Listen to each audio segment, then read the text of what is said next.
So இன்றைக்கி வந்து we are going to continue the previous chapter.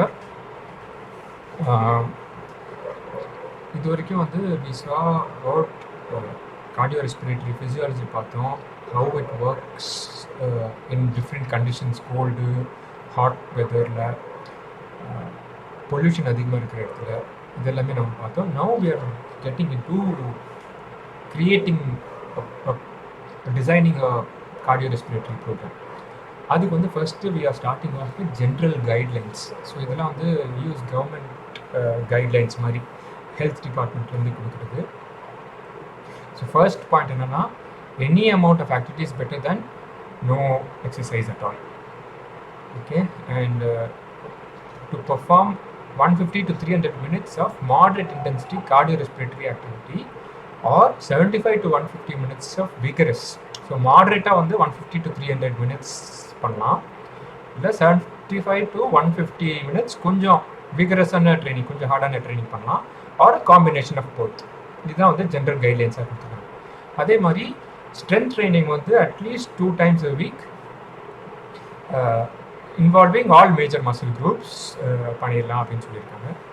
அதே மாதிரி clients can should also enjoy the exercise experience. பிடிக்காத exercise எதுவும் பண்ணக்கூடாது, ஸோ தட் அடியரன்ஸ் இருக்காது, கன்சிஸ்டன்சி இருக்காது. ஸோ ஒரு பர்சனுக்கு வந்துட்டு சைக்கிளிங் பிடிக்காது அப்படின்னா அவங்களுக்கு சைக்கிளிங் கொடுத்து யூஸே இல்லை இந்த மாதிரி. அதே மாதிரி there is a dose response. Dose response எப்படின்னா, நீங்கள் கொஞ்சம் அதிகமான டோஸ் ட்ரைனிங் கொடுத்தோன்னா அதிகமான பெனிஃபிட்ஸ் இருக்கும். Okay, so the greater benefits are achieved with increased volumes of training.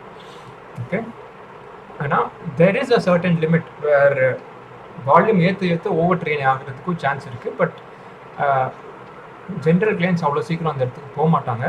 அதனால தான் வந்து ஒரு ஒரு ஒரு பிளாங்கெட் ஸ்டேட்மெண்ட்டாக greater benefits are achieve with increased volumes அப்படின்னு சொல்லியிருக்காங்க.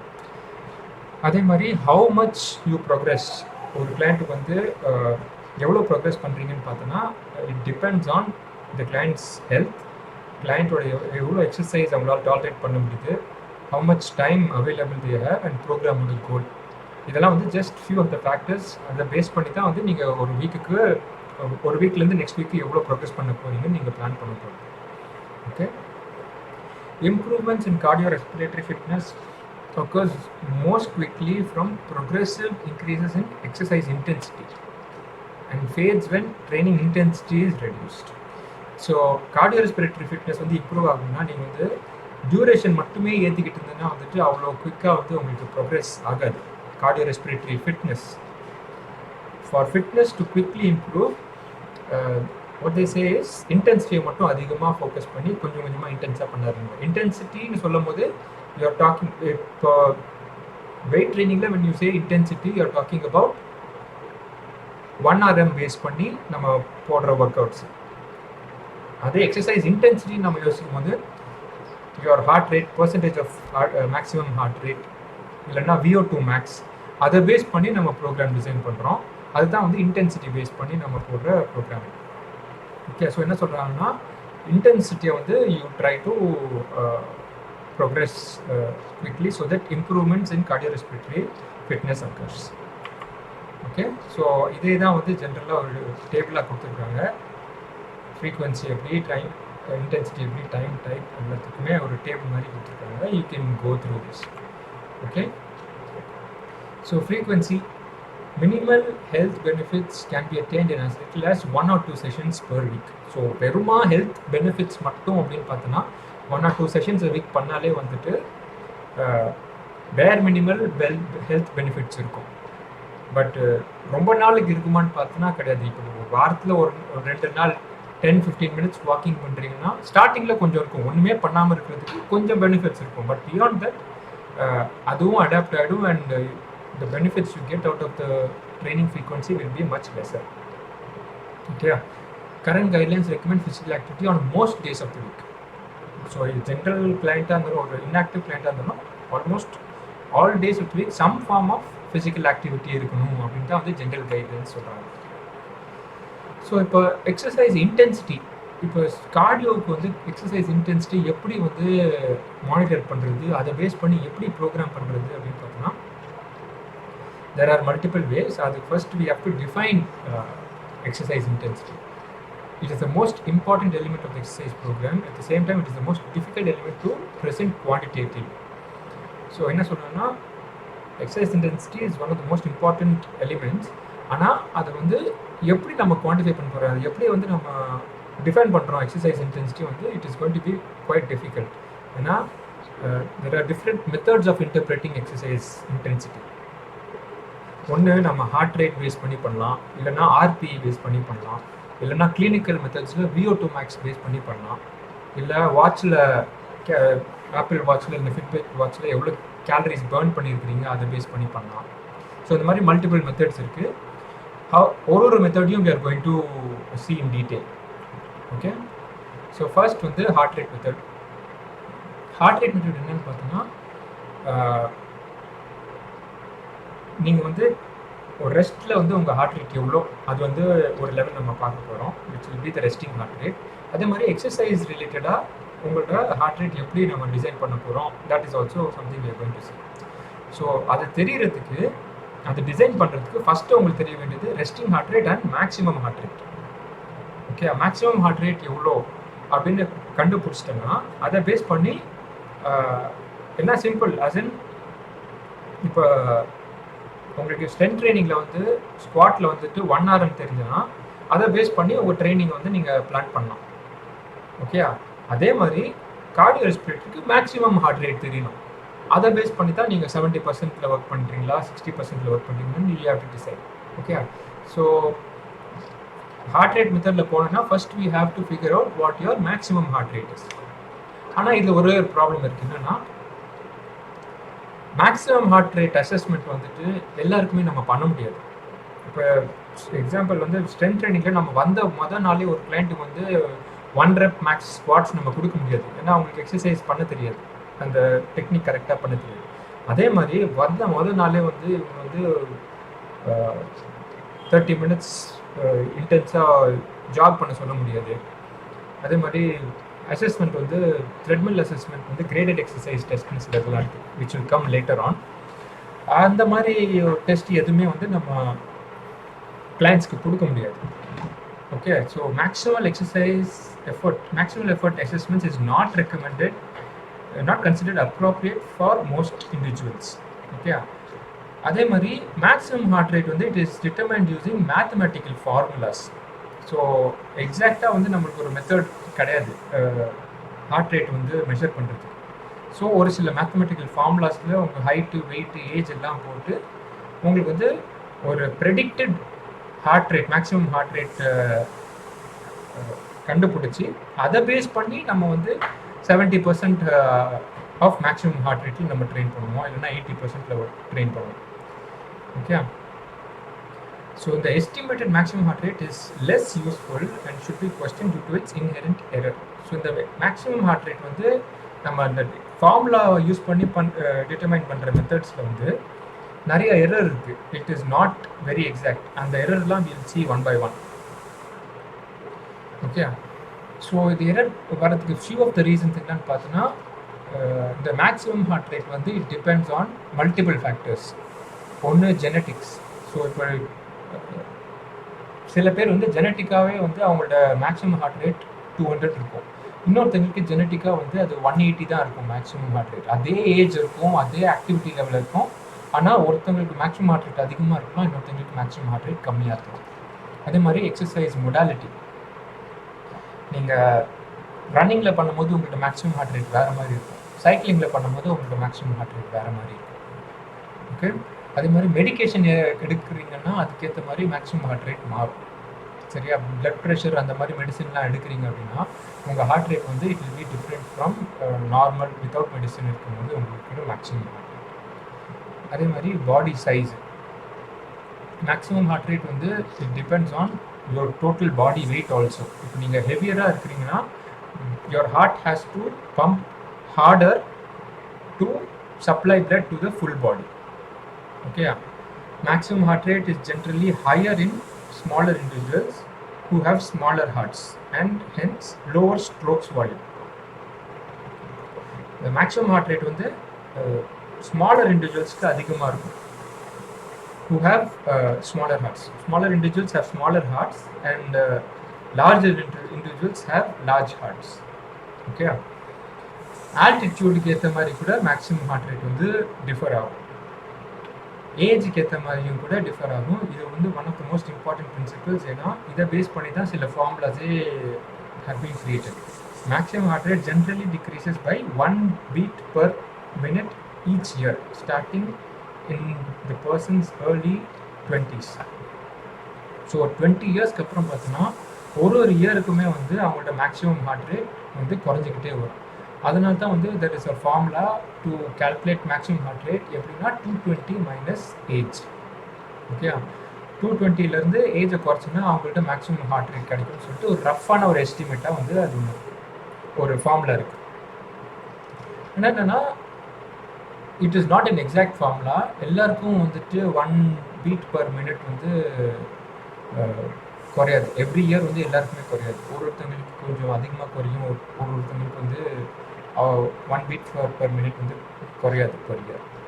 ஓகே, அதே மாதிரி maximum heart rate does not correlate strongly with performance and is generally not influenced by training. So இப்போ மேக்ஸிமம் ஹார்ட் ரேட் வந்து இப்போ லெட்ஸ் சே ஒரு இண்டிவிஜுவலுக்கு வந்து நீங்கள் மேக்ஸிமம் ஹார்ட் ரேட் ஃபார்முலா வச்சு கண்டுபிடிக்கிறீங்க. 220 minus ஏஜ் விச் இஸ் 200 தான் வந்து மேக்ஸிமம் ஹார்ட் ரேட்னு கண்டுபிடிக்கிறீங்கன்னா, ட்ரைனிங்கை இன்டென்ஸாக பண்ணுறீங்க, செம்மையாக கார்டியோ இன்டென்ஸாக ட்ரெயின் பண்ணுறீங்க, ஹில்லில் போய் ட்ரெயின் பண்ணுறீங்க, பீச்சில் போய் ட்ரெயின் பண்ணுறீங்க, அப்படி பண்ணனா உங்கள்கிட்ட மேக்ஸிமம் ஹார்ட் ரேட் இன்க்ரீஸ் ஆகுமா? எனிபடி? ஆனால் புரியலண்ணா, ஒரே வாட்டி சொல்லுங்கண்ணா. நீங்கள் வந்து உங்கள்கிட்ட மேக்ஸிமம் ஹார்ட் ரேட் வந்து கண்டுபிடிக்கிறீங்க ஃபார்முலா வச்சு. Let's say 220 minus age. இப்போ 20 year old இருக்கிறீங்க, 220 minus ஏஜ் போட்டு 200 உங்கள்கிட்ட மேக்ஸிமம் ஹார்ட் ரேட்னு ஃபார்முலா மெத்தடில் கண்டுபிடிக்கிறோம். இதுக்கப்புறம் வந்து நீங்கள் ட்ரைனிங் நல்லா இன்டென்ஸாக பண்ணுறீங்க. இன்டென்ஸாக ட்ரைனிங் ஹில்லில் பீச்சில் எல்லாம் ட்ரைனிங் பண்ணி பார்க்குறீங்க. உங்களோட மேக்ஸிமம் ஹார்ட் ரேட் ஏறுமா இறங்குமா அதே மாதிரி இருக்குமா? ஆனா ஒரு ஸ்டாப் ஆயிரும்லனா ஸ்ட்ரோக் வால்யூம் தான் ஏறும்னா. எல்லாரும் ஒன்னொன்னா சொல்லுங்க, ஒரே நேரத்தில் எல்லாரும் ஆன்சர் பண்ற மாதிரி கேட்கல எனக்கு கிளியரா. ஸ்ட்ரோக் வால்யூம் தான் இன்க்ரீஸ் ஆகும்னா, மேக்ஸிமம் ஹார்ட் ரேட் அப்படியே தான் இருக்கும். மேக்ஸிமம் ஹார்ட் ரேட் அப்படியே இருக்கும். வேற any other answer? Heart rate கம்மியாகும் போக போக. ஹார்ட் ரேட் கம்மியாகும். மேக்ஸிமம் ஹார்ட் ரேட் நம்ம பேசுறோம், வெறும் ஹார்ட் ரேட் கிடையாது, மேக்ஸிமம் ஹார்ட் ரேட். நீங்க சொல்றது வந்து ரெஸ்டிங் ஹார்ட் ரேட். ஆனா இன்க்ரீஸ் ஆயிட்டே இருக்கும் ஒரு லெவல்ல, அதுக்கு அப்புறம் இன்க்ரீஸ் ஆகாது, ஸ்டாப் ஆயிடும். அது அப்படியே மெயின்டைன் ஆகும். Okay okay. ஸோ என்னன்னா மேக்ஸிமம் ஹார்ட் ரேட் வந்து ஒரு சர்டன் லெவல் வரைக்கும் போகும், அதுக்கு மேலே இட் வில் ஸ்டாப். ஏன்னா மேக்ஸிமம் ஹார்ட் ரேட் வந்து it is not something which is going to keep adapting. அதுக்கேற்ற மாதிரி உங்களுக்கு ஸ்ட்ரோக்ஸ் வால்யூம் வந்து it can increase. Okay, strokes volume ஏறும். The amount of blood pumped by the heart in a single beat வந்து increase ஆகும். அதுவும் கூட ஒரு சர்டன் பர்சன்டேஜ் வரைக்கும் ஏறும். அதுக்கப்புறம் தட் வில் அடாப்ட். நிறைய சேஞ்சஸ் எங்கே நடக்கும்னா செல்லுலார் லெவலில் தான் நடக்கும். இந்த sense that capillary density increase ஆகும். ஆக்சிஜன் எப்படி வந்து it is being pulled from the blood into the muscle or pushed from the lungs out, I mean from the atmosphere in, and லங்ஸ்லேருந்து எப்படி carbon dioxide is pushed out, அந்த மாதிரி இடத்துல தான் வந்துட்டு உங்களுக்கு அடாப்டேஷன்ஸ் அதிகமாக நடக்கும். மேக்ஸிமம் ஹார்ட் ரேட்லேயும் ஸ்ட்ரோக்ஸ் வால்யூம்னா ஸ்டார்டிங் ஒரு சர்டன் பர்சன்டேஜ் வரைக்கும் நடக்கும் இனிஷியலாக, but then it will plateau. Okay, it may even become lowered with training. So maximum heart rate வந்து ஆஸ் யூ புஷ் ஹார்டர் உங்களோட மேக்ஸிமம் ஹார்ட் ரேட் வந்து it can become lesser also. Okay, because of expanded blood volume and strokes volume. Strokes volume ஏறுறதுனால அவங்களுக்கு maximum heart rate வந்து குறையிறதுக்கும் chances இருக்குது. But initially ரொம்ப கம்மியாக இருக்கும்போது அங்கேருந்து கொஞ்சம் ஏறும், ஸ்டாண்டர்ட் ஆகி அதுக்கப்புறம் ஸ்லோ கொஞ்சம் குறைய ஆரம்பிச்சிடும் maximum heart rate. Okay, significant concern with using maximum heart rate to design training intensities stems from the fact that discrepancies in resting heart rate are not taken into consideration. So இப்போ நம்ம maximum heart rate வந்து நம்ம base பண்ணி நம்ம program design பண்ணுறோம் அப்படின்னா அதில் ஒரு மெயின் ப்ராப்ளம் இருக்குன்னா அதில் ரெஸ்டிங் ஹார்ட் ரேட்டை நம்ம கணக்கெடுக்கிறது இல்லை. ஸோ எக்ஸாம்பிள் இப்போ 2 இண்டிவிஜுவல்ஸ் இருக்கிறாங்க, 2 பேருக்கும் வந்துட்டு ஏஜ் வந்து 20. ஓகே, அப்போ ஃபார்முலா வைஸ் பார்த்தோன்னா 2 பேருக்குமே வந்து maximum heart rate 220 minus age which is 200 தான் மேக்ஸிமம் ஹார்ட் ரேட். ஓகே, ஆனால் சப்போஸ் இப்போ 2 இண்டிவிஜுவல்ஸ் 2 பேரும் சேம் ஏஜ், அவங்களோட ரெஸ்டிங் ஹார்ட் ரேட் இவங்க சும்மா படுத்துக்கிட்டு இருக்கும்போது பார்த்தோன்னா ஒருத்தவங்களுக்கு வந்து ரெஸ்டிங் ஹார்ட் ரேட் 70 இருக்குது, இன்னொருத்தவங்களுக்கு ரெஸ்டிங் ஹார்ட் ரேட் 50 இருக்குது. அப்படின்னா அவங்க ஸ்டார்டிங் பாயிண்ட்டே வந்துட்டு டிஃப்ரெண்ட்டாக இருக்குது. புரியுதா? ஸோ ரெஸ்டிங் ஹார்ட் ரேட் இவ்வளோ அண்ட் மேக்ஸிமம் ஹார்ட் ரேட் 2 பேருக்கும் சேமாக இருக்குது ஃபார்முலா வைஸ் பார்த்தோன்னா. ஸோ ஒருத்தங்களுக்கு வந்துட்டு கம்மியாக தான் வந்து 70லேருந்து 200 வரைக்கும் தான் அவங்களுக்கு வந்து ப்ரோக்ரஸ் இருக்குது. ஆனால் இவங்களுக்கு பார்த்தா 50லேருந்து 200 வரைக்கும் ப்ரோக்ரஸ் பண்ணலாம். ஸோ வெறும் ஃபார்முலா வச்சு வெறும் மேக்ஸிமம் ஹார்ட் ரேட் வச்சு மட்டுமே நம்ம ப்ரோக்ராம் டிசைன் பண்ணோன்னா that will become a flaw. ஏன்னா 2 பேருக்கும் ஸ்டார்டிங் பாயிண்ட் வந்து சேம் கிடையாது. ஸோ அதனால தான் வந்துட்டு நெக்ஸ்ட் செட் ஆஃப் ப்ரோக்ரஸ் கொண்டு வரதுக்கு ரிசர்ச் என்ன பண்ணாங்கன்னா அந்த மேக்ஸிமம் ஹார்ட் ரேட் கண்டுபிடிக்கிற ஃபார்முலாலே வந்துட்டு ரெஸ்டிங் ஹார்ட் ரேட்டையும் உள்ளே கொண்டு வந்தாங்க. ஓகே, அந்த ஃபார்முலாஸ்லாம் நெக்ஸ்ட்டு இதுக்கப்புறம் வரும். So high volume or intensities that are too vigorous for a client increases the risk of injury and creates a negative experience. So நம்ம வந்து இப்போ பார்த்தோன்னா maximum heart rate training formula வச்சு நம்ம ப்ரோக்ராம்ஸ் போடுறோம்னா அது ரொம்ப ஹை வால்யூம் நம்ம ட்ரைனிங் கொடுத்துட்டோம்னா இன்ஜுரி ரிஸ்க் ஆகிறது சான்சஸ் இருக்குது. ஆனால் அதே நேரத்தில் ரொம்ப அண்டர் ட்ரெயின் பண்ணிட்டோம்னா கிளைண்ட் வந்து போர் ஆகி சஃபிஷியன்ட் ரிசல்ட்ஸ் இல்லைன்னா வந்து சீக்கிரமாக குவிட் பண்ணிடுவாங்க. Risk of serious cardiovascular complications during exercise is in previously physically inactive individuals is associated with inappropriately high exercise intensity. So இப்போது இன்டென்சிட்டி தான் வந்துட்டு உங்களுக்கு குயிக்காக வந்து கார்டியோவாஸ்குலர் ப்ரோக்ரஸ் வந்து காமிக்க போகுது. ஆனால் அதே நேரத்தில் intensity is the reason why risk of injuries or any physical complications வரதுக்கு சான்சஸும் வந்து ஹையர் வந்து எக்ஸசைஸ் இன்டென்சிட்டி நம்ம ஏற்றுறதுனால தான். பெருசாக நீங்கள் டியூரேஷன் ஏற்றுறதுனால வந்துட்டு பயங்கரமான ஒரு cardiovascular risk out. It is not going to happen as often as when you increase your exercise intensity. Okay, guiding exercise on the basis of percentage of estimated heart rate based maximum heart rate is strongly discouraged. So training வந்து maximum heart ரேட்டை வச்சு மட்டுமே base பண்ணி நீங்கள் வந்து program design பண்ணுறீங்கன்னா அது வந்து it is not a very good idea. It is strongly discourage by ACE. So இப்போ வந்து ஒரு சில ஃபார்முலாஸ் உள்ள வரப்போகுது. கொஞ்சம் கேர்ஃபுல்லாக லிசன் டு திஸ். ஏன்னா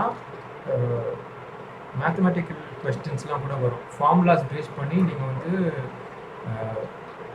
ஹார்ட் ரேட்டை கால்குலேட் பண்ணி பர்சன்டேஜ் எக்ஸசைஸ் ஹார்ட் ரேட் வந்து நீங்கள் கால்குலேட் பண்ணுற மாதிரி ஃபார்முலாஸ்லாம் வரும். அந்த மாதிரி கொஸ்டின்ஸ்லாம் வரும். So you will have to be very clear about all these things. So இப்போ எஸ்டிமேட்டட் மேக்ஸிமம் ஹார்ட் ரேட் கண்டுபிடிக்கிறதுக்கு 3 ஃபார்முலா காமிச்சிருக்காங்க. இதுதான் வந்து ஸ்டாண்டர்ட், இதுதான் ஓல்டஸ்ட் ஃபார்முலா. இதுதான் 220 மைனஸ் ஏஜ்.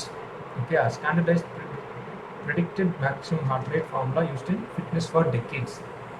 இதில் வந்து ஸ்டாண்டர்ட் டீவியேஷன், நீங்கள் வந்து ஸ்டாண்டர்ட் டீவியேஷன் வர இடத்துலலாம் வந்து எரர்னு ஞாபகம் வச்சுக்கோங்க. ஓகே, ஸோ ஸ்டாட்டிஸ்டிக்கல் அனாலிசிஸ் பண்ணி எரர் என்ன கண்டுபிடிச்சாங்கன்னா, இப்போ 220 மைனஸ் ஏஜ் ஃபார்முலா போட்டு நான் ஒருத்தனோட heart rate maximum heart rate கண்டுபிடிக்கிறேன். ஓகே, சப்போஸ் அந்த பர்சனோட ஹார்ட் ரேட் வந்து ஏஜ் வந்து 200 வச்சுக்கோங்க. சாரி 20 ஏஜ் வந்து 20. So maximum heart rate formula வச்சு பார்த்தோன்னா 220 மைனஸ் ஏஜ் பார்த்தோன்னா 200 பீட்ஸ் பர் மினிட் வருது. இதுதான் மேக்ஸிமம் ஹார்ட் ரேட்டு. ஆனால் இந்த எம்ஹெச்ஆர் ஃபார்முலா, இந்த ஃபார்முலாக்கு எரர் பார்த்தோன்னா plus or minus 12 beats per minute அப்படின்னு சொல்லியிருக்காங்க. First standard deviation. Second standard டிவியேஷனுக்கு 24 பீட்ஸ் பர் மினிட்னு கொடுத்துருக்காங்க. ஓகே, இது உங்களுக்கு ஸ்டாட்டிஸ்டிக்ஸ் தெரியலன்னா பரவாயில்ல, நீங்கள் இந்த நம்பர்ஸை மட்டும் ஞாபகம் வச்சுக்கோங்க. ஃபஸ்ட்டு செட் ஆஃப் எரர் வந்து 12 beats per minute. Second larger error பார்த்தோன்னா 24 பீட்ஸ் பர் மினிட் அப்படின்னு. ஸோ என்னன்னா ஃபர்ஸ்ட் எரர் பார்த்தோன்னா 68% போட்டிருக்கு, செகண்ட் எரர் 95. இது வந்து ஸ்டாண்டர்ட் நம்பர்ஸ். ஓகேயா, ஸ்டாட்டிஸ்டிக்ஸில் இது ரெண்டும் வந்து ஸ்டாண்டர்ட் நம்பர், 68% அண்ட் 95%. ஸோ என்ன அர்த்தம்னா, இப்போ ஒருத்தங்களுக்கு வந்து நான் ஃபார்முலா வச்சு நான் கண்டுபிடிக்கிறேன், எம்ஹெச்ஆர் ஃபார்முலா வச்சு நான் வந்து மேக்ஸிமம் ஹார்ட் ரேட் கண்டுபிடிக்கிறேன்னா, அந்த பர்சனோட heart rate maximum beats per minute வந்து இட் கேன் பி 200லேருந்து plus or minus 12 beats per minute.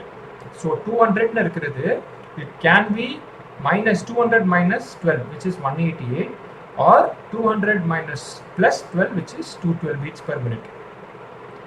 So இந்த 188லேருந்து 212 வந்து 68% ஆஃப் த பாப்புலேஷனுக்கு வந்துட்டு அவங்களோட maximum heart rate will fall.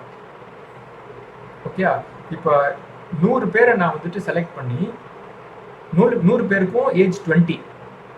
Okay, அவங்களுக்கு வந்து நான் வந்து ரிசர்ச் பண்ணி பார்த்தேன்னா ஃபார்முலா வைஸ் வந்து அவங்களோட மேக்ஸிமம் ஹார்ட் ரேட் 188லேருந்து 212க்குள்ளே இருக்கும் மேக்ஸிமம் ஹார்ட் ரேட். அதே 20 ஏஜில் வந்து அந்த 100 பேரில் நான் 95%க்கு பார்த்தேன்னு வச்சுக்கோங்களேன், 95% பீப்புளோட நான் ஹார்ட் ரேட்டை செக் பண்ணி பார்த்தேன்னா, மேக்ஸிமம் ஹார்ட் ரேட் செக் பண்ணி பார்த்தேன்னா அவங்களுக்கு வந்து plus or minus 24 beats per minute which is 200 plus 24, 200 minus 24. Okay, 176 beats per மினிட்லேருந்து 224 பீட்ஸ் பர் மினிட் வரைக்கும் அவங்களோட மேக்ஸிமம் ஹார்ட் ரேட் வந்து இது நடுவில் எங்கே வேணா இருக்கலாம். புரியுது அந்த கான்செப்ட்?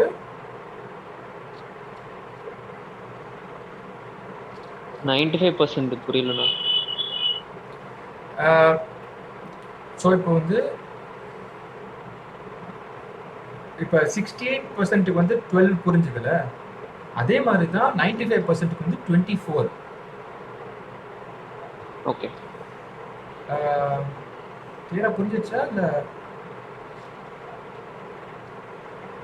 புரிஞ்சுச்சு. ஓகே, கொஞ்சம் வந்து நீங்கள் as you get comfortable with all this உங்களோட லேர்னிங் வந்து டோட்டலாக டிஃபர் ஆகிக்கிட்டே இருக்கும். இந்த சென்ஸ் தட் ஃபர்ஸ்ட் நீங்கள் எக்ஸசைஸ் ஃபிசியாலஜி பேசிக்ஸ் படிப்பீங்க, அதுக்கப்புறம் you will have to learn statistics. Okay, statistics படிக்கும் போது தான் வந்து எரர் பற்றி உங்களுக்கு புரியும், ஹவு ரிசர்ச் இஸ் டன், அதெல்லாமே புரியும். ஓகே, அது வந்து it will take some time. இப்போதைக்கு ஒரு ப்ராட் அண்டர்ஸ்டாண்டிங்க்கு நீங்கள் ஸ்டாண்டர்ட் டிவிஷன்னா எரர் அப்படின்னே ஞாபகம் வச்சுக்கோங்க. ஓகே, நான் ரேண்டமாக ஒருத்தனை ஒருத்தங்களை பிக் பண்ணி அவங்களுக்கு வந்து ஹார்ட் ரேட்டை நான் செக் பண்ணேன்னா அவங்களுக்கு எரர் வந்து 68% எரர் எவ்வளோ இருக்கும், 95% எரர் எவ்வளோ இருக்கும், அதை வந்து we are figuring out using this. Numbers மட்டும் ஞாபகம் வச்சுக்கோங்க. ஃபஸ்ட்டு ஸ்டாண்டர்ட் டிவிஷன் வந்துட்டு 12 beats per minute, second standard division வந்து plus or minus 24 beats per minute. இது வந்து எம்ஹெச்ஆர் ஃபார்முலா. அது வந்து இந்த 12 to 24 வந்து ரொம்ப பெரிய கேப்பாக இருக்கிறனால அதை வந்து இன்னும் ஷார்டன் பண்ணணும், எரரை வந்து இன்னும் குறைக்கணும்னு சொல்லிட்டு தான் வந்து நெக்ஸ்ட் செட் ஆஃப் ஃபார்முலாஸ் வந்துச்சு. ஓகே, இது வந்து ரீசெண்டாக ஒரு 10-20 இயர்ஸில் கண்டுபிடிச்ச ஃபார்முலாஸ். டனாக்கா எம்ஹெச்ஆர் ஃபார்முலா, இன்னும் கெலிஷ் எம்ஹெச்ஆர் ஃபார்முலா. இது 220 மைனஸ் ஏஜுக்கு பதிலாக 208 மைனஸ் 0.7 into ஏஜ். இந்த எரர் இந்த ஃபார்முலா யூஸ் பண்ணனா இந்த ப்ளஸ் ஆர் மைனஸ் 12ன்னு இருக்கிறது ப்ளஸ் ஆர் மைனஸ் 7ன்னு ஆச்சு. So this is a better error. Next set. So இப்போ நம்ம எய்ம் வந்து 200 கிட்ட நம்ம கரெக்டாக அக்யூரேட்டாக ஃபார்முலா வந்து கண்டுபிடிக்கணும். ஆனால் இந்த எம்ஹெச்ஆர் ஃபார்முலா வந்து ரொம்ப ப்ராடாக இருக்குது. அதே வந்து இந்த நெக்ஸ்ட் செட் ஆஃப் 2 ஃபார்முலாஸ் வந்து 200லேருந்து 193 to 207க்குள்ள வரைக்கும் கொண்டு வந்துருச்சு இந்த ஃபார்முலா. ஃபார் எக்ஸாம்பிள் ஓகே, அது எக்ஸாக்டாக கிடையாது, இந்த ஃபார்முலாவில் போட்டால் தான் தெரியும். அதே மாதிரி இன்னொரு ஃபார்முலா வந்து Gellish formula 206.9 minus 0.67 into age. இதுக்கும் வந்து standard division plus or minus 7 beats per minute. Okay, accurate programming with MHR requires actual MHR. Okay, so நம்ம ப்ரோக்ராமிங் வந்து MHR பேஸ் பண்ணி மேக்ஸிமம் ஹார்ட் ரேட் வச்சு நம்ம ப்ரோக்ராம் போட போகிறோன்னா ஆக்சுவல் MHR வந்து நம்ம கண்டுபிடிக்கணும். Again which is not practical for clients and trainers. ட்ரைனர்ஸ்க்கும் ஒரு ரிஸ்க்கு தான். கிளைண்ட் வந்து மேக்ஸிமம் ஹார்ட் ரேட் நம்ம புஷ் பண்ணோம்னா அவங்களுக்கு ஏதாவது ஒரு காம்ப்ளிகேஷன்ஸ் திடீர்னு ஏதாவது ஆகிறதுக்கு சான்ஸ் இருக்குது. ஓகே, ஸோ நெக்ஸ்ட் பார்த்தோன்னா நம்ம வந்து MHR யூஸ் பண்ணும் போது இருக்கிற ஒரு ப்ராப்ளம் பார்த்தோம், விச் இஸ் உங்களோட ஹார்ட் ரேட் வந்து மேக்ஸிமம் மட்டும்தான் பார்க்குறோம், மினிமம் ஸ்டார்டிங் பாயிண்ட்டை நம்ம பார்க்குறது இல்லை இல்லையா? ஸோ அதனால தான் வந்துட்டு ஹார்ட் ரேட் ரிசர்வ் மெத்தட்னு ஒன்று வந்தது. ஹார்ட் ரேட் ரிசர்வ் மெத்தட்னா என்னன்னா, நம்ம வந்து மேக்ஸிமம் ஹார்ட் ரேட் வச்சு மட்டும் பார்க்காம ரெஸ்டிங் ஹார்ட் ரேட் வச்சு பார்த்து அவங்க ரிசர்வ் ஹார்ட் ரேட் எதுக்குள்ளே அவங்க ட்ரெயின் பண்ணுறாங்கன்னு பார்க்குறோம். ஸோ மேக்ஸிமம் ஹார்ட் ரேட் எவ்வளோ, ரெஸ்டிங் ஹார்ட் ரேட் எவ்வளோ, இது ரெண்டுத்துக்கும் நடுவில் தான் வந்து நம்ம டார்கெட் ஹார்ட் ரேட் வைக்க போகிறோம், எக்ஸசைஸ்க்கான heart rate. So heart rate reserve formula என்னன்னா maximum heart rate minus resting heart rate. So 220 இப்போ எஸ்டிமேட்டட் மேக்ஸிமம் ஹார்ட் ரேட் வந்து 200 ஏஜ் பேஸ் பண்ணி, ரெஸ்டிங் ஹார்ட் ரேட் வந்து 70. ஸோ இந்த நடுவில் இருக்கிற ஹார்ட் ரேட் மட்டும்தான் வந்துட்டு நம்ம ஒர்க் பண்ண போகிற heart rate, which is heart rate reserve. So இந்த ஹார்ட் ரேட் ரிசர்வ் வச்சு நம்ம வந்து இன்டென்சிட்டி ஆஃப் ட்ரைனிங் நம்ம பிளான் பண்ண போகிறோம். ஸோ நம்ம வந்து 70% of heart rate reserve plan பண்ணுறோன்னா 130 into 70%, which is 90 beats per minute plus resting heart rate. ஓகேயா? ஸோ அதை இப்போ பேஸ் போட்டோன்னா வந்து உங்களுக்கு 161 beats per minute is your training heart rate. So training heart rate வந்து 70%ல் பண்ணுறீங்கன்னா ஃபஸ்ட்டு இந்த ரிசர்வ்க்கு வந்து நீங்கள் கால்குலேட் பண்ணிடுவீங்க. அதுக்கப்புறம் நீங்கள் சும்மா நிற்கும் போதே எப்படியும் வந்துட்டு உங்களோட ரெஸ்டிங் ஹார்ட் ரேட் 70 இருக்குது. ஸோ 70க்கு மேலே you should push 91 beats per minute extra, which is 161 beats per minute உங்களோட ஹார்ட் ரேட் இருந்துச்சுன்னா நீங்கள் 70% இன்டென்சிட்டியில் ஒர்க் பண்ணுறீங்கன்னு அர்த்தம். ஸோ டார்கெட் ஹார்ட் ரேட் வந்து heart rate reserve into what percentage of intensity, இது தனியாக கால்குலேட் பண்ணிவிட்டு அதுக்கப்புறம் தனியாக you add resting heart rate to the answer. இது வந்து ப்ராக்கெட்டில் இருக்குது, அது ஞாபகம் வச்சுக்கோங்க. நீங்கள் ஃபுல்லாத்துக்கும் சேர்த்து பர்சன்டேஜ் கால்குலேட் பண்ணக்கூடாது. இதில் இந்த ரெஸ்டிங் ஹார்ட், இந்த ஹார்ட் ரேட் ரிசர்வ் ஃபார்முலாவுக்கு நீங்கள் கால்குலேட் பண்ணுற ஆன்சரை உங்கள்கிட்ட பர்சன்டேஜ் ஆஃப் ட்ரைனிங் ஹார்ட் ரேட்டை பேஸ் பண்ணி மல்டிப்ளை பண்ணி அதோட சேர்த்து you will add resting heart rate to it. புரியுதா இந்த கான்செப்ட்?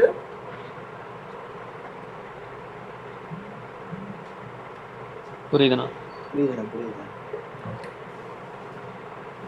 இந்த ஃபார்முலாஸ் கண்டிப்பாக முக்கியம். 1 or 2 questions இதை பேஸ் பண்ணியே வரும். புரியலன்னா கூட இன்னும் கொஞ்சம் பொறுமையாக இந்த சாப்டர் வந்துட்டு இந்த சாப்டர் ஸ்பெசிஃபிக்காக வந்து கால்குலேஷன்ஸ்க்குன்னு கொஞ்சம் எக்ஸ்ட்ரா டைம் ஸ்பெண்ட் பண்ணி யூ ஸ்டடி. இதுக்குன்னே சில sample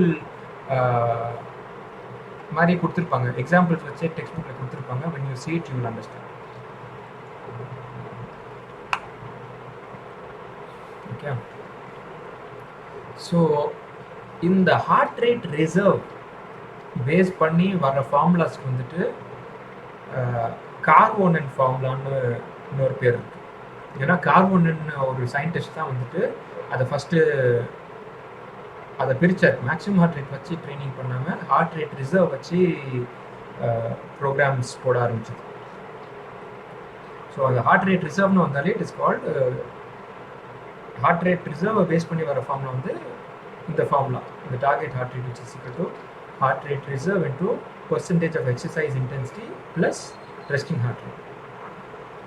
okay, actual programming with heart rate reserve requires. Okay, இது பார்த்தாச்சு. ஸோ இந்த கார்போனன் ஃபார்முலா பார்த்தோன்னா அந்த எரரை வந்து இன்னும் கொஞ்சம் ரெடியூஸ் பண்ணிருச்சு. ஆனால் இதுலேயும் கொஞ்சம் இந்த ஆக்யூரேசி இஷ்யூஸ் இருக்குது. என்ன மாதிரி எதுன்னு பார்த்தோன்னா, நீங்கள் கார்பன் ஃபார்மில் ஹார்ட் ரேட் ரிசர்வ் கண்டுபிடிக்கிறீங்க. ஆனால் அதுக்கு முன்னாடி இந்த கார்பன் அண்ட் ஃபார்முலாலே வந்துட்டு மேக்ஸிமம் ஹார்ட் ரேட்டும் கண்டுபிடிக்கணும், ரெஸ்டிங் ஹார்ட் ரேட்டும் கண்டுபிடிக்கணும். ஆனால் அது ரெண்டும் நம்ம எப்படி அது ரெண்டையும் நம்ம கால்குலேட் பண்ணுறது தப்பாக இருந்துச்சுன்னா இந்த கார்பன் அண்ட் ஃபார்முலா யூஸ் பண்ணும்போது ஆன்சர் தப்பாக தானே இருக்கும். So maximum heart rate use பண்ணுறதுக்கு நம்ம ஃபார்முலா யூஸ் பண்ணுறோம், அது ஒரு எரரு. இன்னொன்று ரெஸ்டிங் ஹார்ட் ரேட் நம்ம எப்படி கால்குலேட் பண்ணுறோம்? ரெஸ்டிங் ஹார்ட் ரேட் கால்குலேட் பண்ணணும்னா ஐடியலாக வந்து அந்த கிளைண்ட் வந்து படுத்துக்கிட்டு இருக்கணும். படுத்துக்கிட்டு இருக்கும் போது அவங்க ரெஸ்டிங் ஹார்ட் ரேட் செக் பண்ணால் தான் வந்து இட் வில் பி அக்யூரேட். அதுக்கும் சில கண்டிஷன்ஸ் ப்ராப்பராக அவங்க நைட் என்ன சாப்பிட்ருக்காங்க, ரொம்ப மூவ் பண்ணியிருக்கக்கூடாது, அந்த மாதிரி சில ரூல்ஸ்லாம் இருக்குது. இப்போ நம்ம ரெஸ்டிங் ஹார்ட் ரேட் ஜிம் ஒரு கிளைண்ட் வந்து ஒரு ஜிம்முக்கு வந்தாங்கன்னா நம்ம எப்படி நம்ம ரெஸ்டிங் ஹார்ட் ரேட் மெஷர் பண்ணுவோம்? இப்போ கிளைண்ட் படுத்துருக்குறாங்க, அப்படியே எந்திரிச்சு உட்காந்தாங்கனாலே 5 to 10 beats எக்ஸ்ட்ரா ஏறிடும். ஓகேயா? ஸோ அதே மாதிரி கொஞ்சம் மூவ் பண்ண ஆரம்பிச்சிட்டாங்கல்ல, அவங்க 1 or 2 beats எக்ஸ்ட்ரா மாறிடும். So resting heart rate calculate பண்ணுறதும் வந்துட்டு அதில் ஒரு எரர் இருக்குது. ஸோ மேக்ஸிமம் ஹார்ட் ரேட் கண்டுபிடிக்கிறதுல ஒரு எரர் இருக்குது, ரெஸ்டிங் ஹார்ட் ரேட் கண்டுபிடிக்கிறதுல எரர் இருக்குது. ஸோ அப்படி இருக்கும்போது அது ரெண்டையும் யூஸ் பண்ணுற formula which is Karvonen formula, அதுலேயும் கூட கொஞ்சம் எரர் இருக்குது. ஸோ அதனால தான் வந்து ஏஸ் என்ன சொல்கிறாங்கன்னா, they recommend resting heart rate வந்து இந்த position in which client will exercise. எந்த பொசிஷனில் கிளைண்ட் எக்ஸசைஸ் பண்ணுவாங்களோ அந்த பொசிஷன்லேயே வந்து நீங்கள் ரெஸ்டிங் ஹார்ட் ரேட் வந்து மெஷர் பண்ணுங்கள். ஸோ எந்த பொசிஷனில் நார்மலாக ரெஸ்டிங் எக்ஸசைஸ் பண்ணுவாங்க கிளைண்ட்ஸு? ஒன்று சீட்டட், இல்லைன்னா ஸ்டாண்டிங். சீட்டடில் வந்து உங்களுக்கு வந்து சைக்கிளிங் வந்துடும், சரியா? அதே மாதிரி ஸ்டாண்டிங்கில் ரன்னிங் அண்ட் ஜாகிங் எல்லாமே வந்துடும். ஸோ சீட்டட் ஹார்ட் ரேட் ஒன்று, சீட்டட் ரெஸ்டிங் ஹார்ட் ரேட் ஒன்று மெஷர் பண்ணிடுங்க, ஸ்டாண்டிங்லேயும் ரெஸ்டிங் ஹார்ட் ரேட் மெஷர் பண்ணிடுங்க. அதை பேஸ் பண்ணி நீங்கள் ஃபார்முலாவில் யூஸ் பண்ணுங்க அப்படின்றாங்க. இது வந்து நம்ம ஹார்ட் ரேட்டை பேஸ் பண்ணி மானிட்டர் இன்டென்சிட்டியை மானிட்டர் பண்ணுற மெத்தட் பார்த்தோம். நெக்ஸ்ட் பார்க்க போகிறது ஆர்பிஇ மெத்தட். இது வந்து நம்ம ஏற்கனவே நிறைய பார்த்துட்டோம். So let's not discuss too much. RPE வந்து rating of perceived exertion. Client வந்து ஒரு ஸ்கேல் மாதிரி கொடுத்துக்கோம். இப்போ 0 to 10ல் எவ்வளோ ஹார்டாக இருக்குது உங்களுக்கு ட்ரைனிங் அப்படின்னு நம்ம கிளைண்ட்டு கேட்போம். கிளைண்ட் வந்து சொல்லுவாங்க ஒரு 5 லெவலில் இருக்குன்னா கிட்டத்தட்ட ஓரளவுக்கு டிஃபிகல்ட்டாக இருக்குது, but not very easy, not very difficult, அந்த மாதிரி. அதே மாதிரி கிளைண்ட் ஓடிக்கிட்டு இருக்கும்போது அவங்ககிட்ட கேட்குறோம், கிளைண்ட் வந்து 8 இல்லைன்னா 9 அப்படின்னு சொல்கிறாங்கன்னா ரொம்ப ஹார்டாக இருக்குதுன்னு அர்த்தம். ஓகே, அதை பேஸ் பண்ணி we will design the program. இதுவும் வந்து ஒன் வேலிட் மெத்தட். ஏன்னா எல்லா ட்ரெயினர்ஸும் வந்துட்டு ஹார்ட் ரேட் பேஸ் பண்ணி வந்து போடுறது வந்து it is not ideal. So ஒரு சில இடத்துல வந்துட்டு we will be using RPE based programs will be designing for cardiorespiratory training. Okay, இதில் ஒரே ஒரு முக்கியமான பாயிண்ட் என்னென்னா, கிளைண்ட் வந்து சம்டைம்ஸ் நம்மளை பொறுத்த வரைக்கும் அது 6ன்னு இருக்கும், ஆனால் கிளைண்ட்டை பொறுத்த வரைக்கும் அது 9 மாதிரி இருக்கும். அதே மாதிரி சம்டைம்ஸ் கிளைண்ட் வந்து 7 சொல்லுவாங்க, ஆனால் பட் ஆக்சுவலாக அவங்க 3 தான் வந்து அவங்க 7ன்னு சொல்லுவாங்க. ஏன்னா இது வந்து ரொம்ப சப்ஜெக்டிவ். கிளைண்ட்டுக்கு வந்து அவங்க எவ்வளோ டிஃபிகல்ட்டாக எக்ஸசைஸை பர்சீவ் பண்ணுறாங்க அதை பேஸ் பண்ணி தான் சொல்லுவாங்க. ஓகே, ஸோ அதுலேயும் வந்துட்டு ஒரு சில எரர் இருக்குது. நம்ம வந்து அவங்க 6ன்னு சொன்னாங்கன்னா அது 6 தான் அப்படின்னு நம்ம டிசைடும் பண்ண முடியாது. நான் அந்த 6ன்னு அந்த இன்ஃபர்மேஷன் வருதுன்னா அதை வந்து you should compare it with your knowledge. அவங்க 6ன்னு சொல்கிறாங்க, ஆனால் பயங்கரமாக வேர்த்து ஊற்றுது, பயங்கரமாக மூச்சு வாங்குது, அவங்களால பேசவே முடியல அப்படின்னா மேபி அவங்க வந்து 8 தான் 6ன்னு சொல்கிறாங்க அப்படின்னு நீங்கள் அசியூம் பண்ணிக்கலாம். ஏன்னா சம்டைம்ஸ் வந்து கிளைண்ட்ஸ் வந்து ட்ரெயினரை இம்ப்ரெஸ் பண்ணுறதுக்குனே வந்துட்டு ஈஸியாக இருக்கிற மாதிரி காமிச்சிப்பாங்க. These are all psychological factors. ஓகேவா? அதே மாதிரி ஒரு சில கிளைண்ட்ஸ் வந்துட்டு பேஸ்ட் ஆன் தேர் அப்ரிங்கிங் வந்துட்டு ஒரு சாதாரண பெயினே வந்து பயங்கர அதிகமாக அவங்களுக்கு ஃபீல் ஆகும். ஸோ அவங்க 4ன்னு அவங்க 6ன்னு sorry they will be at let's say 3 தான், ஆனால் அவங்க அதை 6ன்னு சொல்லுவாங்க. ஓகேயா? ஸோ இந்த மாதிரி சில விஷயம்லாம் இருக்குது. These are with subjective assessment of our client சொல்கிறத பேஸ் பண்ணி நம்ம அசஸ் பண்ணுறது. அந்த மாதிரி சில இஷ்யூஸ்லாம் இருக்குது. there are plus and minus to any method of monitoring intensity. Okay, physically inactive individuals find it difficult to use as they find any level of exercise difficult. So இது வரைக்கும் இன்ஆக்டிவாக இருந்தவங்க நீங்கள் எது கொடுத்தாலுமே ஹார்டுன்னு சொல்லுவாங்க. அதே மாதிரி ரொம்ப கண்டிஷன்டு ஒரு ஆத்லீட் இருக்கிறாங்க அப்படின்னா வந்துட்டு நீங்கள் என்ன தான் ஹார்டாக கொடுத்தாலும் அவங்க ஈஸியாக இருக்கிற மாதிரி அவங்க they will perceive it.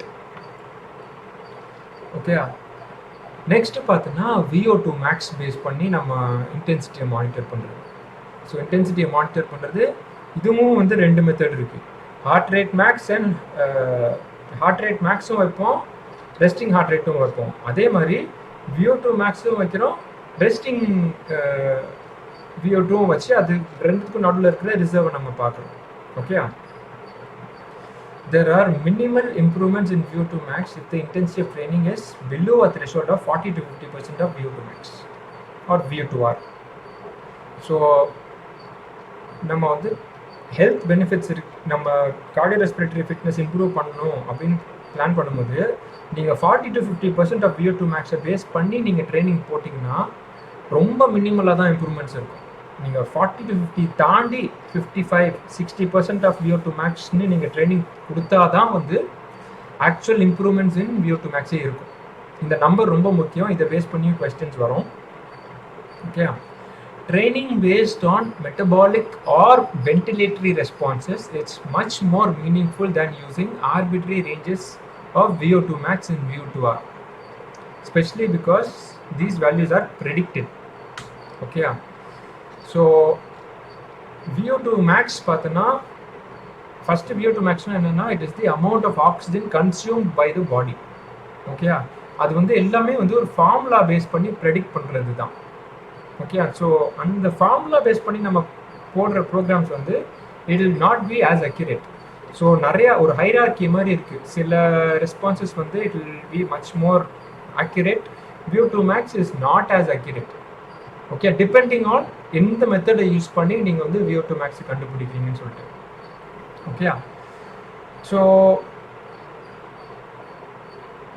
Training intensity வந்து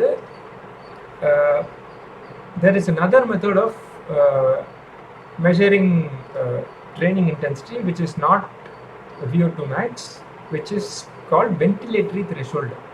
அதை பேஸ் பண்ணியும் இன்னொரு இன்டென்சிட்டி மானிட்டரிங் மெத்தட் வரும் which will come later. அது ஒரு இன்ட்ரடக்ஷன் மாதிரி இங்கே கொடுத்துருக்காங்க. Training intensities that are too far below the first ventilatory threshold yield minimal cardiorespiratory fitness levels. So in the first ventilatory threshold வந்து you can equate it to 40% of VO2 max. Okay, அது ரொம்ப கம்மியாக லைட்டாக walking மாதிரியே பண்ணிக்கிட்டு இருந்தீங்கன்னா வந்து உங்களுக்கு பயங்கரமான பெனிஃபிட்ஸ், கார்டியோரெஸ்பிரேட்டரி பெனிஃபிட்ஸ் இருக்க போகிறது இல்லை. Okay, submaximal assessment that predict VO2 max generally use predicted maximum heart rate. So VO2 max predict பண்ணுறதுக்கு வந்து நம்ம வந்து மேக்ஸிமம் இன்டென்சிட்டி போய் நம்ம கிளைண்ட்டை புஷ் பண்ணி அவங்களோட மேக்ஸிமம் ஹார்ட் ரேட் நம்ம கண்டுபிடிக்க போகிறது இல்லை. ஸோ VO2 max கண்டுபிடிக்கிறதுக்கு ஃபஸ்ட்டு ஒரு சப் மேக்ஸிமல் டெஸ்ட் பண்ணுவோம். அதை பேஸ் பண்ணி ஒரு ஃபார்முலாவில் போட்டு மேக்ஸிமம் எவ்வளோ இருக்கும்னு நம்ம ப்ரெடிக்ட் பண்ணுவோம். சரியா? ஸோ அதனால VO2 max ஃபார்முலாஸ்லேயும் வந்து there are certain errors. Okay, so next பார்த்தோன்னா there is something called METs, metabolic ஈக்குவலன்ட்னு சொல்லுவாங்க. இது வந்து மெஷின்ஸில் ஒரு சில த்ரெட்மில்ஸில் வந்துட்டு முன்னாடி வந்துட்டு இருந்துச்சு. இந்தியாவில் அவ்வளோவா மெட்ஸ் யூஸ் பண்ண மாட்டாங்க. யூஎஸில் வந்து ரொம்ப காமனாக வந்து மெட்ஸை பேஸ் பண்ணி எக்ஸசைஸ் ப்ரோக்ராமிங் கொடுப்பாங்க. ஸோ மெட்ஸ் என்னன்னா வந்து it is basically the amount of oxygen your body is consuming, அதை பேஸ் பண்ணி வந்து you are writing a program. So அதில் வந்து இப்போ நம்ம சும்மா உட்காந்துருக்கும் போது how much of oxygen is being consumed by the bodyன்னு பார்த்தோன்னா 3.5 ml per kg per minute. இதுதான் வந்துட்டு ஒரு ஸ்டாண்டர்ட் ஃபார்முலா. ஓகே, ஸோ அதே மாதிரி எக்ஸசைஸ்க்கு வந்துட்டு ஒரு எக்ஸசைஸுக்கும் வந்துட்டு ஒரு மெட்ஸ் ஒரு ரேட்டிங் கொடுத்துருக்குறாங்க. 5 மெட்ஸ்னால் வந்துட்டு ஒரு செட் ஆஃப் எக்ஸசைசஸ், 10 மினிட்ஸ்னால் வந்து அதோட இன்டென்ஸான எக்ஸசைசஸ். அந்த மாதிரி ஒரு சார்ட் மாதிரி இருக்குது. உங்களுக்கு டேபிள்லேயே இருக்கும், உங்களுக்கு டெக்ஸ்ட் புக்லேயே இருக்கும் ஒரு மெட்ஸ்க்கான ஈக்குவலண்ட் ட்ரைனிங் ஆக்டிவிட்டி. ஸோ அதை பேஸ் பண்ணி வந்து ட்ரைனிங் பிளான் பண்ணுறதும் உண்டு. Okay, so resting metabolic rate is not exactly 3.5 ml for every individual or even in the same person at different times. So the 3.5 ml per kg per minute, it is not exactly the same for all individuals all the time. Sometimes 3.45 இருக்கலாம், இல்லைனா 3.6 இருக்கலாம்.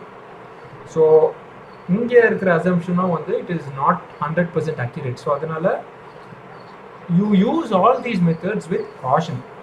Okay, இதை ஒரு ரஃபாக ஒரு estimate மாதிரி பண்ணிவிட்டு அதை base பண்ணி you will start exploring from there. இங்கேருந்து நம்ம எப்படி கிளைண்ட்டுக்கு வந்து ட்ரைனிங் கொடுக்கலாம் அப்படின்னு. The utility of using METs is so substantial that it is more than makes up for its imprecision. So இப்போ கம்பேர்ட் டு VO2 max அந்த மாதிரி வந்துட்டு நீங்கள் ப்ரெடிக்ட் பண்ணி போகிறதுக்கு METs வந்து it is slightly better. Okay, that is what the textbook says.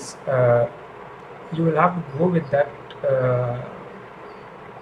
line of thinking itself. அது ஏன் சொல்கிறாங்கன்னா VO2 max கண்டுபிடிக்கணும்னா நீங்கள் ப்ரெடிக்ட் பண்ணணும் அந்த மாதிரிலாம் இருக்குது. இங்கே வந்துட்டு வெயிட்டும் ரிலேட்டடாக வந்து they give some certain formulas. அதை பேஸ் பண்ணி you can predict some intensities of training. Okay, exercising at 5 METs equals to 5 times greater than when at rest. So 5 METs நான் உங்களுக்கு ட்ரைனிங் பண்ணுங்க அப்படின்னு சொன்னேன்னா it means that you are training 5 times harder than you are training at rest, which is 17. இங்கே example கொடுத்துருக்காங்க 5 into 3.5 ml வந்து 17.5 ml per kg per minute அப்படின்னு. இது எல்லாமே வந்துட்டு டிஃப்ரெண்ட் மெத்தட்ஸ் மாதிரி கொடுத்துருக்குறாங்க. You just go through these methods. But actual ப்ராக்டிஸில் பார்த்தீங்கன்னா நீங்கள் வந்து நம்ம அட்லீஸ்ட் இன் இந்தியா நம்ம VO2 max மெட்ஸு பேஸ் பண்ணிலாம் வந்து நம்ம ட்ரைனிங் கொடுக்க போகிறது இல்லை. லைக் மெஜாரிட்டி கொடுக்க மாட்டாங்க. Because it's is not an efficient method and அதில் ஏகப்பட்ட எரர்ஸ் இருக்குது. But you need to know the methods of monitoring intensity. அதனால தான் வந்து ஒரு ரஃபாக ஒரு எஸ்டிமேட் மாதிரி கொடுத்துருக்குறாங்க. Just go through this process. இது ஒன்று in-depth வந்து you can dig deeper and learn. There is so much more to learn about these things, but ஒரு outline மாதிரி தான் கொடுத்துருக்காங்க. That's why I'm just touching on it. ரொம்ப in-depthவும் போல. Okay, so இன்னொரு மெத்தட் ஆஃப் மானிட்டரிங் இன்டென்சிட்டி எப்படின்னு பார்த்தோன்னா எவ்வளோ கேலரிஸ் பர்ன் பண்ணியிருக்கிறோம் அதை பேஸ் பண்ணியும் வந்துட்டு we can figure out the training intensity அப்படின்னு. When the body burns fuel, oxygen is consumed, which yields calories to perform work. So இப்போ நம்ம வந்து ஒர்க் அவுட் பண்ணுறோம் அப்படின்னா வந்துட்டு body is consuming oxygen. Okay, அந்த ஆக்சிஜன் வந்து பர்ன் ஆனால் தான் வந்துட்டு உங்களுக்கு வந்து ஒர்க்கே பண்ண முடியும். ஸோ இந்த ஆக்சிஜன் பார்த்தோன்னா the number of calories which is produced per liter of oxygen consumed varies depending on the fuel utilized. So நம்ம பாடியில் இருக்கிற ஃபேட்டை வந்து பாடி யூஸ் பண்ணுது இந்த ப்ரெசன்ஸ் ஆஃப் ஆக்சிஜன் அப்படின்னா it is 4.69 calories per liter of oxygen. அதே வந்து கார்போஹைட்ரேட்ஸ் யூஸ் பண்ணதுனா வந்துட்டு it is 5.05 calories per liter of oxygen. இது ரெண்டுத்தையும் வந்து ஆவரேஜாக வந்துட்டு 5 calories per liter of oxygen வந்து ஒரு அக்யூரேட் ஒரு எஸ்டிமேட் மாதிரி வச்சு we figure out how much calories is being burnt. இந்த நம்பர் ரொம்ப முக்கியம். How much calories is being burnt by your body அப்படின்னு பார்த்தோன்னா it is equal to 5 calories per liter of oxygen. Okay, இந்த formula ரொம்ப முக்கியம்.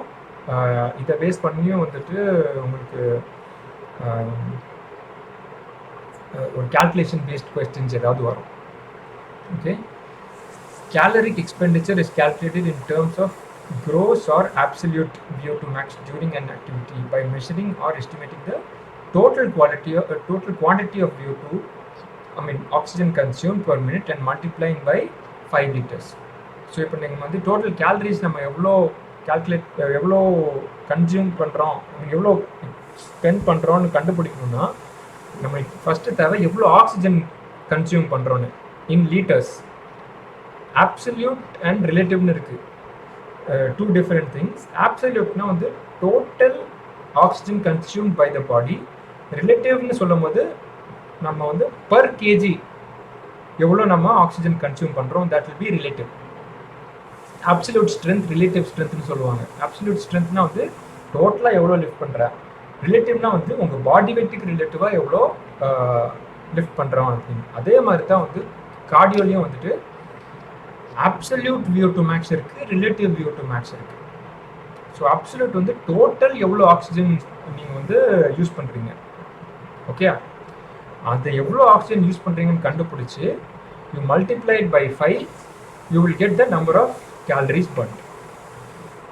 இங்கே வந்து ஒரு எக்ஸாம்பிள் கொடுத்துருக்காங்க. இந்த எக்ஸாம்பிளில் படித்தாலே உங்களுக்கு கொஞ்சம் பெட்டராக புரியும்.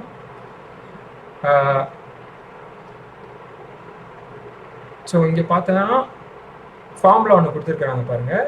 Calories burnt per exercise session is equal to litre of oxygen per minute into 5 calories per liter into minute. இந்த ஃபார்முலா வந்து நீங்கள் அப்படியே மக்கப் பண்ணி தான் ஆகணும். ஸோ இதுதான் வந்துட்டு உங்களுக்கு VO2 மேக்ஸை வந்துட்டு நீங்கள் கன்வெர்ட் பண்ண போகிறது. ஸோ VO2 மேக்ஸ் வந்து உங்களுக்கு VO2 மேக்ஸ் இல்லை, VO2 ஒர்க் அவுட் பண்ணும் போது உங்கள்கிட்ட எவ்வளோ VO2 இருக்குன்னு பார்த்தோன்னா 40 ml per kg per minute இருக்குது. அதுவே உங்கள் வெயிட் வந்து 75 இருக்குன்னா டியூரேஷன் வந்து ஒரு 45 minutes பண்ணுறீங்க அப்படின்னா, ஸோ ஃபஸ்ட்டு வந்து நீங்கள் இந்த ml per kg per minute வந்து liters per minute-ஆக மாற்றணும். ஃபஸ்ட்டு கேஜியை ரிமூவ் பண்ணணும். இந்த கிலோஸை ரிமூவ் பண்ணணும்னா நீங்கள் ஃபஸ்ட்டு வந்து கிலோ மல்டிப்ளை பண்ணி 40 into 75 டோட்டல் எவ்வளோ லீட்டர்ஸ் யூஆர் யூஸிங் அப்படின்னு கண்டுபிடிங்க, litres of oxygen, okay. So 40 into 75 which is 3000 ml. 3000 ml வந்து நீங்கள் லீட்டர்ஸை கன்வெர்ட் பண்ணணும் 3 liters per minute, okay. So இந்த 3 liters a minute இன்டூ என்னது 5 into number of minutes. 3 liters into 5 into 45 which is equal to 675 calories you are burning per for that 45 minutes of workout, okay. திருப்பி repeat பண்ணுறேன், உங்களுக்கு VO2 maths value கொடுத்துருவாங்க. VO2 மேக்ஸ்னால் வந்து maximum work out பண்ணும் போது எவ்வளோ பண்ணுறீங்க அதுதான் வந்து VO2, okay. So VO2 value வந்துடுது. உங்கள் வெயிட்டும் கொடுத்துட்றாங்க, எவ்வளோ நேரம் எக்ஸசைஸ் பண்ணுறீங்கன்னு கொடுத்துட்றாங்க. ml per kg per minuteன்னு இருக்கிறத liters per minuteன்னு நீங்கள் ஃபஸ்ட்டு ஃபார்முலாவை மாற்றணும். ஸோ 40 mlன்னு இருக்கிறத அதை வந்து ml per kg per minuteன்னு இருக்கிறத liters per minuteன்னு மாற்றணும். அதுதான் ஃபஸ்ட்டு ஸ்டெப்பு. ஸோ 40 into 75 போட்டோன்னா உங்களுக்கு 3000 ml வந்துடுது, ml per minuteன்னு. ஸோ இப்போ வந்து கேஜி ரிமூவ் பண்ணியாச்சு. ஸோ இந்த 3 ml ரிமூவ் பண்ணணும்னா என்னது 1000 ml தான் வந்துட்டு 1 liter, ஓகே. ஸோ 3000 ml எவ்வளோ 3 liters. ஸோ 3 liters per minuteன்னு கன்வெர்ட் பண்ணியாச்சு இப்போ. ஸோ இந்த 3 liters of oxygen per minute வருதுன்னா total calories for the work out எவ்வளோ பேர்ன் பண்ணுறோன்னு பார்த்தோன்னா 3 liters per minute into 5 calories per liter. இதை தான் இது ஸ்டாண்டர்டு இந்த ஃபார்முலாவில். 5 வந்து ஃபிக்ஸட் நம்பர், இது மாறாது. 5 calories per liter into 45 which is 675 calories நம்ம அந்த ஒர்க் அவுட்ல நம்ம பர்ன் பண்ணுறோம். புரிஞ்சுது அது? நான் ஒரு டவுட்ண்ணா, நான் இப்போ இந்த 45 மினிட்ஸ்க்கு 675 கேலரிஸ், இந்த 45 மினிட்ஸ் ஆஃப் மாடரேட் இன்டென்சிட்டியா ஹை இன்டென்சிட்டியா, என்ன இன்டென்சிட்டி தான் வந்து நீங்கள் VO2 மேக்ஸ், ஓகே சரியா. இப்போ ஹை இன்டென்சிட்டினா வந்து இந்த 40க்கு பதிலாக 16 இருக்கும், ஓகே ஓகேயா. ஸோ அதான் ஸோ VO2 மேக்ஸ் வந்து கொஞ்சம் எரர்ஸும் இருக்குது. நீங்கள் சம்டைம்ஸ் இன்டென்ஸ் ஹையாக பண்ணிட்டு லோவாக பண்ணுவீங்க. இன்டர்வல் ட்ரைனிங்லாம் பண்ணனா ஹார்ட் ரேட் ஹையாக இருக்கும், அப்புறம் திருப்பி லோவாக இருக்கும், திருப்பி ஹையாக இருக்கும், திருப்பி லோவாக இருக்கும். ஒரு ரஃப் எஸ்டிமேட்டாக தான் நம்ம இதை கால்குலேட் பண்ண முடியும். என்ன ஃபார்முலா வேணால் யூஸ் பண்ணுங்கள், என்ன மாதிரி லேட்டஸ்ட் டெக்னாலஜி வேணால் யூஸ் பண்ணுங்கள், இந்த ஐஃபோன் வாட்ச் எது வேணால் யூஸ் பண்ணுங்கள், it will not B accurate, ஓகேயா. ஏன்னா ஜெனட்டிக்ஸ்க்கு ஏற்ற மாதிரி மாறும், என்ன இன்டென்சிட்டி நீங்கள் ட்ரெயின் பண்ணுறீங்களோ அதுக்கேற்ற மாதிரி மாறும். நம்ம வந்து ஒரு ரஃபா எஸ்டிமேட் தான் நம்ம இந்த 675 கொண்டு வந்திருக்கிறது. Intensity is VO2.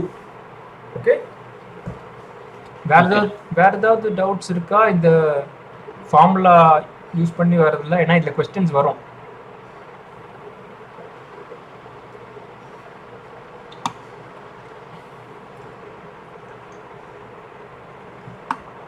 Okay, so இந்த ஃபார்முலா பேஸ் பண்ணி தான் வந்துட்டு உங்களுக்கு த்ரெட்மில்லாம் வந்து ஆட்டோமேட்டிக்காக காமிக்குதுல்ல உங்களுக்கு வந்து எவ்வளோ கேலரிஸ் பர்ன் பண்ணுறீங்கன்னு. அதெல்லாம் வந்து இந்த ஃபார்முலா பேஸ் பண்ணி தான் வந்துட்டு உங்களுக்கு காட்டும். ஓகேயா? ஸோ இப்போ பார்த்தோன்னா இதுதான் வந்து most important in this chapter. ஏன்னா இதுதான் வந்து அதிகமாக ப்ரொஜெக்ட் பண்ணியிருப்பாங்க. How to monitor training intensity பார்த்தோன்னா ventilatory threshold 1 and ventilatory threshold 2 base பண்ணி நம்ம ட்ரைனிங் இன்டென்சிட்டியை மானிட்டர் பண்ணுறது. This is somewhat easy to do in the gym if you know how to do it. So வந்து பார்த்தோன்னா graph காமிச்சிடுறேன். Okay, நான் இதை வச்சு எக்ஸ்பிளைன் பண்ணிடுறேன், அதுக்கப்புறம் உங்களுக்கு கொஞ்சம் பெட்டராக புரியும். இப்போ பார்த்தோன்னா இந்த ஆரஞ்சு லைன் வந்து ஹார்ட் ரேட் எவ்வளோ வந்து ப்ரோக்ரஸ் ஆகுது அப்படின்னு சொல்லிட்டு, அதே மாதிரி இந்த ப்ளூ லைன் பார்த்தோன்னா மினிட் வென்டிலேஷன் சொல்லுவாங்க. ஒரு மினிட்டுக்கு எவ்வளோ oxygen is being breathe in and breathe out. Okay, green colour வந்து பார்த்தோன்னா பாடியில் லாக்டேட் அக்யூமுலேட் ஆகிக்கிட்டே இருக்குது. சரியா? இங்கே பார்த்தோன்னா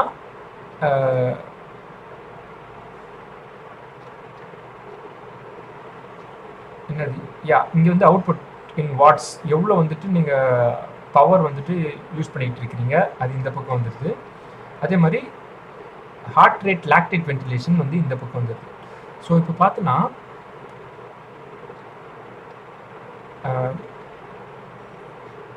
இந்த 2 லைன் இருக்குது பாருங்கள்.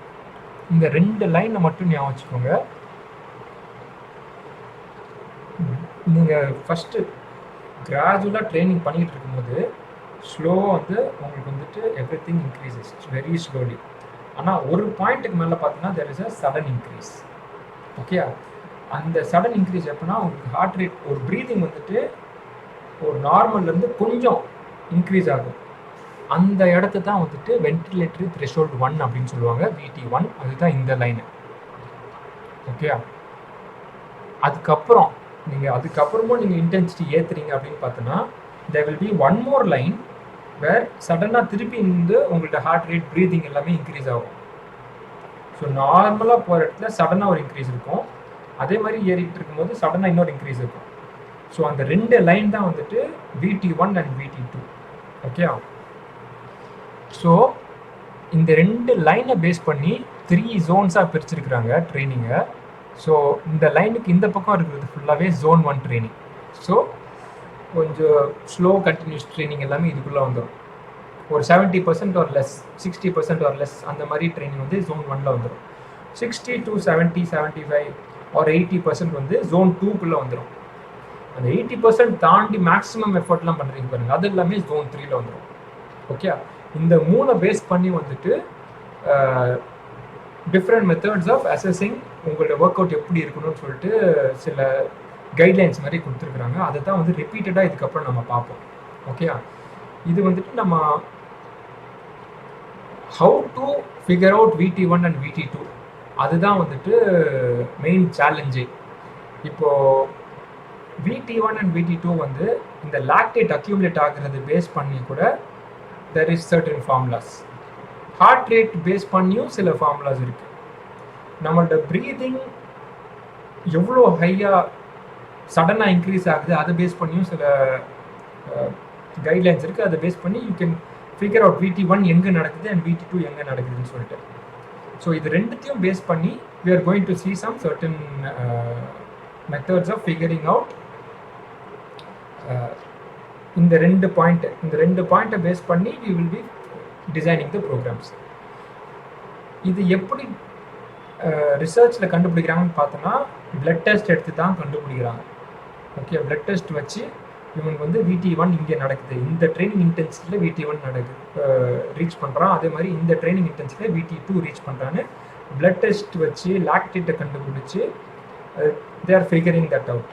ஆனால் அதுவே வந்து நம்ம ஜிம் ஃப்ளோரில் எப்படி கண்டுபிடிக்கலான்னு பார்த்தோம்னா அதுக்கு சில ஃபீல்ட் டெஸ்ட் மாதிரி ப்ராக்டிக்கல் டெஸ்ட் மாதிரி வச்சுருக்காங்க, நம்ம கிளைண்ட்டிட்ட பேசியே கண்டுபிடிக்கிற மாதிரி.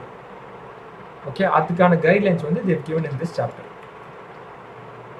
ஓகே, ஸோ இங்கே பார்த்தோன்னா 2 markers VT1 and VT2 are based on respiratory responses or blood lactate responses. Okay, so நம்ம ரெஸ்பிரேஷன் நம்ம ப்ரீத்திங் வந்து எப்படி இருக்குது அதை பேஸ் பண்ணி VT1 and VT2 நம்ம வந்து ஒரு ரஃபாக கேஜ் பண்ணுறோம். இது வந்து லேப் செட்டுக்குள்ளே பார்த்தோன்னா பிளட் லாக்டேட் யூஸ் பண்ணி எவ்வளோ சடனாக இன்க்ரீஸ் ஆகுது பிளட் லாக்டேட் அதை பேஸ் பண்ணி VT1 and VT2 வந்து லேபில் டிசைட் பண்ணுறாங்க. இப்போ Zone 1 அப்படின்னு பார்த்தோன்னா எக்ஸசைஸ் வந்து ரொம்ப ரிலேட்டிவ்லி ஈஸியான எக்ஸசைஸ். ஹார்ட் ரேட் வந்து பிலோ VT1ல இருக்குது. Client can talk comfortably. So ஓடிக்கிட்டு இருக்கும்போதே வந்து அவங்களால கம்ஃபர்டபுளாக பேச முடியுது அப்படின்னா வந்து they are in Zone 1. Zone 2ல இருந்தாங்கன்னா அவங்க VT1லேருந்து VT2க்குள்ளே இருக்கிறாங்க. இந்த இது ரெண்டுத்துக்கும் நடுவில் ஹார்ட் ரேட் வந்து VT1லேருந்து ஜஸ்ட் பிலோ VT2. ஸோ இதுக்கு இங்கேருந்து இதுக்கு நடுவில் இருக்குது அவங்கள்ட்ட heart rate. Client is not sure if he or she can talk comfortably. So அவங்களே ஷுவராக இல்லை, கொஞ்சம் மூச்சு வாங்குற மாதிரி இருக்குது, ஆனால் அவங்க பேச முடியுது பட் நாட் கம்ஃபர்டபிள். ஆனால் Zone 3ல இருந்தாங்கன்னா அவங்களால பேசவே முடியாது, அவ்வளோ இன்டென்ஸாக அவங்க ஓடிக்கிட்டு இருக்கிறாங்க. Okay, so this reflects heart rate above VT2. Okay, இந்த 3 மட்டும் நீங்கள் ஞாபகம் வச்சுக்கிட்டோன்னா போதும். இதை பேஸ் பண்ணி இன்னும் கொஞ்சம் டீட்டெயில்டாக you will be seen it further. Okay, so next பார்த்தோன்னா cardiorespiratory exercise duration. So generally the exercise duration is defined as the amount of time spent. எவ்வளோ டைம் நீங்கள் ஸ்பெண்ட் பண்ணுறீங்க, that is the exercise duration. Personal trainers should consider the following points. The quantity of exercise may be performed in one continuous bout or performed intermittently and accumulatively in shorter bouts throughout the day. இப்போ வந்து ஒரு 60 minutes of activity நம்ம ஒரு individual நம்ம plan பண்ணுறோன்னா அந்த 60 minutes வந்து கண்டினியூஸாக 60 minutes இருக்கணும்னு அவசியம் இல்லை. It can B 30 minutes in the morning, 30 minutes in the evening பிரித்து பண்ணலாம். இல்லைனா 20 minutes 3 தடவை பண்ணலாம். இல்லைனா 10 minutes 6 தடவை பண்ணலாம். ஓகே, இல்லைனா ஒரேடியாக வந்து 1 hour கூட பண்ணிடலாம். So the quantity of exercise can be performed in one continuous bout. boutனா வந்து ஒரு session. Okay, or can be intermittently and can be performed intermittently and accumulated in shorter bouts throughout the day. ரெண்டையும் பிரித்து பண்ணாலும் அதோட benefits வந்து it will be ரஃப்லி the same. நீங்கள் வந்து ஸ்போர்ட்ஸ்மேன்னு யோசிக்காதீங்க, ஜென்ரல் கிளைண்ட்னு யோசிங்க. Okay, the guidelines provide recommended quantities to improve overall health and fitness. overall health and fitnessக்கு இந்த மாதிரி பண்ணால் ஒன்றும் பிரச்சனை இல்லை. But the personal trainer should place the needs and abilities of their clients first. So clientல பண்ண முடியுமா முடியாதா அதை தான் ஃபஸ்ட்டு நீங்கள் you should put it forward and decide என்ன மாதிரி டியூரேஷன் நீங்கள் கொடுக்க போகிறீங்க அப்படின்னு. Personal trainers should select suitable duration and progression that fit each client's current conditioning level, tolerance and availability. So ஸ்டார்டிங்கில் ஒரு கிளைண்ட் வர்றாங்க அப்படின்னா அவங்களால கரண்ட்டாக என்ன பண்ண முடியும் அதை பார்த்து அங்கேருந்து தான் you should start deciding how much to progress and how much duration to do அதெல்லாமே. Okay, so benefits gained from exercise are dose related. So இதை நம்ம ஏற்கனவே பார்த்துட்டோம், நிறையா ட்ரைனிங் பண்ணா நிறையா பெட்டர் ரிசல்ட்ஸ் இருக்கும். So that is the dose related response. Exercise guidelines related to duration. So டியூரேஷனுக்கு ரிலேட்டடான எக்ஸசைஸ் கைட்லைன்ஸ் என்னது அப்படின்னு பார்த்தோன்னா, initially increase the number of minutes per session and the number of days a week of moderate intensity activity before increasing intensity. So என்ன சொல்கிறாங்க முக்கியமாக பாருங்கள், இன்டென்சிட்டியை ஏற்றுறதுக்கு முன்னாடி first number of minutes per செஷனை ஏற்றுங்க. அதே மாதிரி number of days in a week ஏற்றுங்க. ஸோ ஃபஸ்ட்டு ஸ்டார்டிங்கில் வந்துட்டு 5 minutes ஒரு டேல பண்ணுறாங்கன்னா அந்த 5 minutes ஸ்லோவாக 10 minutes ஆக்குங்க அப்படின்றாங்க.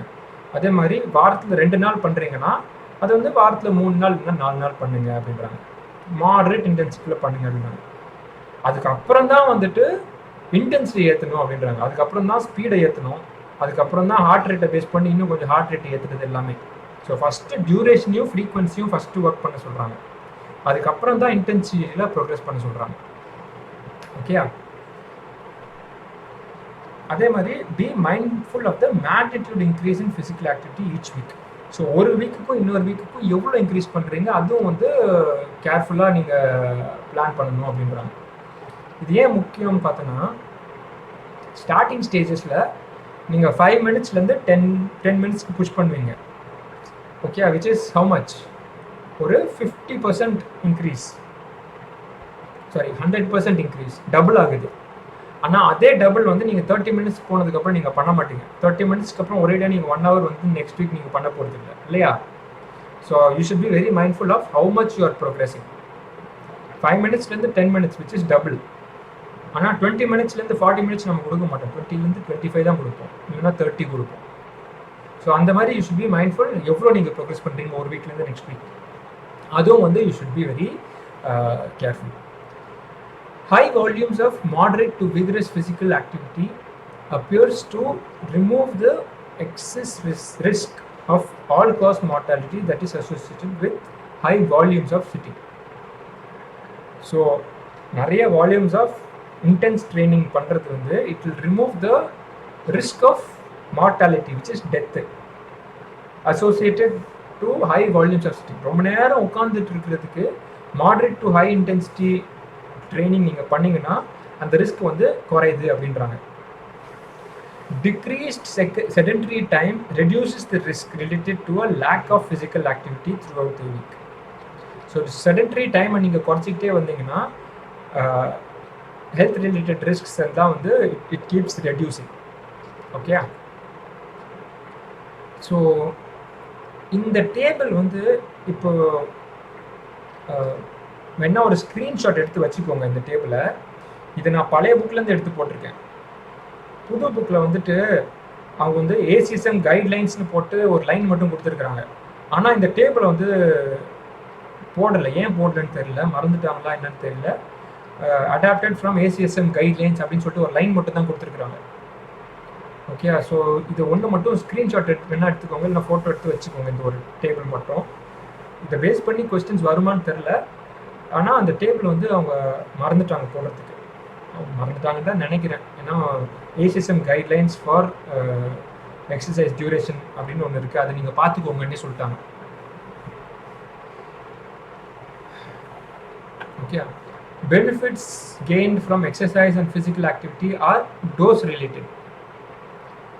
Greater benefits are derived from greater quantities. நிறைய குவான்டிட்டி ஆஃப் ட்ரைனிங் பண்ணனா நிறைய பெனிஃபிட்ஸ் வருது அப்படின்றாங்க. அதே மாதிரி பார்த்தோன்னா physical activities expending 1000 calories per week generally only produces improvements in health. So 1000 calories வரைக்கும் நீங்கள் ஒரு வீக்கில் நீங்கள் பர்ன் பண்ணுறீங்கன்னா ஹெல்த்தில் இம்ப்ரூவ்மெண்ட்ஸ் மட்டும்தான் வரும் அப்படின்றாங்க. ஆனால் 2000 calories per week மேலே போச்சுன்னா தான் வெயிட் லாஸும் வருது, ஓவரால் ஃபிட்னஸும் இம்ப்ரூவ் ஆகுது அப்படின்னு சொல்கிறாங்க. Okay, beginner exercisers typically cannot tolerate 30 minutes of moderate intensity activity. So ஒரு பிகினராக இருக்கும்போது 30 minutes வந்து அவங்களுக்கு கஷ்டமாக தான் இருக்கும் அப்படின்றாங்க. ஓகே, ஸோ இப்போ பார்த்தோம்னா types of activities, cardiorespiratory activities.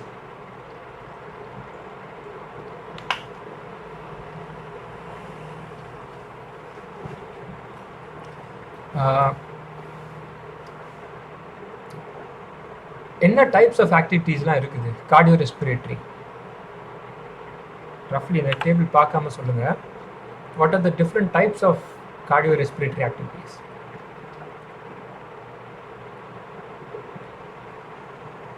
Running, cycling, rowing. வேற? ஸ்விம்மிங். வேற? Playing sports. Okay. So walking கூட வரும். So anything where your heart and lungs are getting an involvement, it is going to be cardiovascular fitness. Okay. So virtually any type of activity that involves large amounts of muscle and can be performed in a rhythmic fashion and sustained for more than few minutes can be classified as respiratory exercise. So rhythmic வந்து large amount of muscle group நீங்க involve பண்றீங்க அப்படின்னா வந்து it can be classified as cardiorespiratory exercise because of the unique muscular requirements of ambulatory exercise. Ambulatory naale related to walking அப்படினு அர்த்தம்.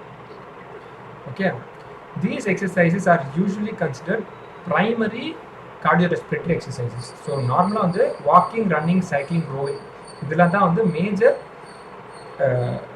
majorly considered primary sources of cardiorespiratory exercises. Other exercises என்னெல்லாம் பார்த்தோம்னா stair climbing, elliptical, arm cranking. Arm cranking வந்து arm cycleனே ஒன்று இருக்கு. Okay. இப்போ சென்னையில் இருக்கிற ஜிம்ஸை நீங்கள் பார்த்துருக்க வாய்ப்பு கம்மி. முன்னாடி இருந்துச்சு ஒரு ஜிம்மில். யாருனாலும் முட்டி வலி இருக்குது அவங்களாம் வந்துட்டு ஒரு சேர் மாதிரி உட்காந்துட்டு கையில் மட்டும் சைக்கிள் மாதிரி சுற்றிக்கிட்டே இருப்பாங்க. ஸோ அது ஆர்ம் சைக்கிள் அப்படின்னு சொல்லுவாங்க. அந்த மாதிரி சில ஆக்டிவிட்டிஸ் இருந்துச்சு. நாட் ரோயிங் வந்து கையும் யூஸ் ஆகும், காலும் யூஸ் ஆகும் அந்த ரோயிங் மெஷின் ஜிம்மில் இருக்கிறது. பட் வெறும் ஆர்ம் மட்டும் யூஸ் பண்ணுற மாதிரி சில மெஷின்ஸும் இருக்குது. Okay. So game type activities also can be considered cardiorespiratory. அதுலேயும் வந்துட்டு இது 2 ஸ்பெஷல் மென்ஷன் பண்ணியிருக்கிறாங்க, அதை நீங்கள் நோட் பண்ணிக்கோங்க. சிங்கிள்ஸ் டென்னிஸ் வந்து it is harder than doubles tennis. So doubles வந்து 2 பேர் இருக்கிறனால ஃபுல் கோர்ட்டை நீங்கள் கவர் பண்ண தேவையில்லை. ஒரு நீங்கள் ஹாஃப் கோர்ட் மட்டும்தான் கவர் பண்ணுவீங்க. ஸோ நிறைய மூவ்மெண்ட் இருக்காது. ஆனால் சிங்கிள்ஸ் ஆடுறீங்கன்னா ஃபுல் கோர்ட்டை கவர் பண்ணுறதுனால உங்களுக்கு டோட்டல் டியூரேஷன் அண்ட் இன்டென்சிட்டி வந்து அதிகமாக இருக்கும். உங்களுடைய டியூரேஷன் ஆஃப் மூவ்மெண்ட் அதிகமாக இருக்கும். அதே மாதிரி பிளேயிங் கால்ஃப் வந்து is less beneficial than steady state walking of the same duration. So golf பார்த்தோன்னா கொஞ்சம் வாக் பண்ணுவீங்க, ரொம்ப நேரம் ரெஸ்ட் எடுப்பீங்க, அதுக்கப்புறம் இன்னும் கொஞ்சம் வாக் பண்ணுவீங்க, அதுக்கப்புறம் ரொம்ப நேரம் ரெஸ்ட் எடுப்பீங்க. அது பார்த்தோன்னா it is not as beneficial as slow continuous walking. Okay. Types of activities என்னன்னு பார்த்தோன்னா exercise based, group exercise, circuit training, outdoor training, seasonal exercise, water based, mind body lifestyle, இந்த மாதிரிலாம் இருக்குது. ஸோ இது எல்லாத்துக்கும் வந்து ஒரு ரஃபான இன்ட்ரடக்ஷன் கொடுத்துருக்கேன். எல்லாத்துக்கும் இல்லை, ஒரு சிலர் தான் கொடுத்துருக்குறாங்கன்னு நினைக்கிறேன் டெக்ஸ்ட் புக்கில். நான் அதெல்லாம் அப்படியே கோத்து. ஓகே. ஸோ இங்கே exercise description, endurance activities recommended for everybody. என்ன மாதிரி ஆக்டிவிட்டீஸ்னால் வாக்கிங், ஸ்லோ டான்ஸிங், ஸ்விம்மிங் எல்லாமே வந்துருக்கு. அதே விகரஸ் இன்டென்சிட்டி வந்து அடல்ட்ஸ் பார்ட்டிசிபேட்டிங் ரெகுலர் ஆக்டிவிட்டி ஹெல்த்தியாக இருக்கணும், ஆவரேஜ் ஃபிட்னஸ் இருக்கணும், அவங்களுக்கு வந்து இந்த மாதிரி ஆக்டிவிட்டீஸ் எல்லாமே பண்ணலாம். Endurance activities with high skill, கொஞ்சம் ஸ்போர்ட்ஸ் ரிலேட்டடாக இருந்ததுன்னா இந்த மாதிரி கொஞ்சம் activities you can to swimming and cross country skiing அந்த மாதிரி. ரெக்ரியேஷனல் ஸ்போர்ட்ஸ் வந்து adding adults participating in activities which require கொஞ்சம் good amount of fitness and skill levels. So sports அந்த மாதிரி ஆக்டிவிட்டீஸ்லாம் அதுக்குள்ளே வந்துடும். ஸோ இதில் வந்து நம்ம டிஃப்ரெண்ட் டைப்ஸ் ஆஃப் கார்டியோரெஸ்பிரேட்டரி எக்ஸசைசஸை நம்ம இப்போ பார்க்க போகிறோம். ஸோ எக்யூப்மெண்ட் பேஸ்ட் என்னெல்லாம் பார்த்தோன்னா treadmill, cycle ergometers, elliptical, rowing machine, arm ergometer, இது எல்லாமே வந்துட்டு எக்யூப்மெண்ட் பேஸ்ட் கார்டியோக்குள்ளே வந்துடும். The aerobic value of any equipment based program is based on how the machine is used. Machine வந்து யூஸ் பண்ணுறதே வந்து that is totally different art. நீங்கள் வந்து equipments use பண்ண ஆரம்பித்தா தான் தெரியும்.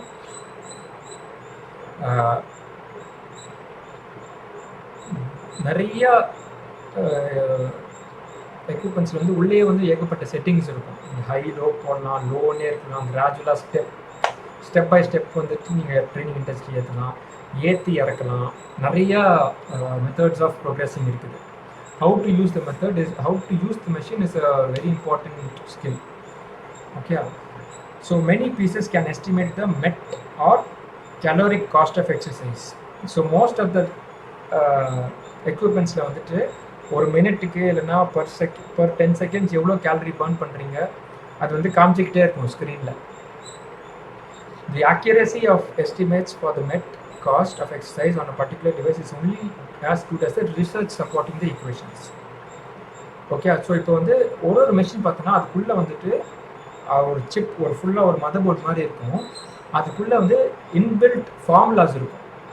ஸோ இந்த ஏஜ் கேட்டகரியில் இந்த ஹைட்டில் இந்த வெயிட்டில் ஒருத்தன் வந்துட்டு த்ரெட்மில்லில் ஓடினான்னா அவனுக்கு வந்து ரஃப்லி இவ்வளோ கேலரிஸ் தான் பேர்ன் ஆகும் அப்படின்னு சொல்லிட்டு ஒரு எஸ்டிமேட் மாதிரி போட்டு வச்சுருப்பாங்க. ஸோ நீங்கள் த்ரெட்மில்லில் ஏறுறதுக்கு முன்னாடி ஃபஸ்ட்டு நீங்கள் என்ட்ரி போடணும், உங்கள் ஹைட்டு வெயிட் எல்லாமே. இப்போ நார்மலாக த்ரெட்மில்ஸ்லாம் பார்த்தோன்னா எல்லாரும் வந்துட்டு டைரெக்டாக போய் ஸ்டார்ட் பண்ணி விட்ருவாங்க. ஆனால் ஸ்டார்ட் பட்டன் போட்டோன்னா ஒரு ஒரு டெம்ப்ளேட் மாதிரி அது ஆட்டோமேட்டிக்காக காமிக்கும். பட் நீங்கள் ஹைட்டு வெயிட்டு ஏஜ் எல்லாத்தையும் போட்டால் தான் வந்துட்டு உங்களுக்கு ஸ்பெசிஃபிக்கான எவ்வளோ கேலரிஸ் நீங்கள் பர்ன் பண்ணுறீங்கன்னு, அதுவும் வந்து ரிசர்ச் வைஸ் அந்த எந்த ரிசர்ச் பண்ணியிருக்காங்க, யார் ரிசர்ச் பண்ணியிருக்காங்க, அவங்களோட ஃபார்முலா பேஸ் பண்ணி இன்னும் கொஞ்சம் ஃபேர்லி அக்யூரேட்டாக இருக்கும். But it will not B 100% accurate. ஏன் இட் ஒன்ட் பி 100% அக்யூரேட்னு பார்த்தோன்னா, யார் ரிசர்ச் பண்ணாங்க, எந்த பாப்புலேஷனுக்கு ரிசர்ச் பண்ணாங்க, அது ரொம்ப முக்கியம். இப்போ மெஜாரிட்டி த்ரெட்மில்ஸில் இருக்கிற ஃபார்முலாஸ் எல்லாமே வந்துட்டு US, UK அந்த பாப்புலேஷன் பேஸ்டு டேட்டா தான். ஸோ அதுவும் பார்த்தோன்னா அந்த இப்போ த்ரெட்மில்லாம் டிசைன் பண்ணுறாங்கன்னா காலேஜில் வந்துட்டு இப்போ எக்ஸசைஸ் சயின்ஸ் ஸ்போர்ட்ஸ் சயின்ஸ் காலேஜஸில் வந்துட்டு university students BSc MSc exercise science பண்ணுறாங்க பாருங்கள், அவங்களோட அந்த இண்டிவிஜுவல்ஸோட ஹார்ட் ரேட்டு பிளட் ப்ரெஷர் எல்லாத்தையும் மானிட்டர் பண்ணி அவங்கள வந்துட்டு த்ரெட்மில்ல ஓட வைப்பாங்க. அதை பேஸ் பண்ணி ஒரு சில ஃபார்முலாஸ் கண்டுபிடிப்பாங்க. அதே மாதிரி வெளியே இருந்தும் வந்துட்டு அவுட் சைடர்ஸ் கூப்பிடுவாங்க. அவுட் சைடர்ஸ் இந்த ஏஜ் கேட்டகரியில் இருக்கிறாங்க, ஒரு 50 to 60+ ஏஜ் கேட்டகரி இருக்கிறாங்கன்னா அவங்களையும் கூப்பிட்டு நீங்கள் வந்து த்ரெட்மில்ல வாக் பண்ணி பாருங்கள், எவ்வளோ வந்து ஹார்ட் ரேட் இருக்குது, அது எல்லாத்தையும் வந்து தே வில் ஸ்டார்ட் மெஷரிங். அதை பேஸ் பண்ணி தான் வந்து இந்த மெட்ஸ் அண்ட் கேலரிக் காஸ்ட்லாம் வந்துட்டு ஒரு ஃபார்முலாக்குள்ளே போட்டு அவங்க வந்து ஃபீட் பண்ணி த்ரெட்மில்ல எலிப்டிக்கல்லாம் போடுவாங்க. அதுலேயும் வந்துட்டு எரர் நிறைய இருக்குது. ஏன்னா நம்ம இந்தியன் பாப்புலேஷன்லேருந்து நம்ம பார்க்கும்போது அந்த ஃபாரின் பாப்புலேஷன் ஆவரேஜாகவே ஹைட்டே வந்து ஒரு டிஃப்ரென்ஸ் இருக்கும். இந்தியன்ஸ் வந்துட்டு 5'11" வந்து 5'10", 5'9" வந்துட்டு ஆவரேஜ் மென்னோட ஹைட்டு. யூஎஸில் வந்துட்டு ஆவரேஜ் மென்னோட ஹைட் வந்து இன்னும் அதிகம். ஓகே, ஸோ அவங்களோட ஃபார்முலா பேஸ் பண்ணி வர்ற டேட்டா வந்து நம்மளுக்கு வந்து 100% ஃபிட் ஆகாது. ஸோ அந்த மாதிரி சில விஷயம் வந்து you should take into consideration when you are planning to design programs based on த்ரெட்மில்ல வர நம்பர்ஸ். த்ரெட்மில்ல வர கேலரி பர்ன் வந்து it will never be 100% accurate. 500 calories நீங்கள் பர்ன் பண்ணியிருக்கிறீங்கன்னு காமிச்சதுன்னா it can be 400 also, or it can be 600 also. Okay, in many cases the data are based on university students who are already fit and are exercising without the benefits of handrail support. So handrail support வந்து பார்த்தீங்கன்னா இப்போ த்ரெட்மில்ஸில் கை சைடில் பிடிச்சிட்டு நடந்தீங்கன்னு வச்சுக்கோங்களேன், உங்களோட gallery burn கம்மியாக இருக்கும். Okay, so அந்த மாதிரி சில விஷயம்லாம் கூட you will have to take into consideration. Less fit individuals use handrail support. The value suggested by the device may be overestimated. So நீங்கள் ஹேண்ட்ரேல் சப்போர்ட் பண்ணி நீங்கள் யூஸ் பண்ணுறீங்கன்னா த்ரெட்மில் வந்துட்டு 500 கேலரிஸ் காட்டும். ஆனால் நீங்கள் ஹேண்ட்ரேல் சப்போர்ட் யூஸ் பண்ணுறதுனால it will B 400 or 300 only. Okay, a calorie count on exercise machines are simply estimates and will never be 100% accurate. Use them as rough benchmarks. அது 100% அக்யூரேட்டாக இருக்க போகிறது இல்லை. அது வந்து ஒரு ரஃப் கைட்லைன் மாதிரி யூஸ் பண்ணி you should keep continuing to design to progress in your programs. Next பார்த்தோன்னா circuit training. Circuit training பார்த்தோன்னா it comes primarily from weight training தான். ஸோ எப்படின்னா ஒரு சீக்வன்ஸ் ஆஃப் எக்ஸசைசஸ் நீங்கள் வந்து மாற்றி மாற்றி பண்ணிட்டு இருப்பீங்க, that is called circuit training. ஒரு மசில் பண்ணிட்டீங்கன்னா அந்த மசிலுக்கு வந்து நெக்ஸ்ட் ரெஸ்ட் கொடுத்துட்டு இன்னொரு மசிலை பண்ணுவீங்க. ஸோ ஓவராலாக பார்த்தோன்னா உங்களுக்கு வந்து ஒரு ஹார்ட் ரேட் எஃபெக்ட் இருக்கும். அதுதான் வந்து சர்க்கியூட் ட்ரைனிங். அதை வந்து தே brought it into cardiorespiratory training உள்ளே கொண்டு வந்தாங்க. எப்படின்னா நீங்கள் ஸ்ட்ரென்த் ட்ரைனிங்கே வந்துட்டு ஒரு சர்க்கியூட் மாதிரி பண்ணுறீங்க அப்படின்னா வந்து உங்கள் ஹார்ட் ரேட் வந்து எலிவேட்டடாக இருக்கும். அதுலேயே வந்து உங்களுக்கு ஒரு கார்டியோரெஸ்பிரேட்டரி பெனிஃபிட்டும் இருக்கும் அப்படின்னு சொல்லி தான். Okay, muscular training programs designed to improve muscular strength and endurance are not suited for producing cardiorespiratory training effects. So strength training based பண்ணி பண்ணும்போது it is not suited for producing cardiorespiratory training effects. Circuit training is based on the premise that sequential exercises using different muscle groups might allow the exerciser to focus on one muscle group while a previously used muscle group is recovering. So example வந்து squads நீங்கள் ஒரு 10 rep பண்ணுறீங்க, முடிச்சுட்டு போய் push-ups பண்ணுறீங்கன்னா legs பண்ணும்போது chest rest ஆகுது, chest பண்ணும்போது லெக்ஸ் ரெஸ்ட் ஆகுது. ஸோ அந்த சீக்வன்ஸில் பண்ணும்போது உங்களுக்கு ஹார்ட் ரேட்டும் எலிவேட்டடாக இருக்குது. At the same time you are getting some amount of cardiorespiratory effect. But is it the best way to பெனிஃபிட்னு பார்த்தோன்னா no, it is not. The logic behind this practice was that the overall metabolic rate might remain high enough to allow cardiorespiratory training effect while still focusing on the exercises on muscular strength and endurance. So என்ன லாஜிக்னு பார்த்தோன்னா overall heart rate metabolic rate வந்து it remains high. நீங்கள் squat முடிச்சுட்டு chest பண்ணுறீங்க, chest முடிச்சுட்டு வேறு ஏதாவது எக்ஸசைஸ் பண்ணுறீங்க, அதை முடிச்சுட்டு நம்ம அப்படியே மாற்றி கண்டினியூஸாக பண்ணிகிட்டு இருக்கும்போது metabolic rate ஹையாக இருக்கும். heart rate is also high. It is high enough to give some amount of cardiorespiratory training effect. Okay. Depending on equipment availability, circuit training can be performed by a single individual rotating through exercises or a group of participants rotating in an organized manner. So circuit training வந்து ஒரே person ஒரு 10 exercise சுற்றி பண்ணுற மாதிரியும் பண்ணலாம். அதே மாதிரி ஒரு குரூப் ஆஃப் பார்ட்டிசிபென்ட்ஸ் எப்படி பண்ணுவாங்கன்னா, ஒரு ஸ்டேஷனில் லெட்ஸ் சே ஸ்குவாட்டில் ஒருத்தங்க இருக்கிறாங்க, புஷ்அப் பண்ணுற இடத்துல ஒருத்தங்க இருக்கிறாங்க, லெக் எக்ஸ்டென்ஷன் பண்ணுற ஒருத்தங்க இருக்கிறாங்க. ஸோ ஒரு சர்க்கியூட் மாதிரி என்ன ஆகும்னா, ஸ்குவாட் முடிச்சுட்டு இங்கே புஷ்அப் போவாங்க, புஷ்அப் பண்ணுறவங்க லெக் எக்ஸ்டென்ஷன் போவாங்க, லெக் எக்ஸ்டென்ஷன் பண்ணுறவங்க லெட்ஸ் சே நடுவில் வந்து ஒரு ரோயிங் மாதிரி வச்சுட்டு ரோயிங் பண்ணுவாங்க, ரோயிங் பண்ணுறவங்க திருப்பி ஸ்குவாட்ஸுக்கு போவாங்க. ஸோ அந்த மாதிரி ஒரு சர்க்கியூட் மாதிரி போய்கிட்டே இருப்பாங்க. That is what it is was actually called a circuit training. Okay, next பார்த்தோன்னா outdoor and seasonal training. So how emerged out of recreational activities, many with the promise of providing cardiorespiratory fitness. So சீசனுக்கு ஏற்ற மாதிரி வந்து outdoor activities வந்து differ ஆகிக்கிட்டே இருக்கும். இதில் பார்த்தோன்னா க்ரீன் எக்ஸசைசஸ்னு ஒன்று இன்ட்ரடியூஸ் பண்ணிக்கிறாங்க பாருங்கள், அது ரொம்ப முக்கியம். க்ரீன் எக்ஸசைசஸ்னு என்னென்னா, நீங்கள் நேச்சரில் போயிட்டு பண்ணுற any exercise can be called green exercise. Okay, benefits இருக்கான்னு பார்த்தோன்னா, இப்போ இன்டோரில் பண்ணுறதுக்கும் அவுட்டோருக்கும் பண்ணுறதுக்கும் பார்த்தோன்னா there are certain research which says that there is definitely benefits to doing green exercises, which is outdoor nature based exercises வந்து ஒரு சில பெனிஃபிட்ஸ் இருக்குது அப்படின்றாங்க. Cognitive function which is brain related function வந்து இம்ப்ரூவ்மெண்ட் இருக்குது, என்ஹான்ஸ்ட் கார்டியாக் ஃபங்க்ஷனும் இருக்குது, அதே மாதிரி ஸ்ட்ரெஸ் ஹார்மோன்ஸும் ரிலீஸ் ஆகுது அப்படின்னு சில ரிசர்ச் சொல்லுது. ஆனால் அதே நேரத்தில் சில நெகட்டிவ் கான்சிக்வன்சஸும் இருக்குது நேச்சரில் பண்ணுற எக்ஸசைசஸ். என்னன்னு பார்த்தோன்னா, ஓவர் அவுட்டோரில் பண்ணுறீங்க அப்படின்னா பார்த்தோன்னா ஸ்கின் கேன்சருக்கான சில நெகட்டிவ் கான்சிக்வன்சஸும் it has been noted.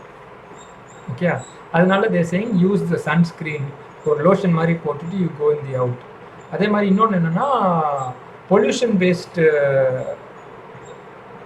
Side எஃபெக்ட்ஸும் இருக்குது when you are doing only green exercises, like outdoor exercises மட்டும் பண்ணுறதுனால அந்த மாதிரி சில டிஸ்அட்வான்டேஜஸ் இருக்குன்னு சொல்கிறாங்க. Okay, some activities are much more variable in the cardiorespiratory training effects like climbing, canoeing. So ஒரு சில எக்ஸசைஸ் வந்து வேரியபிலிட்டி வந்து ரொம்ப அதிகமாக இருக்கும். ஸோ கிளைம்பிங் ஸ்டெப்ஸ் அதெல்லாம் பார்த்தோன்னா that is a different type of cardiorespiratory fitness. அதே மாதிரி கேனோயிங் பார்த்தோம், கேனோயிங்னா அந்த போட்டில் இப்படி போவாங்க பாருங்கள், அதெல்லாம் வந்துட்டு it is called canoeing. Okay, அந்த மாதிரி ஆக்டிவிட்டீஸ்க்கு வந்து there is a lot more variability. Seasonal exercises. So seasonal exercises பார்த்தோன்னா வெயிலில் இருக்கும்போது you go for walking and running. அதே குளிர் காலத்தில் இப்போ யூஎஸ்னால நிறையா அந்த பனி அந்த மாதிரிலாம் சில கொஸ்டின்ஸ்லாம் கூட வரும். ஸோ அந்த பீரியடில் பார்த்தோன்னா கிராஸ் கண்ட்ரி ஸ்கீயிங் இப்போ போகிறாங்க பாருங்கள், இதெல்லாம் வந்துட்டு cross country skiing. Okay, snow showing இதெல்லாம் வந்து வின்டரில் பண்ணுற மாதிரி ஆக்டிவிட்டீஸ். இதெல்லாம் வந்து அவங்களுக்கு சீசனல் எக்ஸசைசஸாக வரும். நெக்ஸ்ட்டு பார்த்தோன்னா water based exercises. So water based exercises பார்த்தோன்னா அது சில பெனிஃபிட்ஸ் இருக்குது. மெயினாக பார்த்தோன்னா ஆர்த்தோபெடிக் லோடிங் கம்மியாக இருக்கும். ஸோ யாருக்கெல்லாம் வந்து நீ பெயின் இருக்குது அவங்களாம் வந்துட்டு நிற்கும் போதே இப்போ வலிக்குதுன்னா வாட்டர் பேஸ்ட் எக்ஸசைஸ் பண்ணும்போது they will give a good cardio effect. At the same time முட்டி வலி வந்து கொஞ்சம் ரெடியூஸ்டாக இருக்கனால they can do longer periods of activity. Okay, water based exercise is particularly valuable for older or obese individuals. So older people and obese individuals with orthopedic issues நாலே வந்துட்டு bone related issues ஏதாவது இருந்துச்சு அப்படின்னா அவங்களுக்கு வந்து water based exercises are very beneficial அப்படின்றாங்க. அதே மாதிரி முக்கியமான விஷயம் என்னன்னா எவ்வளோ கேலரி பர்ன் பண்ணுறாங்க. It is dependent on the depth of the water and can increase markedly with only very slight increase in the speed of ambulation. எவ்வளோ ஸ்பீடாக மூவ் பண்ணுறாங்க அதை பேஸ் பண்ணி ஸ்லைட்டாக தான் இன்க்ரீஸ் ஆகும். நீங்கள் டெப்த் அதிகமாக இருந்துச்சுன்னா வந்துட்டு that is the major factor in how much calories is being burnt. Okay, இப்போ நீங்கள் கொஞ்சோண்டு தண்ணி இருக்குது அதில் வந்து நீங்கள் ஓடுறீங்க அப்படின்னா நிறைய கேலரி பர்ன் ஆகும். ஏன்னா ரெசிஸ்டன்ஸ் அதிகமாக இருக்கும். ஏன்னா இப்போ உங்கள் கழுத்தளவுக்கு தண்ணி இருக்குது அதில் நீங்கள் நடக்கிறீங்கன்னா பெருசாக உங்களுக்கு ரெசிஸ்டன்ஸே தெரியாது. ஏன்னா ஃபுல் பாடி கீழே இருக்குது. அதனால் நீங்கள் வாக் பண்ணால் கூட அவ்வளோ கேலரி பர்ன் ஆகாது. இன்னொரு முக்கியமான பாயிண்ட் என்னென்னா நீங்கள் தண்ணிக்குள்ளே ஃபுல்லாக முங்கி இருக்கீங்க அப்படின்னா it causes blood to be redistribute to the central circulation. So கையில் காலில் வந்து இப்போ இதுக்கு முன்னாடி நம்ம பார்த்தோம் இல்லையா, டெம்பரேச்சருக்கு ஏற்ற மாதிரி மாறும் how your body circulates blood. So கைக்கும் காலுக்கும் பெருசாக உள்ள வெளியே ஸ்விம்மிங் பூல்குள்ளே இருக்கும்போது ரொம்ப கூலாக இருக்கிறனால பாடி வந்து central circulation which is heart, lungs இந்த ஏரியாவுக்கு வந்து சர்க்குலேஷன் இன்க்ரீஸ் பண்ணிட்டோம். கைக்கும் காலுக்கும் வந்துட்டு the amount of blood flow வந்து கொஞ்சம் குறைச்சிரும். ஆனால் when you are doing those strokes எல்லாம் your heart will again start pumping blood to the hands and legs. அதே மாதிரி energy cost which is the calorie burnt in swimming is variable and depends not only on swimming velocity but also on technique. Okay, நீங்கள் பயங்கர ஃபாஸ்ட்டாக பண்ணுன்னா swimming வந்து gallery நிறையா burn பண்ணுற மாதிரி இருக்கும்.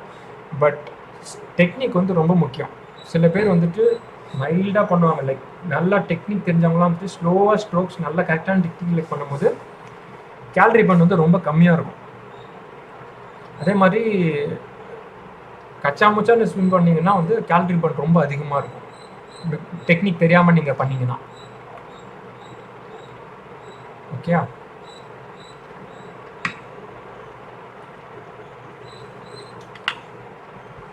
போகிற பேஸ் ஓகேயா? புரியுதுல? இது கொஞ்சம் நிறைய எக்ஸ்பிளைன் பண்ணுற மாதிரி பெருசாக இல்லை. It's more of making you understand. Just rough guideline மாதிரி தான் கொடுத்துருக்காங்க இந்த full most of the chapter. அதனால தான் நான் ரஷ் பண்ணுற மாதிரி இருக்கும். But there is nothing more to discuss. ரொம்ப ஃபாஸ்ட்டாக போகிறேன்னா இல்லைனா கரெக்டாக இருக்கா? கரெக்டாக இருக்குண்ணா. சரி, ஸோ நெக்ஸ்ட்டு பார்த்தோன்னா ப்ரொக்ரெஷன். ஸோ நம்ம இன்டென்சிட்டி பார்த்தோம், டைப்ஸ் ஆஃப் எக்ஸசைசஸ் பார்த்தோம். இப்போ வந்துட்டு ப்ரொக்ரெஷன் பார்க்குறோம். இப்போ எப்படி ப்ரொக்ரெஸ் பண்ணுவோம் அப்படின்னு பார்த்தோன்னா 2 ப்ராட் பிரின்சிபல்ஸ் பேஸ் பண்ணி தான் நம்ம வந்து ப்ரோக்ரஸை டிட்டர்மைன் பண்ணுவோம். ஒன்று வந்து ஓவர்லோட் பிரின்சிபல், இன்னொன்று வந்து ஸ்பெசிஃபிசிட்டி. ஸோ ஓவர்லோட் பிரின்சிபல் என்னென்னா நீங்கள் வந்து ஒரு ஆர்கானிசம், ஒரு சிஸ்டமை நீங்கள் வந்து புஷ் பண்ணணும் அப்படின்னா அது அடாப்ட் ஆகிடுச்சு அப்படின்னா if you want to push you have to overload it. இப்போ வந்து நீங்கள் 10 கிலோ தான் ஸ்குவாட்ஸ் பண்ணுறீங்கன்னா 10 கிலோவே பண்ணிக்கிட்டு இருந்தேன்னா your system won't progress, next ஸ்டேஜுக்கு போகாது. ஸோ 10 கிலோ பண்ண இடத்துல நீங்கள் 11 கிலோஸ் பண்ணணும், இல்லைன்னா 12 கிலோஸ் பண்ணணும். அதே மாதிரி அதே 10 கிலோவில் நீங்கள் 10 ரெப்ஸ் தான் பண்ணுறீங்கன்னா ஒன்று வெயிட்டை சேமாக வச்சுட்டு 15 ரெப்ஸ் 20 ரெப்ஸாவது பண்ணணும். சம் ஃபார்ம் ஆஃப் ப்ரோக்ரஸ் இருக்கணும். அப்போ தான் வந்து you will be able to push yourself and ஃபிசியாலஜிக்கலாக வந்து இன்னும் அடாப்ட் ஆகிட்டே வர முடியும். ஸோ அதுக்கு பார்த்தோன்னா நீங்கள் ஒரு ஓவர்லோட் கொடுத்தாகணும், any form of overload. Okay, so இந்த ஓவர்லோட் எப்படி கொடுப்பீங்க? ஸ்ட்ரென்த் ட்ரைனிங்கு நம்ம எப்படி பார்த்தோம். கார்டியோவுக்கு பார்த்தோன்னா கார்டியோ ரெஸ்பிரேட்டரி ஃபிட்னஸ்க்கு ஒன்று டியூரேஷனை ஏற்றணும், இல்லை ஃப்ரீக்வன்சி ஏற்றணும், இல்லைன்னா இன்டென்சிட்டி ஏற்றணும். ஓகே, எப்படி நம்ம ப்ரோக்ரஸ் பண்ண போகிறோம், how much to progress, rate of progress எப்படி பண்ண போகிறோம்னா it depends on the individual's current conditioning level, programme goals etcetera. Okay, கரண்ட்டாக அந்த இண்டிவிஜுவல்னால எவ்வளோ பண்ண முடியுது அதை பேஸ் பண்ணி தான் வந்துட்டு நீங்கள் ப்ரோக்ரஸை டிசைட் பண்ணுவீங்க. அதே மாதிரி ப்ரோக்ரஸை நீங்கள் டிசைட் பண்ணும்போது இன்னொரு பிரின்சிபல் என்னன்னு பார்த்தோன்னா ஸ்பெசிஃபிசிட்டி. ஸோ இப்போ வந்து ஒரு ரன்னருக்கு ட்ரெயின் பண்ணும்போது ரன்னிங் வந்து இருக்கிறதுலேயே most specific way of training them. ஆனால் அதுக்கு ரெலவெண்ட்டாக you can give cycling also, you can give swimming also, இல்லையா? ஸோ அதெல்லாம் வந்து not 100% specific, but they give some amount of physiological adaptation to the system which you're trying to stress. So cardiorespiratory system நம்ம stress பண்ண try பண்ணும்போது இருக்கிறதே most specific என்னன்னு பார்த்தோன்னா it is going to be running for runners. அதோட next step பார்த்தோன்னா ரன்னர்ஸ்க்கு வந்து எந்தெந்த மசில் குரூப் பண்ணால் ட்ரெயின் ஆகும், ப்ரிடாமினெட்லி மோர் லெக்ஸ் தான். ஸோ அதோட நெக்ஸ்ட் ரெலவெண்ட் என்னன்னு பார்த்தோன்னா it is going to be cycling. Next step பார்த்தோன்னா outside of cycling and running, swimming வந்து it has an effect but not 100% as similar to running or cycling.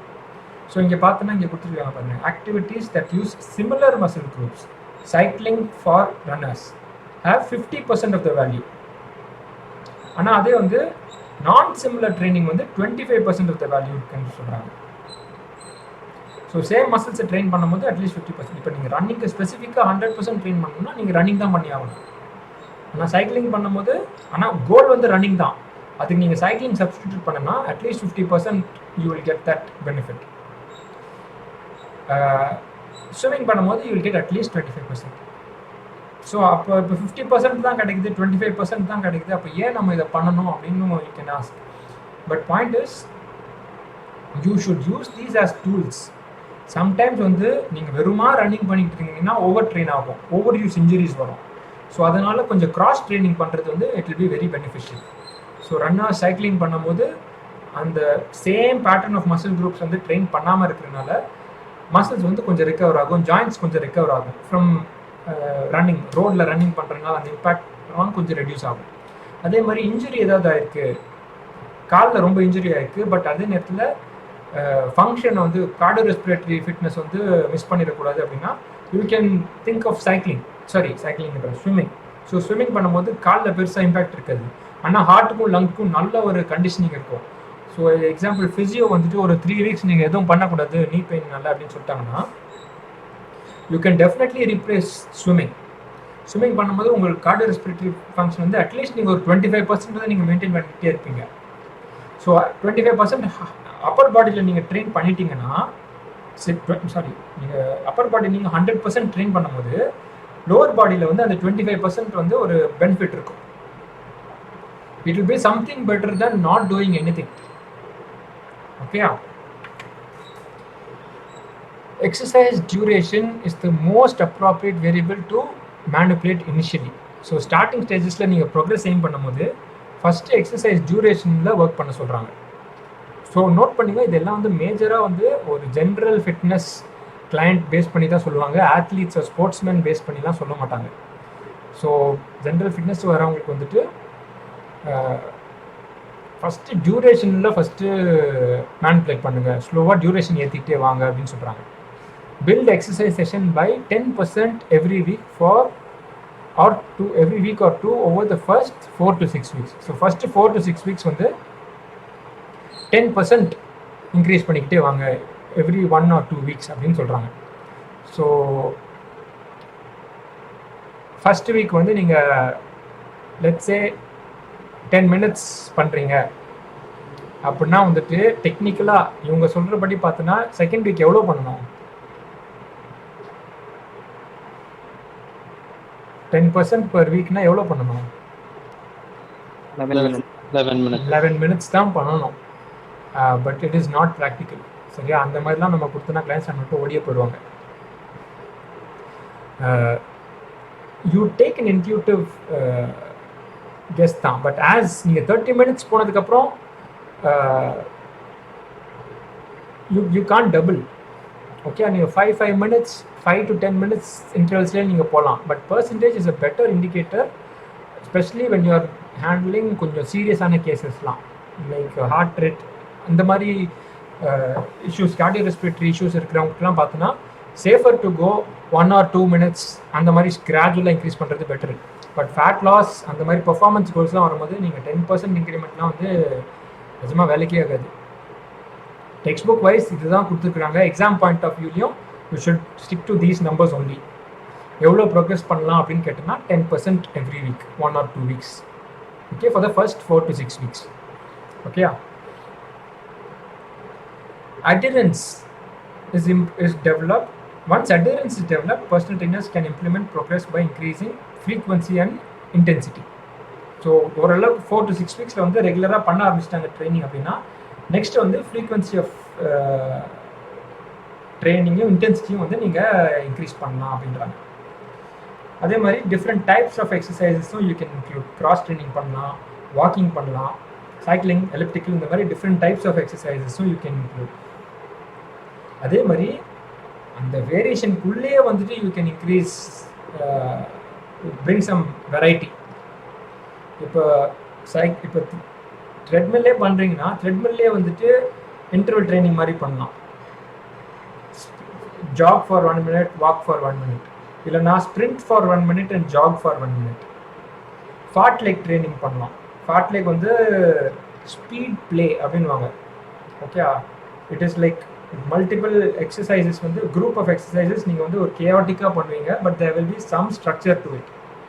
Okay, திடீர்னு போய் push-ups பண்ணுறது, திடீர்னு போயிட்டு jack பண்ணுறது, திடீர்னு போயிட்டு பைசெப்ஸ் பண்ணுறது, இந்த மாதிரி என்ன மாதிரி ஒரு ஃபார்மில் வேணால் இருக்கலாம். இட் இஸ் ப்ரீ பிளான் தான். சம்டைம்ஸ் பிளானே இல்லாமல் கூட சில கோச்சஸ் கொடுப்பாங்க. லைக் தோன்றது தே will give. It is just ஒரு அந்த போர்டம், ஒரு போர் அடிக்காமல் இருக்கிறதுக்கு ஒரு டிஃப்ரெண்ட் ஸ்டைல்ஸ் ஆஃப் வேரியேஷன்ஸ் தான் இதெல்லாம். Okay, so fit recommendations for reducing sedentary time. Fit வந்து என்னென்னா frequency, intensity, time and type. Okay, இந்த ரெக்கமெண்டேஷன்ஸ் கொடுத்துருக்குறாங்க. இதை அப்படியே மெமரைஸ் பண்ணிக்கோங்க. நம்பர்ஸ் எல்லாம் ரொம்ப முக்கியம். ஃப்ரீக்வன்சி எவ்வளோ ஃப்ரீக்வெண்ட்டாக இருக்குன்னா take breaks from sedentary time every 60 to 120 minutes. So 1 to 2 hours நடுவில் ஒரு சின்ன பிரேக் எடுத்துக்கோங்க. ஈவன் ஒர்க்கில் வாக் அரவுண்ட், மூவ் அரவுண்ட் அந்த மாதிரி சொல்லுவாங்க.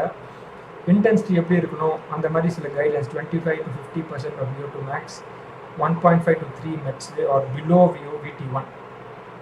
ஸோ இந்த மாதிரி நம்பர்ஸ்லாம் ரொம்ப முக்கியம். எல்லாத்தையுமே மெமரைஸ் பண்ணி வச்சுக்கோங்க. Okay, so for now we are coming to assessment of cardiorespiratory fitness.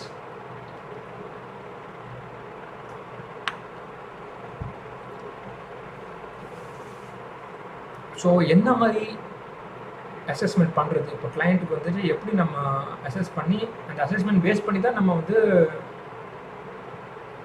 Training ப்ரோக்ராமை டிசைன் பண்ண போகிறோம். ஸோ என்ன மாதிரி அசஸ்மெண்ட் பண்ண போகிறோம்னா it is based on the clients needs and desires.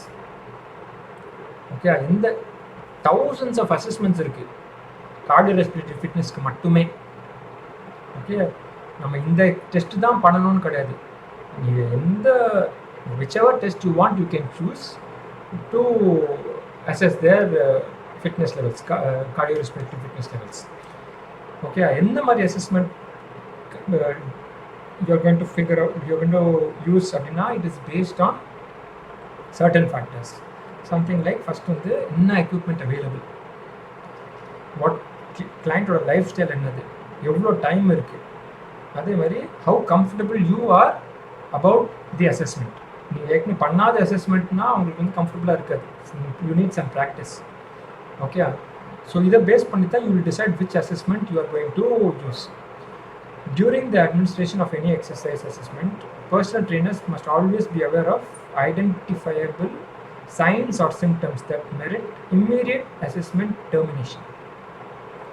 So assessment பண்ணிக்கிட்டு இருக்கும்போது as a trainer you should know symptoms, like இந்த மாதிரி சிம்டம்ஸ் இருந்ததுன்னா உடனே அப்ரப்டாக ஸ்டாப் பண்ணிடணும். சில டெஸ்ட்ஸ்லாம் வந்துட்டு டெஸ்ட் வந்து ரொம்ப கிராஜுவலாக தான் கொடுத்துருப்பாங்க. ஆனால் கிளைண்ட்ஸ் வந்து எல்லாருமே அதே ஒரே மாதிரி ரெஸ்பாண்ட் பண்ண மாட்டாங்க.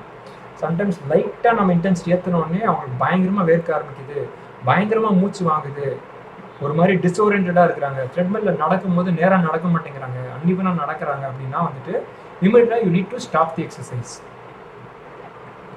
ஓகே, சம்டைம்ஸ் வந்து கிளைண்ட்ஸ் எதுவும் சொல்ல மாட்டாங்க, ஆனால் தே பி லைக் இந்த மாதிரி சும்மா செஸ்ட்டை வந்துட்டு லைக் தேய்ச்சி பார்த்துட்டு இருப்பாங்க. ஆனால் அவங்க சொல்ல மாட்டாங்க, அவங்களுக்கு வந்து சும்மா ஏதோ குத்துது அப்படின்னு நினைப்பாங்க. But it means that it means இல்லை சம்டைம்ஸ் என்ன ஆகும்னா they're having some cardiorespiratory heart related some disturbance இருக்கிற மாதிரி இருக்கும். அதை வந்து அவங்களுக்கு சொல்ல தெரியாது. ஸோ அந்த மாதிரி வந்து அவங்க லைட்டாக ப்ரெஸ் பண்ணிகிட்டு இருப்பாங்க, இல்லைன்னா லெஃப்ட் கையை வந்துட்டு அவங்க வந்து ப்ரெஸ் பண்ணிகிட்டு இருப்பாங்க. It could be some radiating pain originating from the heart. So அந்த மாதிரி சில சைன்ஸ் அண்ட் சிம்டம்ஸ் வந்து you should be aware of, especially வந்து டெஸ்டிங் பண்ணும்போது. ஏன்னா டெஸ்டிங் பண்ணும்போது நம்ம கிராஜுவலாக வந்துட்டு இன்டென்சிட்டி நம்ம ஏற்றுவோம், கிரேடட் எக்ஸசைஸ்னு சொல்லுவாங்க. ஸோ இந்த மாதிரி science and symptoms you should be aware. Okay, these signs and symptoms merit immediate test termination. So டெஸ்ட்டை ஸ்டாப் பண்ணணும் அப்படின்னா வந்துட்டு இந்த மாதிரி ஏதாவது நடந்துச்சுன்னா வந்து இம்மீடியட்டாக டெஸ்ட்டை ஸ்டாப் பண்ணிருப்பாங்க. ஸோ செஸ்ட் பெயின் இருக்குது அப்படின்னா you should stop. Systolic blood pressure வந்து சடனாக ட்ராப் ஆகுது அப்படின்னா யூ ஷுட் ஸ்டாப். பிபி வந்து சடனாக ஓவர் ஷூட் ஆகுது அப்படின்னாலும் யூ ஷுட் ஸ்டாப். இந்த நம்பர்ஸ்லாம் ரொம்ப முக்கியம், மெமரைஸ் பண்ணி தான் ஆகணும். Okay, excessive fatigue, shortness of breath, அதே மாதிரி லைட் ஹெடட், நாசியா, சைனோசிஸ்னால் கலரேஷன், கை வந்து கை இல்லைன்னா கால் எது கலர் ப்ளூவாக மாறிக்கிட்டு வரது தான் cyanosis. Okay, increased nervous system symptoms. Nervous system சிம்டம்ஸ்லாம் எப்படி வரும்னா டிஸ்ஓரியன்டாக இருப்பாங்க, கை கால் கோஆர்டினேஷன் ஒழுங்காக இருக்காது. ஓகே, அதே மாதிரி கிராம்பிங் ஏதாவது நடக்குது, சப்ஜெக்ட்ஸ் ரிக்வெஸ்ட் டு ஸ்டாப், கிளைண்ட்டே வந்து ஸ்டாப் பண்ணணுன்னு சொல்கிறாங்க அப்படின்னா you should stop. Physical or verbal manifestations of severe fatigue. So ஃபிசிக்கலாக இல்லைன்னா வேர்பலாக வந்து அவங்க சொல்கிறது ஏதாவது இல்லைன்னா செய்கிறது வந்துட்டு சிவியர் ஃபெட்டிக்கான சிம்டம்ஸாக இருந்துச்சுன்னா you should immediately stop. Equipment ஏதாவது டேமேஜ் இருக்குது, ஏதாவது ஃபால்ட் இருக்குன்னா immediately you need to stop the exercise. Next பார்த்தோன்னா ventilatory threshold assessment.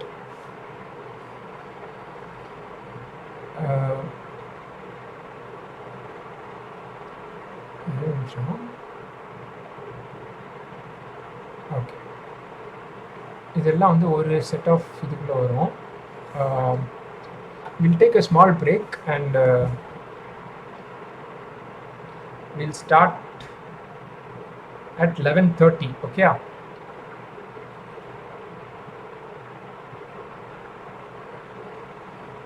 Hello?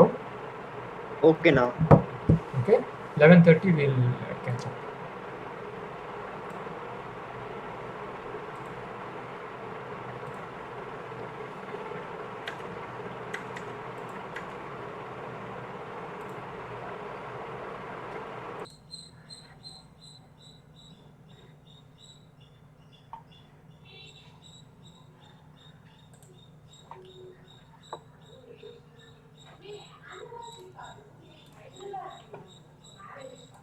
எல்லாரும் வந்தாச்சா?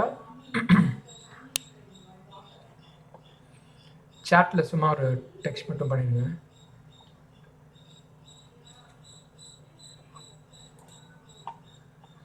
கௌஷிக், ஓகே, 2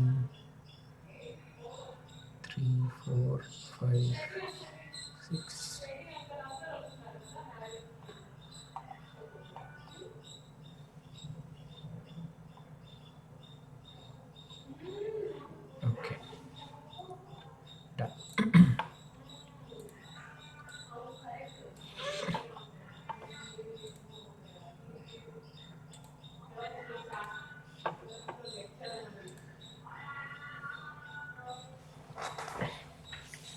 நம்ம இப்போ பார்க்க போகிறது வந்து வென்டிலேட்டரி த்ரெஷோல்ட் அசஸ்மெண்ட். அந்த VT1 அண்ட் VT2 நம்ம அடிக்கடி டிஸ்கஸ் பண்ணது வந்துட்டு அது ரெண்டுத்தையும் நம்ம மெஷர் பண்ண போகிறோம்.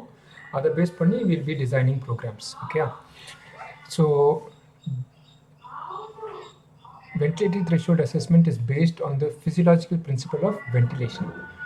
ஸோ வென்டிலேஷன் நம்ம வந்து ப்ரீதிங் இன் ப்ரீதிங் அவுட், ரெஸ்பிரேஷன், எவ்வளோ ஹார்ட் ரேட், எவ்வளோ ப்ரீத் அவுட் பண்ணுறோம், அதை பேஸ் பண்ணி வந்துட்டு வென்டிலேட்டரி த்ரெஷோல்ட் அசஸ்மெண்ட் இருக்குது.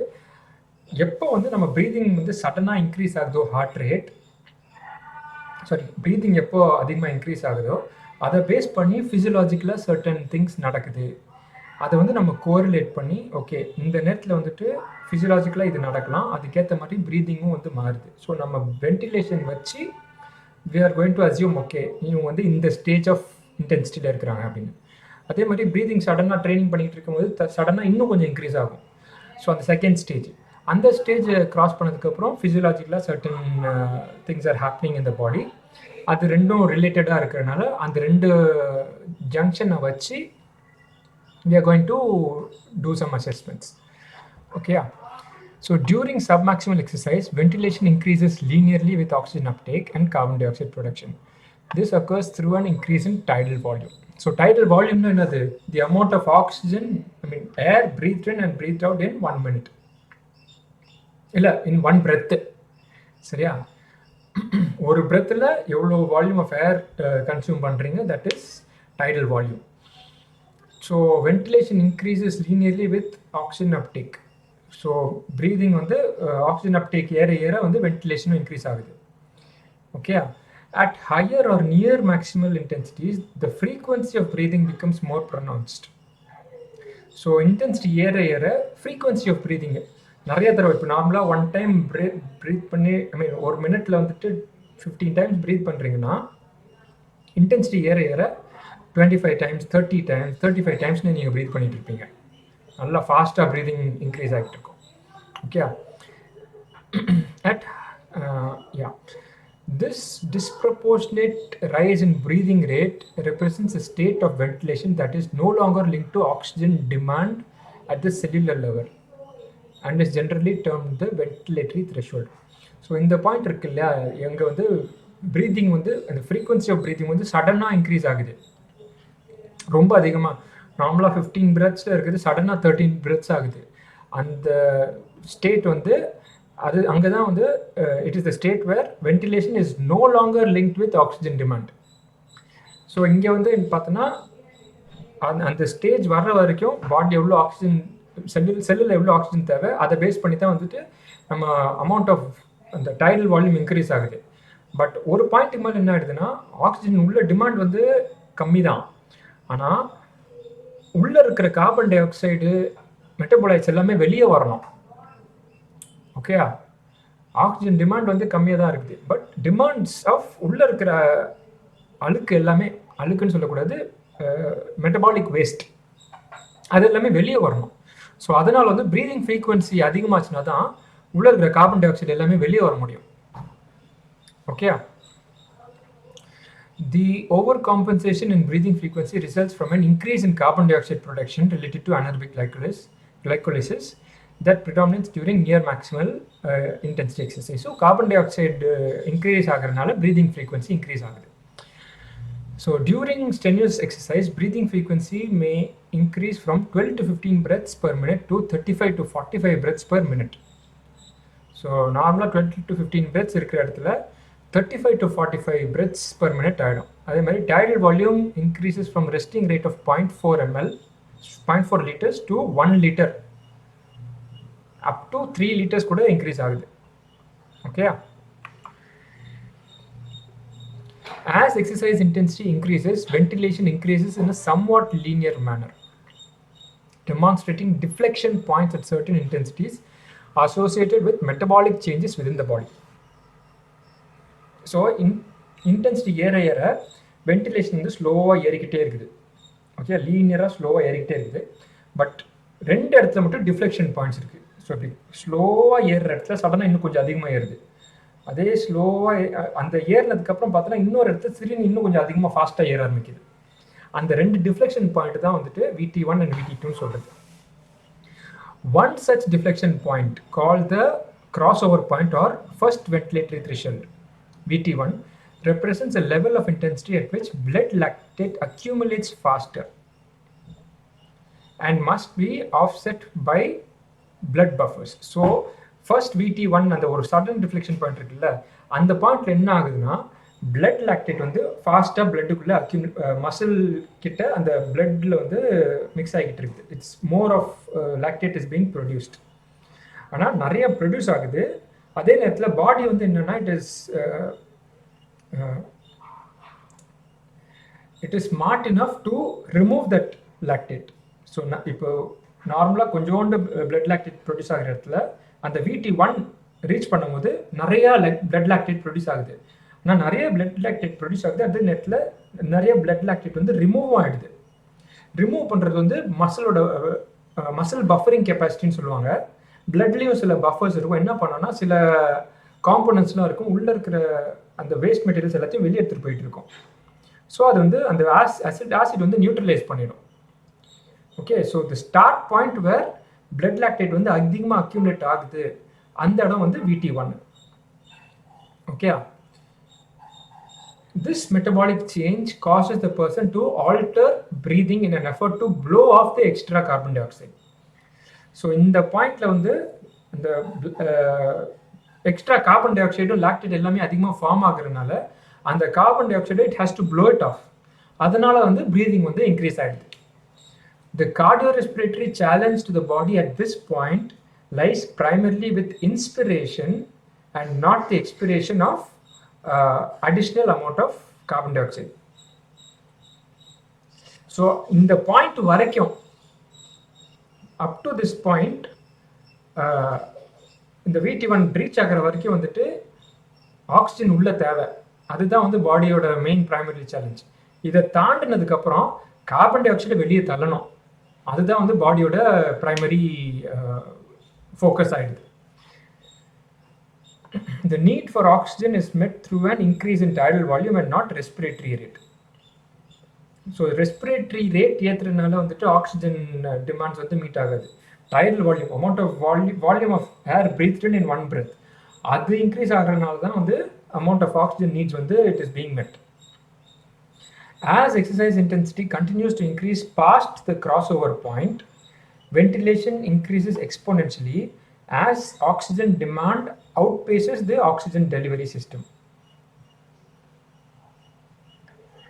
So இந்த பாயிண்ட் மேலே பார்த்தோன்னா அந்த கிராஸ் ஓவர் பாயிண்ட் VT1 தாண்டதுக்கு அப்புறம் என்ன ஆயிடுதுன்னா ஆக்சிஜனோட டிமாண்டே வந்து அதிகமாயிடுது. Okay, and lactic acid begins to accumulate in the blood. Consequently, respiratory rate increases. So oxygen demand ஏறிடுது, bloodல lactic acidum accumulate ஆகுது, respiratory rate increase ஆயிடுது இந்த பாயிண்ட் தாண்டும் போது. ஓகே, இது இந்த ப்ராசஸ் ஆரம்பிச்சதுக்கு அப்புறம் இன்னொரு ஸ்டேஜ் வருது. The second disproportionate increase in ventilation, VT2, sometimes called respiratory compensation threshold. இன்னொரு பேர் இருக்கு VT2க்கு, இன்னொரு பேர் வந்து respiratory compensation threshold, RCT அப்படின்வாங்க.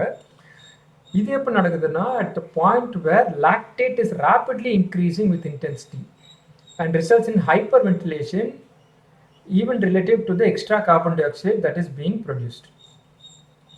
ஸோ இந்த பாயிண்ட்ல என்ன ஆகுதுன்னா லாக்டேட் வந்து இன்னும் அதிகமாக ப்ரொடியூஸ் ஆக ஆரம்பிக்குது, which results in hyperventilation. நார்மலாக வென்டிலேஷன் ப்ரீதிங் அவுட் மாதிரி இருக்கும், ஹைப்பர் வென்டிலேஷன் வந்து இன்னும் ஃபோர்ஸ்ஃபுல்லாக ப்ரீத் அவுட் பண்ணுவீங்க. Okay, this second threshold represents the point at which blowing off the carbon dioxide is no longer adequate. So இந்த பாயிண்ட்டுக்கு மேலே வந்து கார்பன் டை ஆக்சைடு வந்துட்டு வெளியே தள்ளவே முடியல. லைக் நிறையா கார்பன் டை ஆக்சைடு ஃபார்ம் ஆகிட்டு இருக்கு, நிறைய ஆசிட்ஸ் மெட்டபாலைட்ஸ் எல்லாமே அக்யூமுலேட் ஆகிட்டு இருக்கு, அண்ட் பாடியால் வந்து அதை வந்து ரிமூவ் பண்ண முடியல ஈஸியாக. That is occurring with progressive intensity training. So இந்த பாயிண்ட் தாண்டினாலே வந்துட்டு பாடி வந்து அவங்கள வந்து ஸ்டாப் பண்ண வச்சிரும் நார்மலி. ஓகே, ஒர்க் அவுட்டை ஸ்டாப் பண்ண வச்சிரும். In well-trained individuals, VT1 is approximately the highest intensity that can be sustained for 1 to 2 hours of exercise.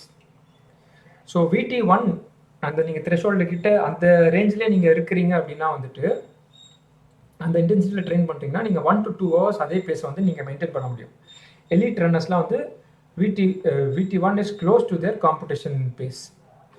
VT2 என்னன்னு பார்த்தோன்னா 30 to 60 minutes. So VT1 1 to 2 hours, VT2 30 to 60 minutes.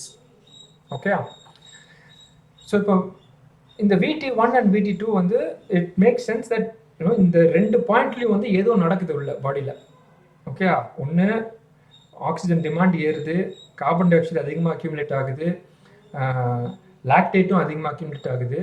இன்னொரு இடத்துல இன்னும் கொஞ்சம் அதிகமாக lactate and carbon di oxide அதிகமாக ஆகுது, oxygen வந்து பத்தலை. ஸோ அந்த மாதிரி இந்த 2 ஸ்டேஜஸில் வந்து ஏதோ நடக்குது. ஸோ இதை பேஸ் பண்ணி தான் வந்து நம்ம ப்ரோக்ராமிங் வந்து அட்ஜஸ்ட் பண்ணணும். இது ஒரு ஜோன், இது ஒரு ஜோன், இதை தாண்டி ஒரு ஜோன். ஓகே, இந்த 2 இடம் எங்கே நடக்குது அப்படின்னு கண்டுபிடிக்கணும்னா பார்த்தோன்னா பிளட் டெஸ்ட் பண்ணணும், கேஸ் அனலைசர்ஸ் மூக்கில் வச்சு எவ்வளோ oxygen and carbon dioxide is being breathe out and breathe in, இது 2த்தையும் கண்டுபிடிக்கணும். அதை பேஸ் பண்ணி நீங்கள் டெஸ்ட் பண்ணணும். டெஸ்ட்டுக்கு பண்ணும்போதும் கூட எங்கே இருக்கிறாங்கன்னு நம்மளுக்கு தெரியாது இல்லையா? ஸோ அதை வந்து நீங்கள் டெஸ்ட் ஒர்க் அவுட் பண்ணும்போது கூட அந்த மாதிரி கேஸ் அனலைசர்ஸ்லாம் யூஸ் பண்ணி தான் டெஸ்ட் பண்ணணும், விச் இஸ் நாட் ப்ராக்டிக்கல் இல்லையா? அதனால தான் வந்து there are field tests. Field test வந்து இந்த 2 பாயிண்ட்டையும் ரெப்ளிகேட் பண்ணுற மாதிரி ஒரு சில test which is like not exact but ரஃப்லி வந்து இங்கே தான் இருக்குன்னு கண்டுபிடிக்கிற மாதிரி. So for example heart rate வந்து நம்ம மேக்ஸிமம் ஹார்ட் ரேட் வந்து ஒரு ஃபார்முலா இருக்குது இல்லையா? மேக்ஸிமம் ஹார்ட் ரேட் ஃபார்முலா வச்சு ரஃபாக இங்கே தான் இருக்குது உங்கள்கிட்ட மேக்ஸிமம் ஹார்ட் ரேட் நம்ம கெஸ் பண்ணுறதுக்கு ஒரு ஃபார்முலா. அதே மாதிரி VT1 அண்ட் VT2 டெஸ்ட் பண்ணுறதுக்கு டாக் டெஸ்ட்னு ஒன்று இருக்குது. ஸோ அந்த டாக் டெஸ்ட் வச்சு நம்ம ப்ராக்டிக்கலாகவே வந்துட்டு ஓகே வந்து இப்போ வந்து VT1 கிட்ட இருக்கிறான், இப்போ வந்து VT2 கிட்ட இருக்கிறான் இந்த ட்ரைனிங் அப்படின்னு சொல்லிட்டு நம்ம பேசிக்கிட்டு இருக்கும் போதே நம்ம ரஃபாக கண்டுபிடிச்சிடலாம். அதுதான் வந்து ஃபீல்ட் டெஸ்ட்னு சொல்லுவாங்க. ஸோ இந்த டெஸ்டிங் வந்து யாரெல்லாம் பண்ணக்கூடாது அப்படின்னு பார்த்தோன்னா ஆஸ்துமா, COPD இருக்கிறவங்க பண்ண முடியாது, obstructive pulmonary disease, so lung related disease இருக்கிறவங்க பண்ணக்கூடாது, அதே மாதிரி பேனிக் அட்டாக் இருக்கிறவங்க பண்ணக்கூடாது, ரீசெண்டாக ஒரு இன்ஃபெக்ஷன் வந்து ரெக்கவர் ஆகணும்னா அவங்க பண்ணக்கூடாது. யாரெல்லாம் இந்த ட்ரைனிங் பண்ணி ஃபிட்னஸ் வந்து ரொம்ப கம்மியாக இருக்கோ அவங்களாம் இந்த டெஸ்ட் பண்ணக்கூடாது. ஸோ டாக் டெஸ்ட்னா என்னது அப்படின்னு பார்த்தோன்னா it is on the premise that at about the intensity of VT1 the increase in ventilation is accomplished by an increase in breathing frequency. So VT1 நடக்கிற இடத்துல இன்டென்சிட்டி அந்த ஏற்றி அந்த வென்டிலேஷன் ரீச் ஆகும்போது அங்கே ப்ரீதிங்கும் ஏறுது. அதுதான் அதோட மெயின் கான்செப்டு. ஸோ ஒரு பாயிண்ட்டில் ப்ரீதிங் ஏறுது. ஸோ ப்ரீதிங் ஏறுதுன்னா என்ன நடக்குதுன்னா நம்மளுக்கு வந்து பேசுகிற கண்ட்ரோல் வந்து நம்மளுக்கு இருக்காது. ஏன்னா ப்ரீதிங்க்கும் ஸ்பீச்சுக்கும் வந்து ஒரு லிங்க் இருக்குது.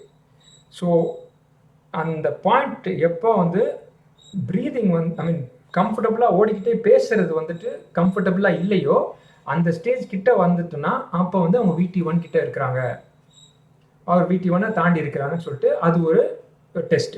சரியா? Thus at the intensity of VT1 it is no longer possible to speak comfortably. So அந்த VT1 ரீச் பண்ணிட்டோன்னா கம்ஃபர்டபுளாக பேச முடியாது. நீங்கள் நார்மலாக ஜாக் பண்ணிட்டு இருக்கீங்கன்னு வச்சுக்கோங்களேன், சும்மா வார்ம் அப்பில் நம்ம இப்போ ஸ்போர்ட்ஸ் பண்ணுறவங்களாம் வார்ம் அப் நீங்கள் அவுட்டோரில் வார்ம் பண்ண தெரியும், நல்லா கூட கதை பேசிக்கிட்டே வந்து ஜாக் பண்ணிக்கிட்டே நம்ம பேசிடுவோம். விச் மீன்ஸ் அந்த டைம் ஃபுல்லாக நம்ம VT1க்கு கீழே தான் இருக்கிறோம். ஓகே, பட் அதுவே ஒர்க் அவுட் ஸ்டார்ட் ஆகுது, இன்டென்சிட்டி கொஞ்சம் புஷ் பண்ணுறோம் அப்படின்னா வந்துட்டு நம்மளால் கம்ஃபர்டபுளாக பேச முடியாது. ஸோ அந்த கம்ஃபர்டபுளாக பேச முடியாத ஸ்டேஜ் நம்ம கிட்ட வந்துட்டாலே வந்து நம்ம VT1 த்ரெஷோல்ட் வென்டிலேட்டரி த்ரெஷோல்ட் 1 கிட்ட இருக்கிறோன்னு அர்த்தம். அதை எப்படி கண்டுபிடிக்கலாம்? இப்போ இப்போ ட்ரெயினர்ஸ் வந்து எப்படி கண்டுபிடிக்கலான்னு பார்த்தோன்னா த்ரெட்மில் ஓடிட்டு இருக்கும்போது ஒரு சில ஃப்ரேஸ் ஆர் ஆல்ஃபபெட்ஸ் வந்து நம்ம சொன்னோன்னா அவங்க எப்படி பேசுகிறாங்க பேஸ் பண்ணி அவங்க வந்து VT1 இருக்காங்களா, VT2 இருக்காங்களா, VT1 கீழே இருக்கிறாங்கன்னா கண்டுபிடிக்கலாம். ஸோ எக்ஸாம்பிள் வந்து அவங்க கொடுத்துருக்குறாங்க, கண்டினியூஸாக வந்து A for apple, B for ball, C for cat அந்த மாதிரி சொல்லிக்கிட்டே வாங்க. ஸோ அதை பேசும்போதே தெரியும், அவங்க ரிசைட் பண்ணும் போதே தெரியும் அவங்க வந்துட்டு இந்த VT1 கீழே இருக்கிறாங்கன்னா கம்ஃபர்டபுளாக பேசிக்கிட்டே இருப்பாங்க. ஆனால் VT1 தொட்டுட்டாங்கன்னா அவங்க வந்து கம்ஃபர்டபுளாக அவங்களால A for apple, B for பால்னு கண்டினியூஸாக சொல்ல முடியாது. ஒரு இடத்துல வந்துட்டு பிரேக் ஆகும். ஸோ அவங்க பேசிக்கிட்டு இருக்கும்போதே வந்து you can ask this question, can you speak comfortably அப்படின்னு இந்த கேள்வி கேட்ட உடனே அவங்க எஸ்ன்னு சொல்லிட்டாங்கன்னா இன்டென்சிட்டி வந்து பிலோ VT1 இருக்குது அப்படின்னு அர்த்தம். ஆனால் அதே நேரத்தில் டவுட்ஃபுல்லாக ஒரு எஸ் சொல்கிறாங்க, கம்ஃபர்டபுளாக இருக்குன்னு கேட்டால் எஸ்ன்னு சொல்கிறாங்க, ஆனால் கொஞ்சம் டவுட்ஃபுல்லாக இருக்கிறாங்க அப்படின்னா வந்து ஒரு இன்டென்சிட்டி வந்து ப்ராபப்ளி அவங்க VT1 பக்கத்தில் தான் எங்கேயோ இருக்கிறாங்க அப்படின்னு அர்த்தம். ஆனால் அதே வந்து நீங்கள் கேன் யூ ஸ்பீக் கம்ஃபர்டபுளின்னு கேட்கும்போது நோ அப்படின்னு சொல்லிட்டாங்கன்னா அவங்க இன்டென்சிட்டி வந்துட்டு VT1 விட அதிகமாக தான் இருக்குது அப்படின்னு அர்த்தம். Okay, when the client can no longer say more than a word or two between breaths, they are at or above VT2. So அந்த நோன்னு சொல்கிறதுக்கே கொஞ்சம் கஷ்டமாக இருக்குது, சுத்தமாக முடியல அப்படின்னா வந்துட்டு அவங்க VT2 கிட்ட போயிட்டாங்கன்னு அர்த்தம். இதுதான் வந்து டாக் டெஸ்ட். ஓகே, இதில் ஏதாவது டவுட்ஸ் இருக்கா?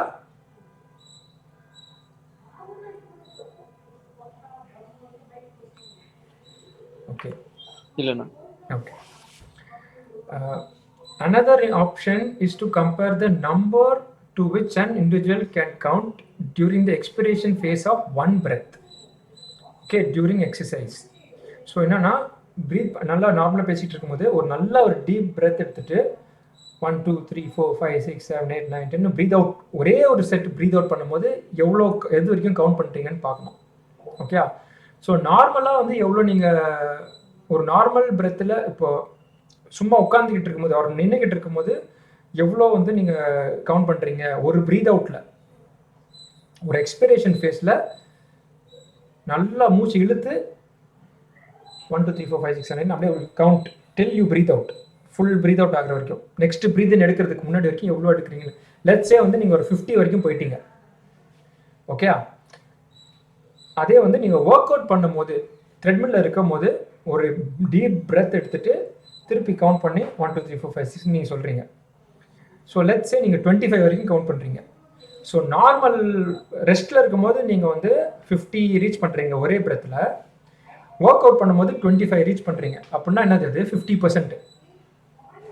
ஓகே, ஸோ இவங்க என்ன சொல்கிறாங்கன்னா when the numbers counted to during exercise drops to about 70% of the number that is possible at rest, the intensity is approximately equal to VT1. Okay, so இப்போ வந்து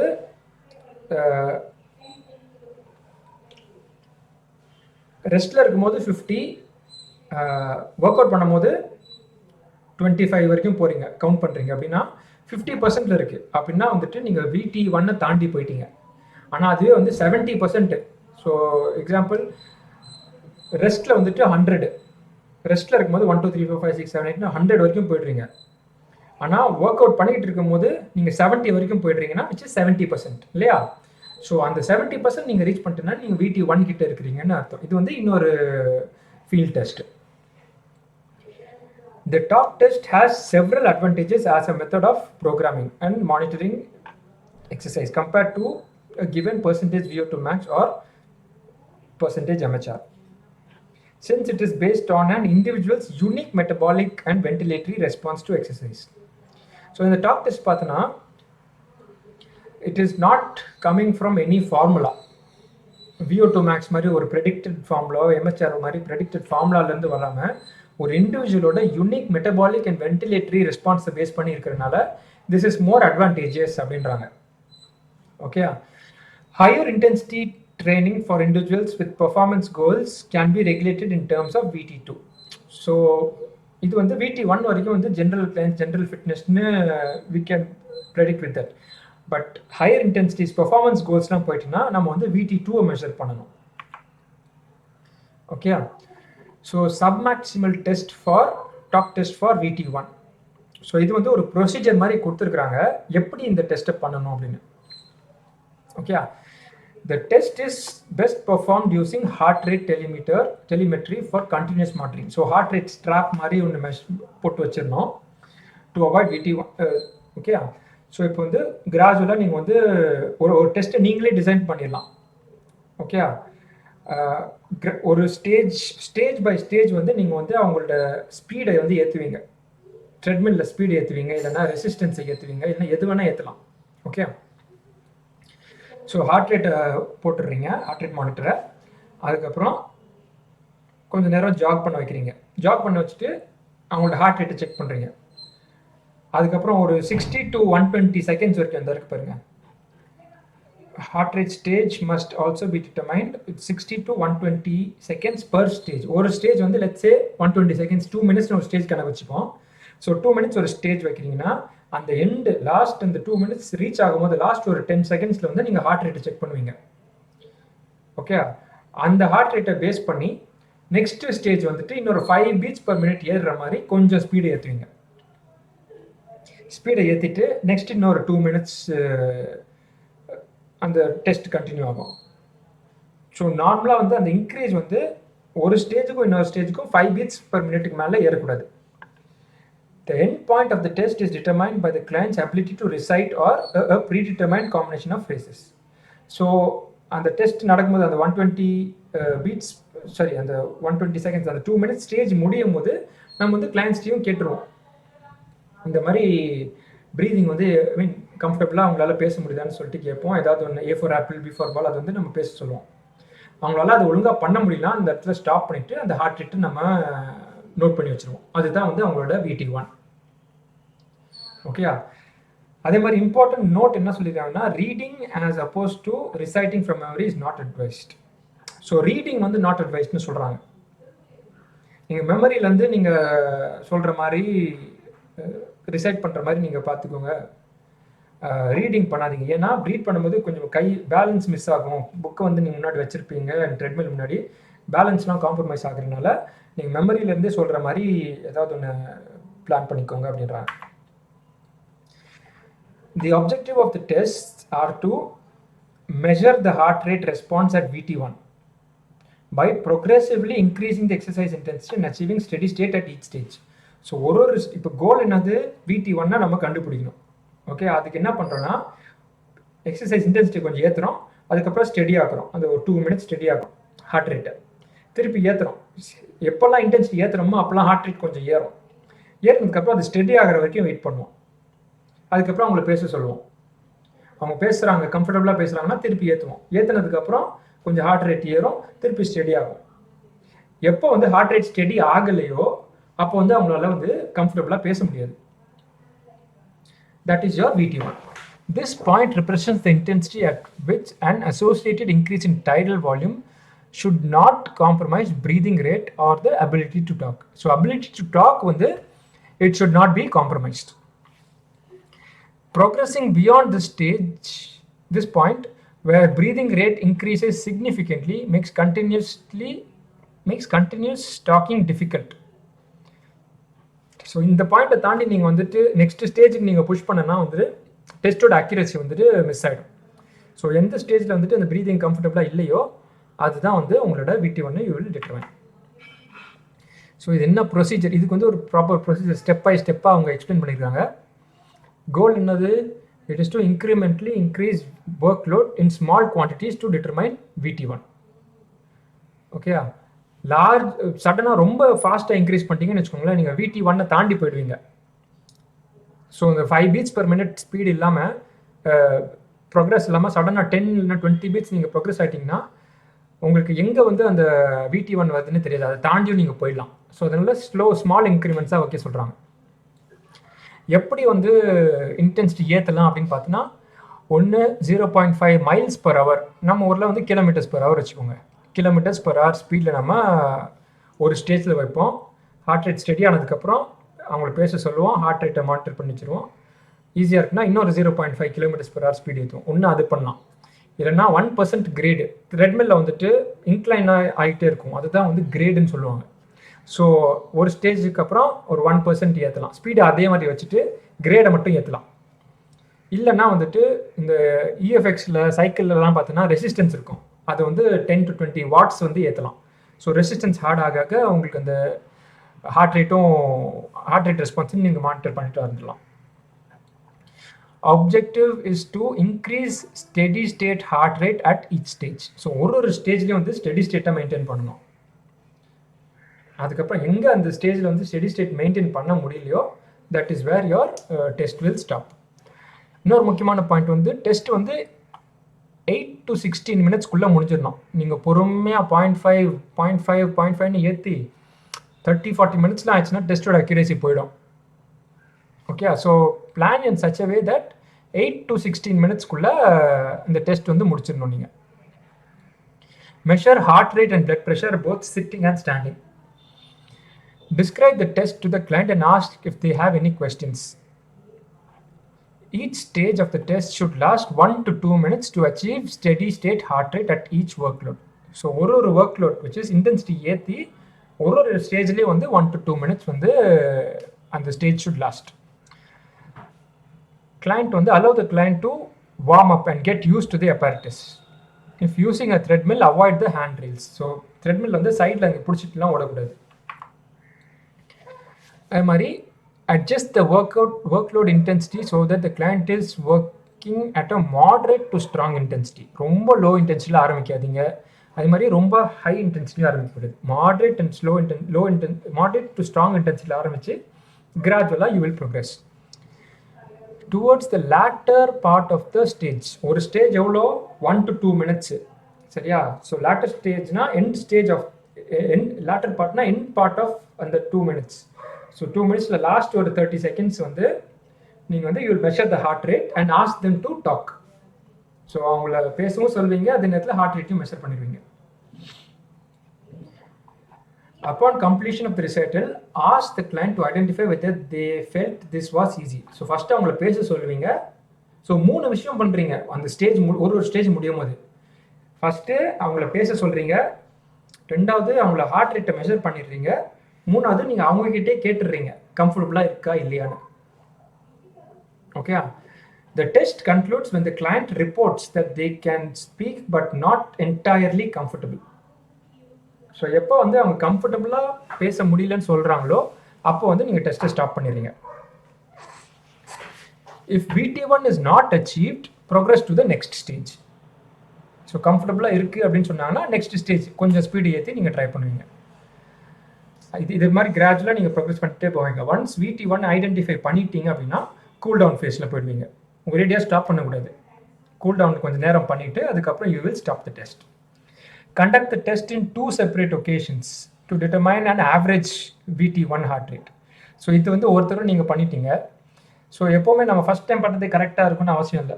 so அதனால் அந்த டெஸ்ட்டை வந்து நீங்கள் எப்படி பண்ணீங்கன்னு பக்காவாக நோட் பண்ணிவிட்டு, ஃபஸ்ட்டு மினிட்க்கு அப்புறம் 8 km/h இருந்துச்சு, செகண்ட் ஸ்டேஜ் போகும்போது 9 km/h ஸ்பீடு இருந்துச்சு, தேர்ட் ஸ்டேஜ் போகும்போது 10 இருந்துச்சு, ஃபோர்த் ஸ்டேஜ் வந்து 11 km/h ஸ்பீடு இருந்துச்சு. அப்போ வந்துட்டு அவங்க வந்து ஸ்டாப் பண்ணிட்டாங்க, அந்த ஹார்ட் ரேட் வந்து இவ்வளோ இருந்துச்சுன்னு எல்லாத்தையும் நோட் பண்ணிடுவீங்க. இதே மாதிரி இந்த டெஸ்ட்டை திருப்பி நெக்ஸ்ட் இன்னொரு 2-3 days கழிச்சு you will repeat it again. So that நம்ம வந்து மிஸ்டேக் ஏதாவது பண்ணிட்டோமான்னு பார்க்குறதுக்கு. ஸோ அதே ப்ரோட்டோக்காலில் எக்ஸாக்டாக நீங்கள் திருப்பி ஸ்டார்ட் பண்ணுவீங்க. ஃபஸ்ட்டு மினிட் 8 இருக்கும் first stage, second stage 9, third stage 10, fourth stage 11 இருப்பீங்க. ஸோ அப்படி இருக்கும்போது ஹார்ட் ரேட் வந்து மெஷர் பண்ணி கிட்டத்தட்ட சேமான இடத்துல தான் வந்து VT1 வருதான்னு you will figure out. Okay, புரிஞ்சுதா VT1 டெஸ்ட்டு?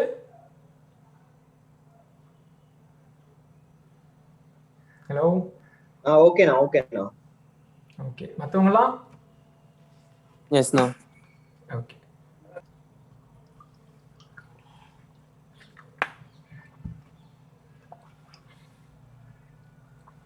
ஸோ இப்போ VT1 கண்டுபிடிச்சாச்சு. நெக்ஸ்ட் பார்த்தோன்னா VT2 கண்டுபிடிக்கணும். VT2 வந்து என்னென்னா, it is equal to another important metabolic marker called OBLA. OBLA வந்து onset of blood lactate accumulation. Okay, so அந்த VT2 பாயிண்டில் பிளட் லாக்டேட் அதிகமாக அக்யூமுலேட் ஆகுது, அதே நேரத்தில் பாடியால் அந்த லாக்டேட் வந்து வெளியே எடுத்துகிட்டு போக முடியல.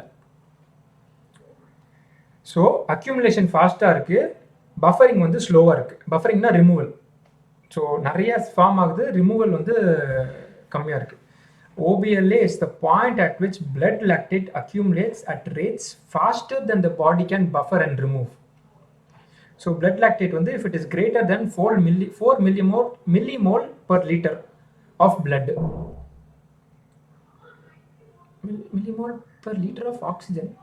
ஆமாம், oxygen 4 millimole per liter of blood தான் நினைக்கிறேன். ஆமாம், blood lactateல. ஸோ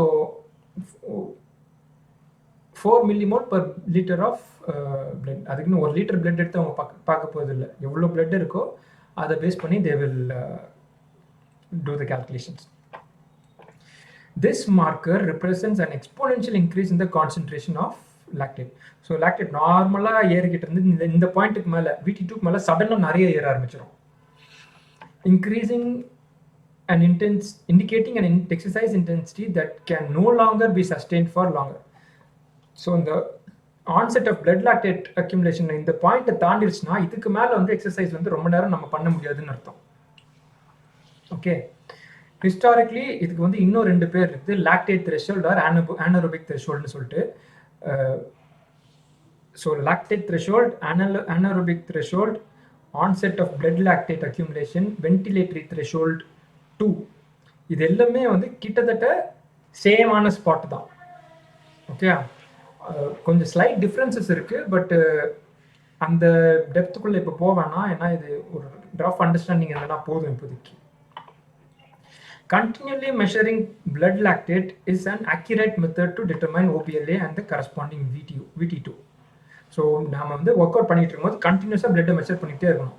இந்த 4 millimole per liter தாண்டுனா அவங்க வந்து VT2 ரீச் பண்ணிட்டீங்க, லாக்டேட் த்ரெஷோல்டை ரீச் பண்ணிட்டீங்கன்னு நம்ம சொல்லலாம். But the cost of lactate analyzers and handling biohazardous materials make it impractical for exercise professionals. So இந்த லாக்டேட் அனலைசர் வைக்கணும், அது வந்து அது ஒரு தனி மெஷினு. அதுக்கப்புறம் பிளட் வந்து பயோஹாசர்ட்னு தான் சொல்லுவாங்க. ஸோ அதெல்லாம் டிஸ்போஸ் பண்ணுறது எப்படி, இதெல்லாம் வந்துட்டு it is not practical for exercise professionals. இதனால தான் வந்து we use field tests, something similar. Okay, VT2 is only recommended for well conditioned individuals. யாரெல்லாம் நல்லா வெல் ட்ரெயின்டு ஏற்கனவே பர்ஃபார்மன்ஸ் கோல்ஸ் இருக்கிறவங்களுக்கு மட்டும்தான் வந்துட்டு நம்ம VT2 வந்து நம்ம டெஸ்ட் பண்ணுவோம். The intensity that can be sustained for 15 to 20 minutes is higher than what could be sustained for 30 to 60 minutes in conditioned individuals. The intensity that can be sustained for 15 to 20 minutes is higher than what could be sustained for 30 to 60 minutes in condition. So 15 to 20 minutes நம்ம அந்த intensity நம்ம push பண்ணுறோம் இல்லையா, அதை base பண்ணி தான் வந்துட்டு we are going to figure out VT2. So இப்போ VT2 ப்ரெடிக்ட் பண்ணணும்னா என்ன பண்ணணும், இன்டென்சிட்டி வந்து கண்டிப்பாக அதிகமாக வைக்கணும். Okay, so using a 15 to 20 minute test, trainers can estimate the corrected heart rate response would be equivalent to about approximately 95%. So இந்த 95% number வந்து ரொம்ப முக்கியம். So if an individual's heart rate for a 20-minute test is 168 beats per minute, their heart rate at VT2 would be 168 into 95%, which is 160 beats per minute. So in the test வந்து திருப்பி அதே மாதிரி you are using heart rate telemetry, straps watch use பண்ணி you are doing it. This test should only be performed by clients who are cleared for performance goals. என்ன ப்ரொசீஜர்னு பார்த்தா, first you explain the test to the client, take the client through a light warm up, maintaining heart rate வந்து below 120 beats per minute. Begin the assessment by increasing the intensity of the predetermined level. Allow the individual to make changes to the exercise intensity as needed during the first few minutes. So இப்போ வந்து கிளைண்ட்டே வந்துட்டு நம்ம வந்து slow gradual exercise intensity ஏற்றிடுங்க அப்படின்னு சொல்லிடுறோம். Client வந்து இந்த decide பண்ணுற இன்டென்சிட்டி வந்து அவங்க 20 minutes அவங்க வந்து ஓடணும். Okay, so the client needs to be able to maintain the selected intensity for 20 minutes. So VT1 பார்த்தோன்னா நம்ம கிராஜுவலாக ஏற்றிக்கிட்டே இருந்தோம். இதில் வந்து கிளைண்ட்டே வந்து செலக்ட் பண்ண வைக்கிறோம் ஒரு intensity where they can do for 20 minutes. இந்த லாஸ்ட் 5 minutesல பார்த்தோன்னா ஒரு மினிட்லையும் நம்ம ஹார்ட் ரேட்டை மெஷர் பண்ணுறோம். ஓகே, 20 minutes ஓட வைக்கிறோம், லாஸ்ட் 5 minutesல ஒரு மினிட்லையும் அவங்கள்ட்ட ஹார்ட் ரேட்டை மெஷர் பண்ணுறோம். Using the average heart rate collected over the last 5 minutes to account for any cardiovascular drift associated with fatigue. So cardiovascular drift ஏதாவது இருக்குதான்னு நம்ம பார்க்குறோம் last 5 minutesல. So last 5 cardiovascular drift என்னன்னா progressive increase in heart rate and decrease in strokes volume that begins after 10 minutes of moderate exercise. So அந்த ஒரு மினிட்டுக்குமே வந்து பயங்கரமாக shift ஆகுதா ஹார்ட் ரேட், அதை பார்க்குறோம். அதுதான் வந்து cardiovascular drift. Okay, multiply the average heart rate attained during the 15 to 20 minute high intensity exercise by 0.95 to determine the VT2 estimate. So இந்த 15 to 20 minutes ஒர்க் அவுட் பண்ணுறாங்க இன்டென்ஸாக, அதில் வந்து என்ன ஹார்ட் ரேட் வருதோ அதை வந்து 0.95 மல்டிப்ளை பண்ணிடணும். ஓகே, புரிஞ்சுதா? VT2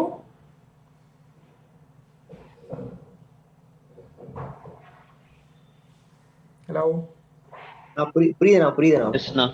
okay. ஸோ VT1 வந்து ஸ்டேஜ் பை ஸ்டேஜ் நீங்கள் ஏற்றிட்டே போனீங்க. VT2 வந்துட்டு கிளைண்ட்டே வந்து ஒரு 20 மினிட்ஸ் நீங்கள் ஓட வச்சுட்டு அந்த 20 மினிட்ஸில் டயர்ட் ஆகிற மாதிரி ஒரு இன்டென்சிட்டி சூஸ் பண்ணிடுறீங்க. லாஸ்ட் 5 மினிட்ஸில் ஒரு மினிட்டுக்குமே ஹார்ட் ரேட்டை நோட் டவுன் பண்ணிடுறீங்க. அந்த லாஸ்ட் 5 மினிட்ஸோட ஆவரேஜ் ஹார்ட் ரேட்டை கால்குலேட் பண்ணுறீங்க. அதுக்கப்புறம் அந்த ஹார்ட் ரேட் வந்து 0.95 மல்டிப்ளை பண்ணுறீங்க. ஓகே, ஸோ இங்கே பார்த்தீங்கன்னா இதுதான் வந்து 2 ஷிஃப்ட்டு. நார்மலாக இப்படி போயிட்டு இருந்ததுன்னா பாருங்க, இந்த பாயிண்ட்ல டிஃப்ளெக்ஷன் பாயிண்ட், இது வந்து இப்படி போயிட்டு இருக்கணும், இந்த பிளாக் பாயிண்ட்ல போகணும். ஆனால் சடனாக கொஞ்சம் அதிகமாக ஏறுது. அதே மாதிரி இந்த மாதிரி போக வேண்டிய இடத்துல சடனாக இப்படி போகுது.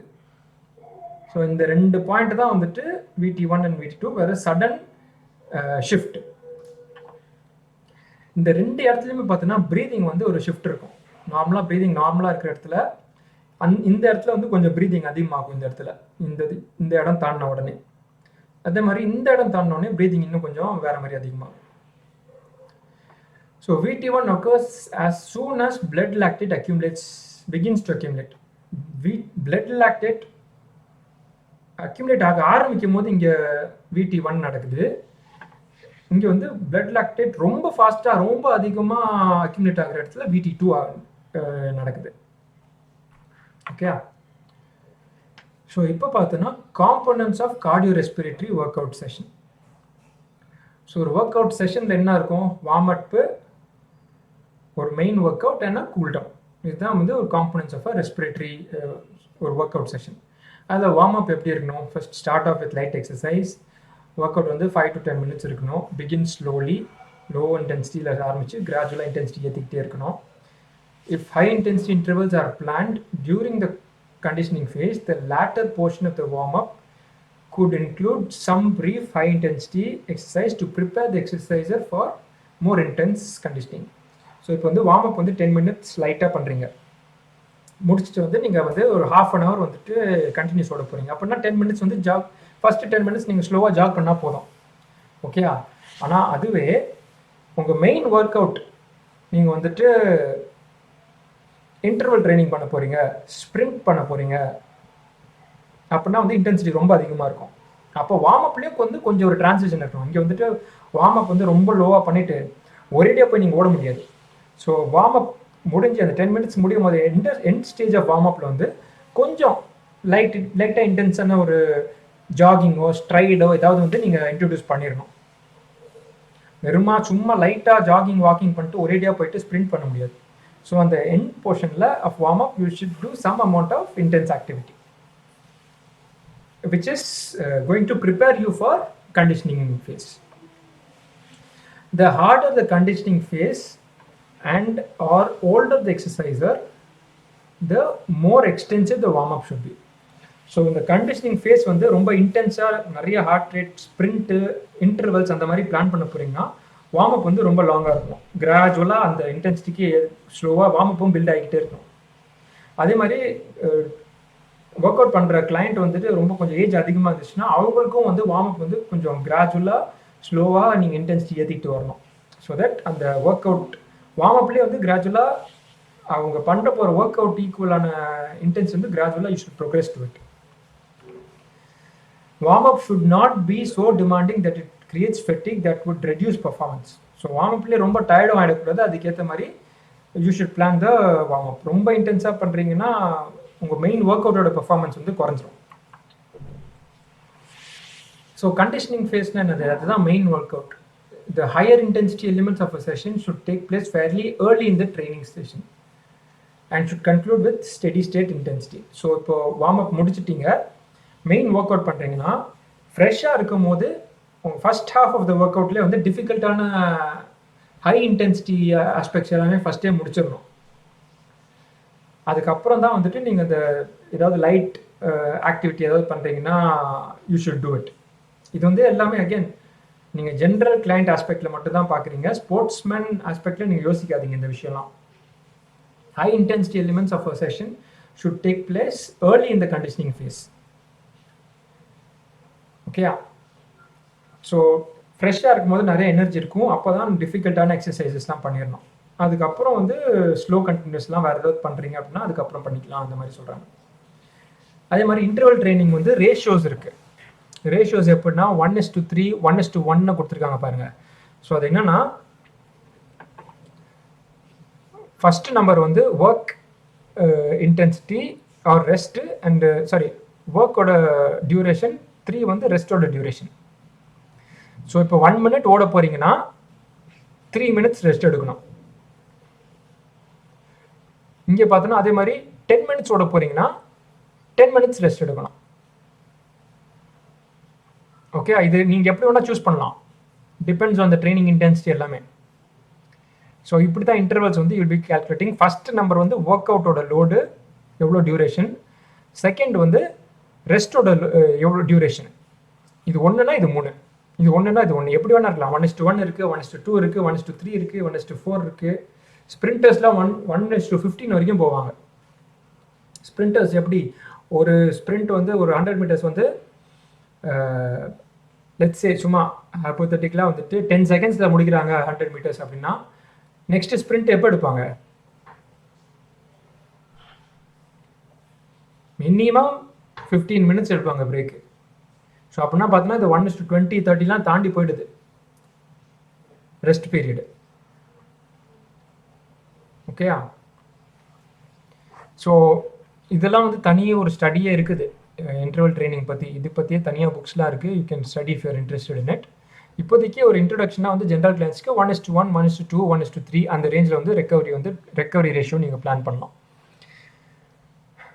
அப்புறம் கூல் டவுன் வந்து you should be approximately the same duration and intensity as the warm up, 5 to 10 minutes low intensity.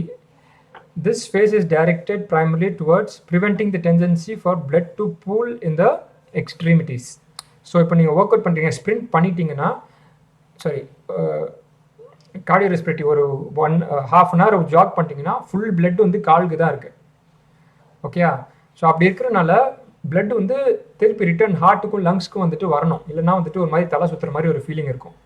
அதனால தான் வந்து ஒர்க் அவுட் பண்ணி முடிச்ச உடனே போய் ஃப்ளாட்டாக படுத்துடக்கூடாது. கொஞ்சம் நேரம் நடந்தனா லெக்லேருந்து திருப்பி வந்து பாடி வந்து ஃபுல்லாக ஹார்ட்டுக்கும் பிரெயினுக்கும் வந்து பிளட் திருப்பி பம்ப் பண்ண ஆரம்பிச்சிடும். அதுக்கப்புறம் யூ கேன் ரிலாக்ஸ். அதனால தான் ஸ்டார்டிங் ஒர்க் அவுட் முடித்த உடனே வந்து you should not lie down or எனிதிங்னு சொல்லுவாங்க. ஓகே, ஸோ இப்போ பார்த்தோன்னா ஏஸ் இன்டெகிரேட்டட் ஃபிட்னஸ் மாடலோட கார்டியோரெஸ்பிரேட்டரி ட்ரைனிங்குள்ளே வரும். ஓகே, ஸோ இது எப்படி நம்ம ப்ரோக்ராம் பண்ணலாம்? அந்த ஏஸ் இன்டெகிரேட்டட் மாடலில் கார்டியோரெஸ்பிரேட்டரிக்குள்ளே 3 ஸ்டேஜ் இருக்குது. என்ன ஸ்டேஜ்லாம் ஞாபகம் இருக்கா யாருக்காவது? அந்த பர்ஃபார்மன்ஸ், ஃபிட்னஸ், ஓவர்லோட் ஸ்பீட், அதெல்லாம் ஓகே. கார்டியோ ரெஸ்பிரேட்டரியில் என்ன வரும்? 3 வரும். Base, fitness, performance. Yes, base 1, fitness 1, performance 1. So அதை ஒன்றுத்துக்கும் வந்துட்டு என்ன மாதிரி ஃபோக்கஸ் இருக்கணும், எப்படி வந்து ப்ரோக்ராம் பண்ணணும்னு இப்போ நம்ம பார்க்க போகிறோம். இதுதான் வந்து last part of this chapter. Okay, so the basic concept of program design is to create an exercise program with appropriate frequency, intensity, duration to fit the client's health and fitness levels. கோல் என்னது? ஒரு ப்ரோக்ராமை design பண்ணுறோம், அதில் வந்து கிளைண்ட்டுக்கு கரெக்டான training frequency, intensity, duration எல்லாத்தையும் பார்த்துட்டு நம்ம ஒரு ப்ரோக்ராம் டிசைன் பண்ண போகிறோம். எக்ஸசைஸ் இன்டென்சிட்டி எப்படி மானிட்டர் பண்ணுறோம் இது வரைக்கும் பார்த்தோம். Heart rate, VO2 max, blood lactate, heart rate VT1ல VT2ல இது எல்லாத்தையும் பேஸ் பண்ணி நம்ம இன்டென்சிட்டியை டிசைட் பண்ணுறோம். These assessments provide accurate individualized data for use in programming, but they are often not practical. So இது எல்லாமே வந்துட்டு இண்டிவிஜுவலைஸ்டாக இருக்கும். ஆனால் ஒரு ஜென்ரல் ஒரு கிளைண்ட் ஒரு ட்ரெயினருக்கு பார்த்தோன்னா இட் இஸ் நாட் ப்ராக்டிக்கல். அதனால தான் வந்துட்டு நம்ம sub maximal fitness test use பண்ணுவோம், இல்லைன்னா வந்து டாக் டெஸ்ட் யூஸ் பண்ணி நம்ம வந்து ரஃபாக வந்து அசஸ் பண்ணிப்போம். Exercise guidelines based on submaximal assessment and prediction equations can help clients reach their goal, but they have considerable room for error. So இந்த submaximal testல வந்து எரருக்கும் சான்சஸ் இருக்கு. Submaximal talk tests for VT1 and VT2 assessment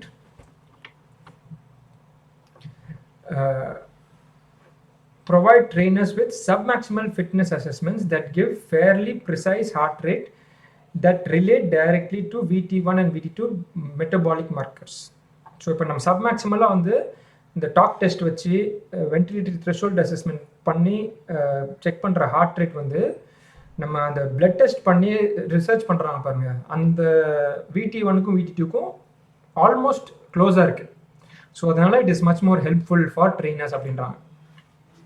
okay, clients goals are based on their current health status, fitness and individual preference. அவங்க கிளைண்ட்டோட கோல் என்னவோ அதை base பண்ணி தான் வந்து நம்ம ப்ரோக்ராம்ஸை டிசைன் பண்ணுறோம்.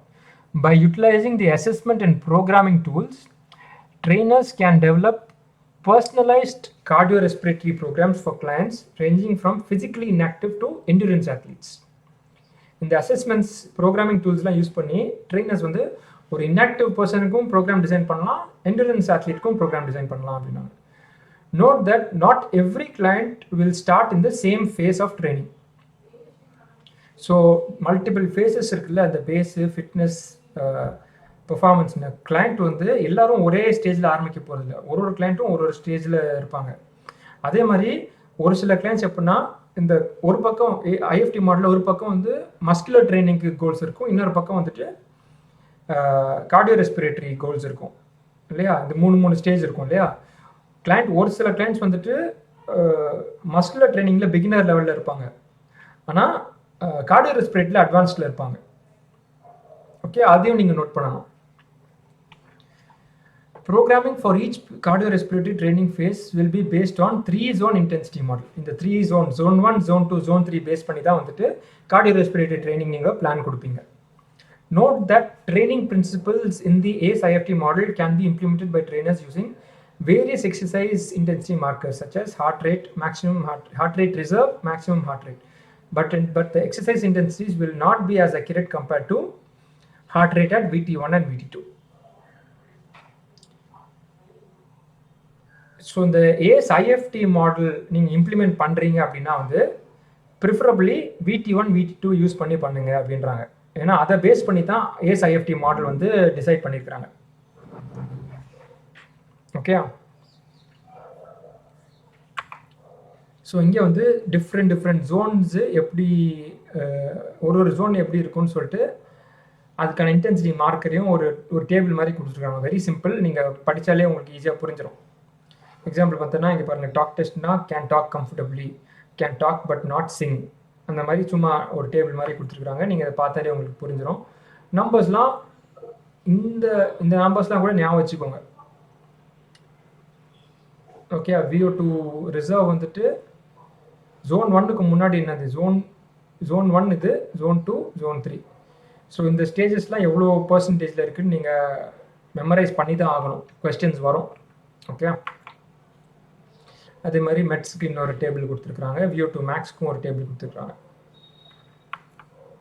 ஓகே, ஸோ இப்போ பார்த்தீங்கன்னா இந்த ஏஸ் ஐஎஃப்டி மாடலில் பேஸ் ட்ரைனிங்க்கு ட்ரைனிங் ஃபோக்கஸ் என்ன இருக்கணும், ப்ரோக்ராம் டிசைன் பண்ணும்போது என்ன ஃபோக்கஸ் இருக்கணும், அந்த மாதிரி ரெண்டாக பிரித்து ஒரு ஸ்டேஜுக்கும் சொல்கிறாங்க. ஓகே, ஸோ பேஸ் ட்ரைனிங்கில் பார்த்தீங்கன்னா principal focus is getting clients who are either physically inactive or have little cardiorespiratory fitness to begin engaging in regular exercise. So focus என்னது, inactive இருக்கிறவங்கள ஆக்டிவ் ஆக்கணும். ஓகே, அதான் வந்து பேஸ் ட்ரைனிங்கோட ட்ரைனிங் ஃபோக்கஸ்.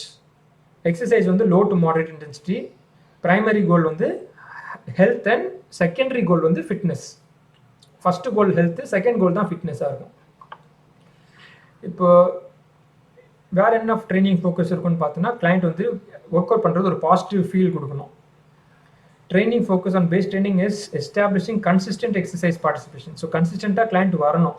அதுக்கு வந்து relatively low to moderate intensity with moderate durations. So intensity வந்து லோவில் தான் வைக்கணும், மாடரேட் டியூரேஷனில் நீங்கள் ட்ரைனிங் கொடுப்பீங்க.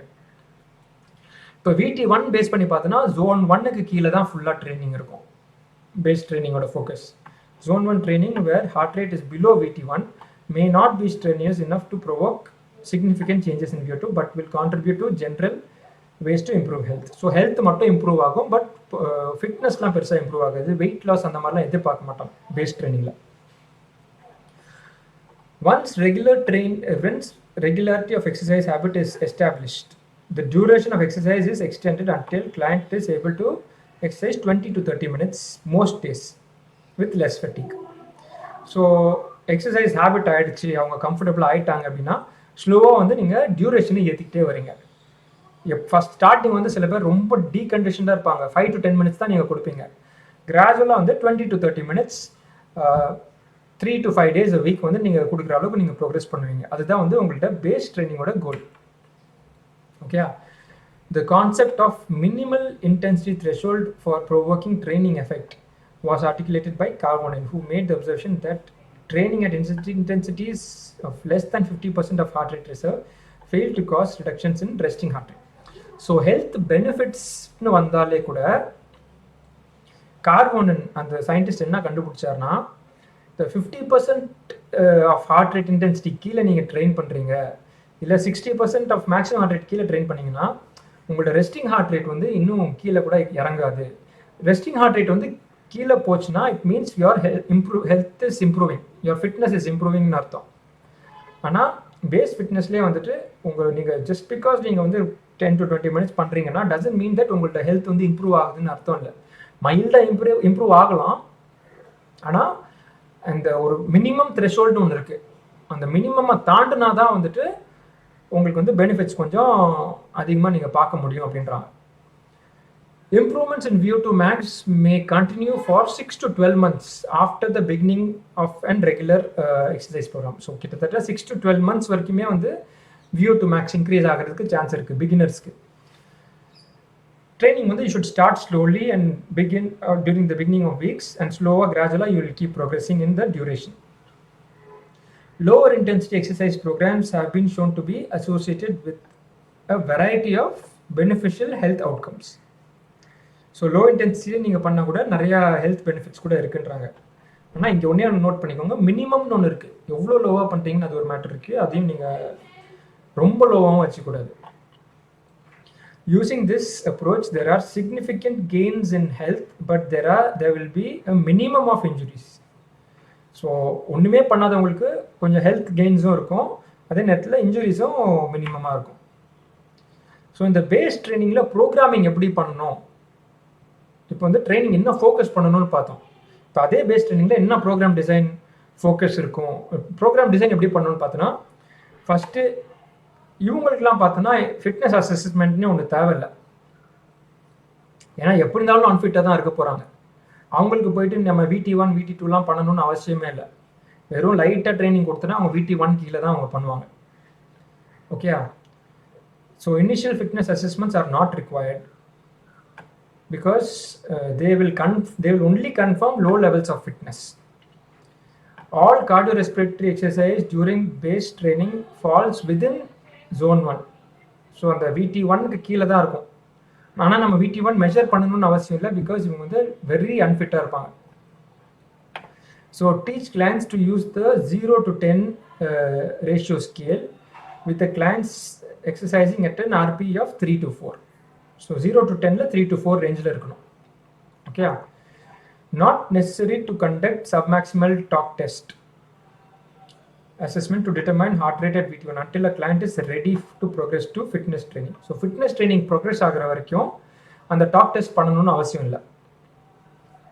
Okay, Programs designed to improve cardiorespiratory base begin with zone 1 intensity exercise and with heart rate below VT1 performed for as little as 10 to 15 minutes 2 to 3 times a week.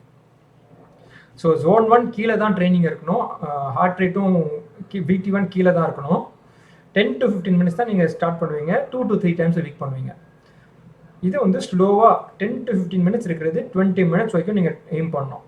2 to 3 times a week பண்ணுறது 3 to 5 times வரைக்கும் போடணும். So maximum 5 times a week 20 minutes நீங்கள் cardio பண்ணுற மாதிரி நீங்கள் aim பண்ணணும் by the end of this stage, இந்த base training முடியும் போது. Earlier training should focus continuous exercise at zone 1. So starting stagesல continuously zone 1ல 20 minutes aim பண்ற மாதிரி நீங்க push பண்ணணும். This level of exercise may be continued 2 weeks to more than 6 weeks. So 2 weeks வந்து 6 weeks வரைக்கும் இந்த லெவல்லே நீங்க ட்ரைனிங் பண்ணிடலாம். The beginning duration of exercise should match the client should match what the client is able to perform. So starting base trainingல இருந்து start பண்ணும்போது first எவ்வளோ கொடுப்பீங்கன்னா அவங்க கிளைண்டால் எவ்வளோ பண்ண முடியுதோ அவ்வளோதான் நீங்கள் கொடுப்பீங்க. அதை தாண்டி நீங்கள் எக்ஸ்ட்ராலாம் நீங்கள் ஸ்டார்டிங்லேயே புஷ் பண்ணக்கூடாது. For some it could be 15 minutes continuous, for others it could be 5 to 10 minutes continuous. So 5 to 10 minutes தான் கண்டினியூஸாக பண்ணுறாங்கன்னா அது வரைக்கும் தான் அவங்க பண்ணுவாங்க ஸ்டார்டிங்கில். அந்த பாயிண்ட்லேருந்து பார்த்தீங்கன்னா ஸ்லோவாக கிராஜுவலாக 10% எவ்ரி வீக் நீங்கள் இன்க்ரீஸ் பண்ணிகிட்டே இருப்பீங்க. அப் டு 20 minutes ஒரு செஷன் கண்டினியூஸாக பண்ணுற வரைக்கும் நீங்கள் இன்க்ரீஸ் பண்ணிட்டு வருவீங்க. Once the client is comfortable with assessments and can sustain steady state cardiorespiratory exercise for at least 20 minutes, they can move to fitness training. So 20 minutes continuously அவங்களால பண்ண முடியுது அப்படின்னா வந்து நம்ம வந்து நெக்ஸ்ட் ஸ்டேஜ் ஃபிட்னஸ் ட்ரைனிங்க்கு நீங்கள் அவங்கள ப்ரோக்ரஸ் பண்ணிடுவீங்க. ஸோ இந்த ஸ்டேஜ் வந்து fitness training stage, second stage இந்த ASIFT மாடலில். ஸோ இங்கே என்னது focus? Increasing the time of cardiorespiratory exercise. So base ட்ரைனிங்லேருந்து ப்ரோக்ரஸ் பண்ணியாச்சு. இப்போ வந்து cardiorespiratory exercise டியூரேஷனை நம்ம இன்க்ரீஸ் பண்ண போகிறோம், ஃப்ரீக்வன்சி இன்க்ரீஸ் பண்ண போகிறோம், அதே மாதிரி இன்டர்வல் ட்ரைனிங்கை இன்ட்ரடியூஸ் பண்ண போகிறோம். Personal trainers will be able to program more variety in terms of frequency and duration. So நிறைய வெரைட்டி நம்ம ஃப்ரீக்வன்சிலையும் டியூரேஷனும் நிறைய வெரைட்டிஸ் கொடுப்போம். ஒரு நாள் 30 minutes, ஒரு நாள் 40 minutes, ஒரு நாள் 10 minutes into 3 அந்த மாதிரி கொடுக்கலாம். அதே மாதிரி இன்டர்வல் ட்ரைனிங்கும் நம்ம இன்ட்ரடியூஸ் பண்ணிடலாம். The trainer can also challenge the client through introduction of intervals. So ஒரு ஹை இன்டென்சிட்டி ஃபாலோட் பை ஒரு low intensity, high intensity is low intensity அந்த மாதிரி. ஃபர்ஸ்ட் இந்த lower end of zone 2. So zone 1 இருக்குது, zone 2 இருக்குது. அந்த zone 2ல lower end first half of zone 2 கிட்ட தான் வந்து நம்மளோட ட்ரைனிங் மேஜர்லி இருக்கும். அப்படியே ஸ்லோவாக கிராஜுவலாக வந்து செகண்ட் ஹாஃப் ஆஃப் zone 2 கிட்ட வருவீங்க. அது எங்கே இருக்குன்னா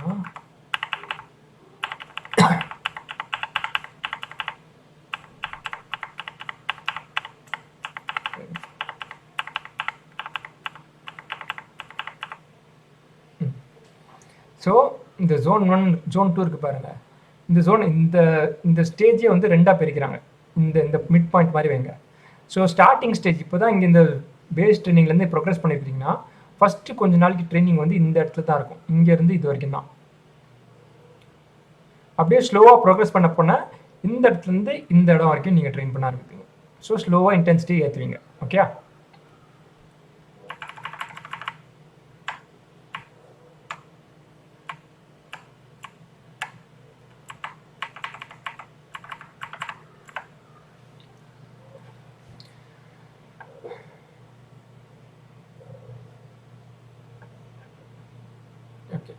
fitness training includes increasing the workload by modifying frequency, duration and intensity with intervals introduced that go into zone 2 and eventually approach heart rate at VT2.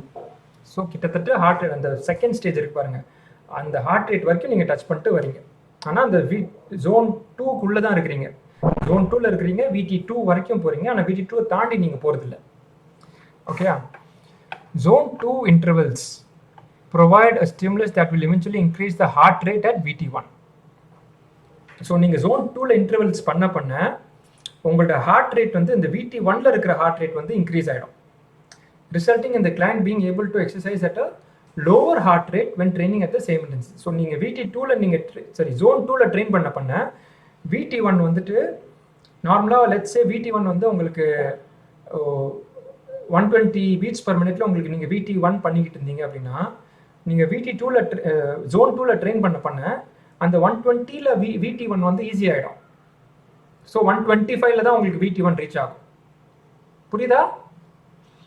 நீங்கள் zone 2ல ட்ரெயின் பண்ண உங்கள் VT1 heart rate வந்து ஏறிடும். So அவ்வளோ சீக்கிரம் வந்து நீங்கள் VT1 வரமாட்டீங்க. ஏன்னா உங்கள் பாடி பெட்டராக கண்டிஷன்ட் ஆகுறதுனால VT1 வந்து 120 beats per minuteல வருது. நீங்கள் VT2 நீங்கள் zone 2ல நிறைய ட்ரெயின் பண்ண அந்த 120 beats வந்து 130 beatsல தான் வந்துட்டு VT2வே ரீச் ஆகும். 130 beat ரீச் பண்ணும்போது தான் blood lactateலாம் அதிகமாக அக்யூமுலேட் ஆக ஆரம்பிக்கும். அவ்வளோ சீக்கிரம் it will B delayed. Okay. Clients who have a one-time ambition to compete an event such as 10K can reach their objective of completing the event within the training guidelines of fitness training. So fitness training zone குள்ள வந்துட்டேன்னா இந்த one time கோல்ஸ்லாம் இருக்குது பாருங்கள், இந்த 10K ஓடணும் கண்டினியூஸாக, அந்த மாதிரி goals இருக்கிறவங்களாம் வந்துட்டு இந்த ஃபிட்னஸ் ட்ரைனிங் கைட்லைன்ஸ் வச்சுட்டே வந்து they can achieve it. Fitness training will provide adequate challenges to help them improve and maintain cardiorespiratory fitness for life. So majority clients வந்து இந்த ஃபிட்னஸ் ட்ரைனிங் ரேஞ்சுக்குள்ளே தான் இருப்பாங்க. இதை தாண்டி வந்துட்டு பெர்ஃபார்மன்ஸ் இதுக்குள்ளே வரமாட்டாங்க நிறைய clients. Fitness training covers the principles of building cardiorespiratory efficiency that are implemented with most personal training clients and fitness enthusiasts. Fitness training covers the principles for building cardiorespiratory efficiency that are implemented with most personal training clients and fitness enthusiasts. So majority clients வந்துட்டு இந்த fitness ட்ரைனிங்கில் இருக்கிற பிரின்சிபல்ஸே வந்துட்டு அவங்க cardiorespiratory benefits and efficiencies build பண்ணுறதுக்கு help பண்ணிடும். So இப்போ இதுக்கு program design எப்படி பண்ணுவீங்க அப்படின்னு பார்த்தோன்னா கண்டிப்பாக வந்து உங்களுக்கு சப்மேக்சிமல் டாக் டெஸ்ட் பண்ணி ஆகணும். ஏன்னா VT1 மெஷர் பண்ணணும். Okay. This heart rate will be utilised for programming throughout fitness training and needs to be reassessed periodically. So நீங்கள் ஃபஸ்ட்டு ஸ்டார்டிங்கில் டெஸ்ட் பண்ணுறது மட்டும் இல்லை, ரெகுலராக டெஸ்ட் பண்ணிக்கிட்டே இருப்பீங்க. ஏன்னா VT1 வந்து மூவ் ஆகிக்கிட்டே இருக்கும். உங்கள் ஃபிட்னஸ் இம்ப்ரூவ் ஆக ஃபஸ்ட்டு VT1 வந்து ஹார்ட் ரேட் 130 120 இருந்துச்சுன்னா போக போக 130 கூட ஆகும். Okay. The focus of fitness training is to enhance the client's respiratory efficiency by progressing the program through increased duration of sessions, increased frequency of sessions when possible, and the introductions of zone 2 intervals. So training, the focus in this fitness training it is to enhance cardiorespiratory efficiency. இது முன்னாடி வந்து health தான் base ட்ரைனிங்கில் கோலாக இருந்துச்சு. இங்கே வந்து cardiorespiratory efficiency நம்ம improve பண்ணுறோம். எப்படி இம்ப்ரூவ் பண்ணுறோம்? By increasing the number of sessions, by increasing the frequency, அதே நேரத்தில் இன்டென்சிட்டி எப்படி ஏற்றுறோம்? Through interval training,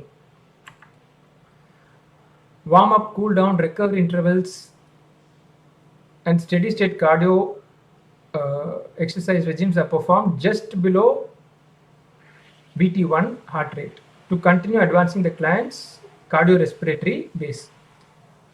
So warm up, cool down எல்லாமே வந்து 3 to 4 RPல பண்றோம். Interval training எல்லாமே 5 to 6 RPல பண்றோம். And VT1 விட above. So warm up cool down எல்லாம் VT1 கீழே, இன்டர்வல்ஸ் எல்லாமே VT1க்கு மேலே. Okay. The aim of these intervals is to improve cardiorespiratory efficiency by raising the intensity of exercise performed at VT1, improve the client's ability to use fat as fuel.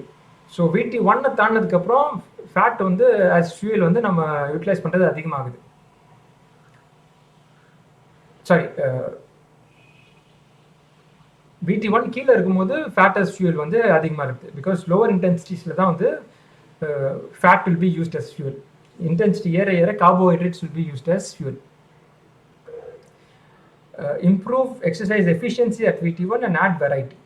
So இதெல்லாம் பண்ணும்போது your overall cardiorespiratory efficiency வந்து improve ஆகுது. Last பார்த்தோன்னா performance training.